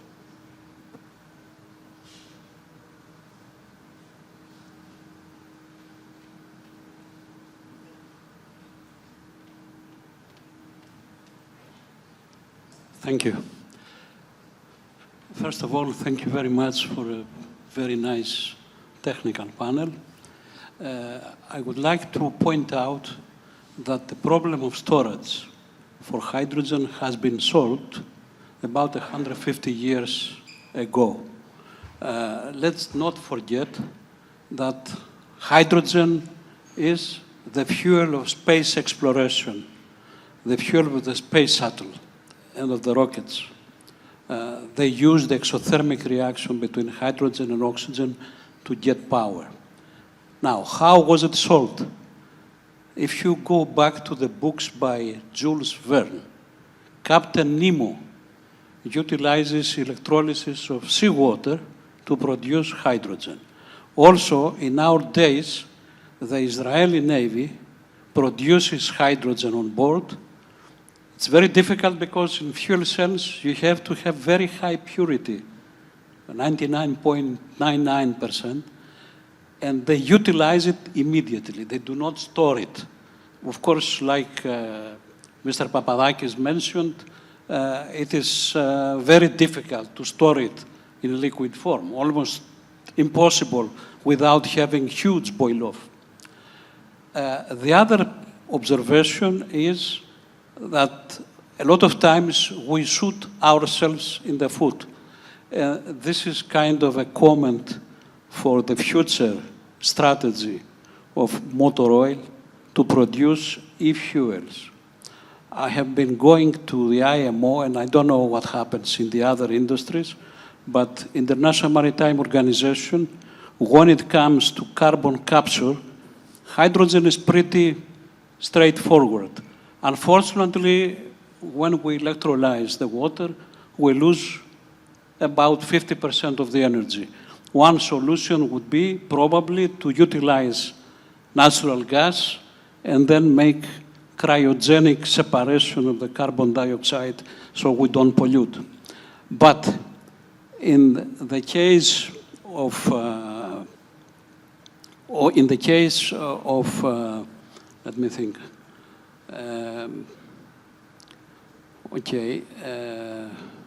I lost my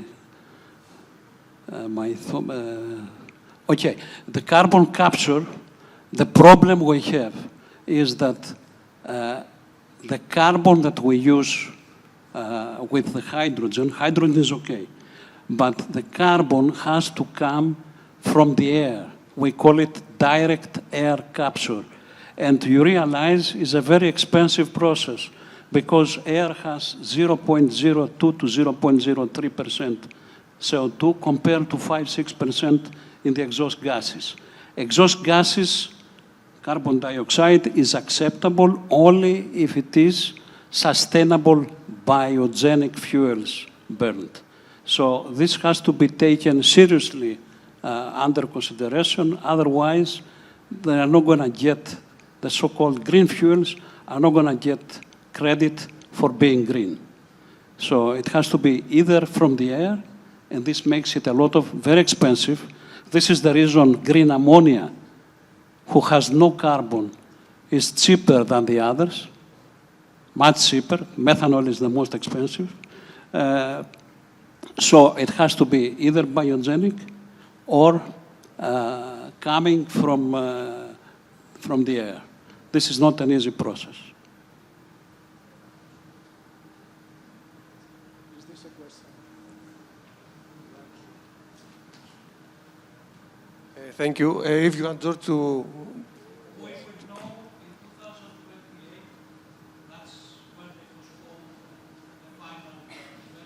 Up to 2040, we are okay in any case, and direct air capture is virtually not there. The cost is prohibitive, so after 2040, we may consider it.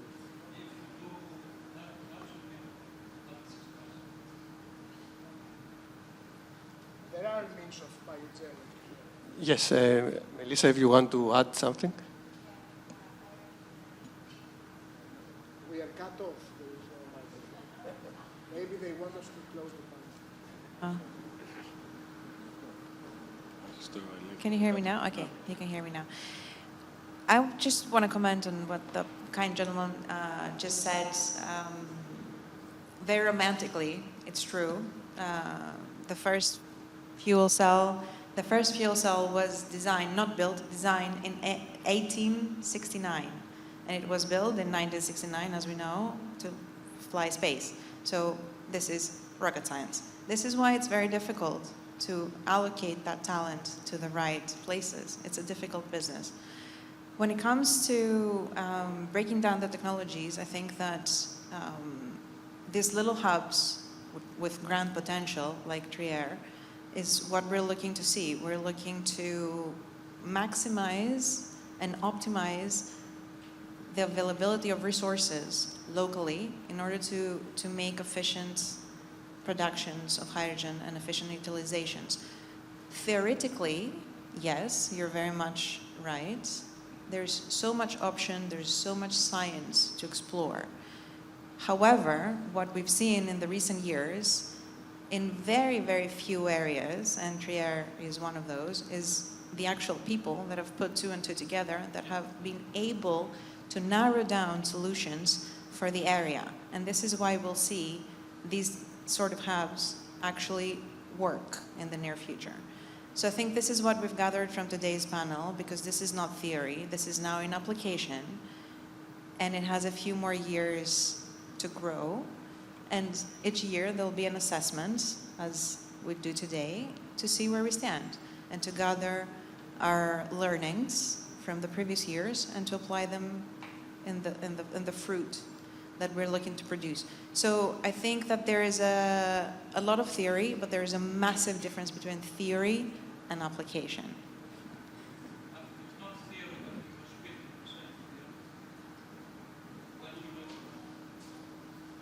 I will let. It's not theory, but if we take it from Mr. Diadafilopoulos' perspective, if you are losing energy from renewables and you don't use it, then it's not 50%, and it's 100% deployment of electrolysis. So this is how you see it. The glass empty or half empty or half full, yes. So do we have any other question from the audience? Thank you again, and thank you all.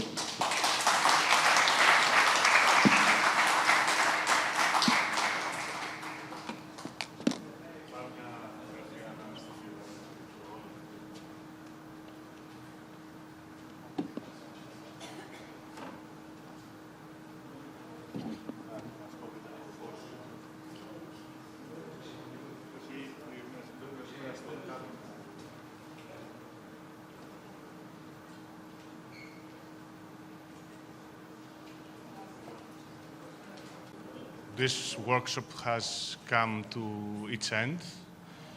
First of all, we all hope that Manos is well. He left better than he looked before, so hopefully he will be fine soon. One really impressive outcome of this workshop was that we finished on time. Given the fact that most of the speakers were Greek, it looks like we really behave European when we deal in a European project context. But to get more serious, it's really symbolic and really important that we hold this meeting here in Agioi Theodoroi, in Peloponnesos, in Corinthia, next to our refinery. And it is important for us to show that this small effort, not a small effort in a way that it's a project that is one of the many that happens in Europe, but it has a great impact around Greece. And with the support of all the partners, we are managing to deliver and bring results. I can assure you that we will continue to work hard to deliver what we have promised to the European Commission, but beyond that, to establish a strong partnership between those that they are here and those that they want to join in the future to support the development on energy, green energy and hydrogen ecosystem in Greece.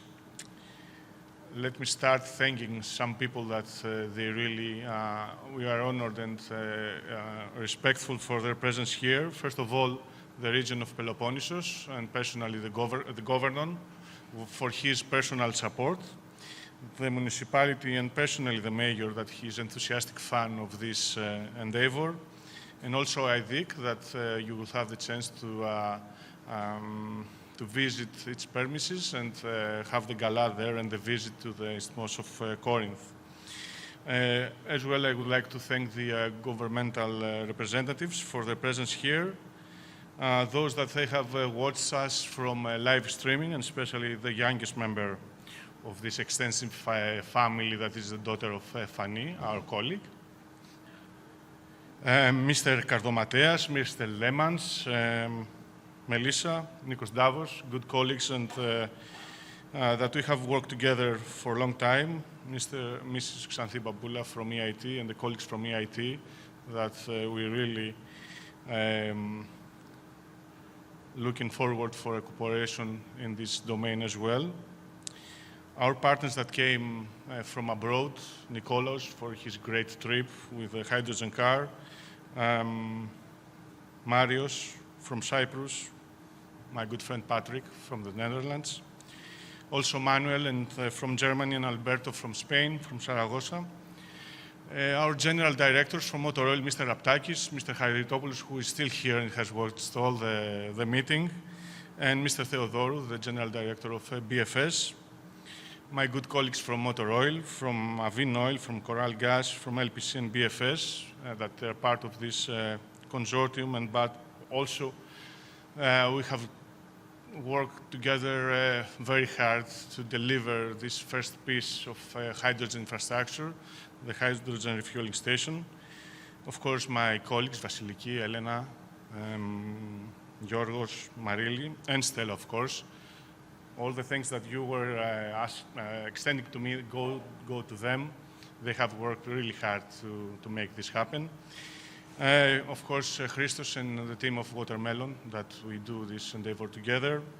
And of course, just inform you that the consortium will meet again in October in Groningen, together with Patrick, to have the experience of the first large-scale hydrogen valley in Europe. Forgot to thank also as well our project officer, Mr. Hadjimarkakis, the representatives from Hydrogen Europe for the presence here.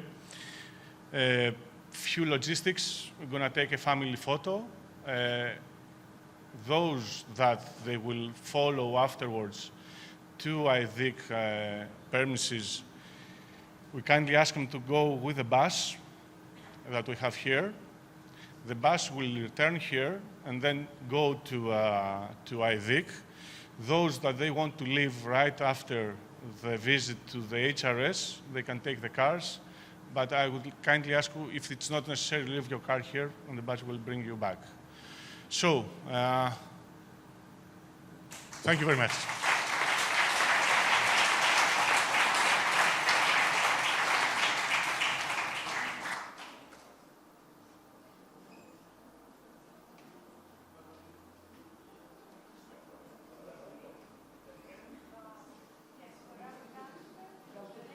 Components, the HRS site visit and the gala afternoon.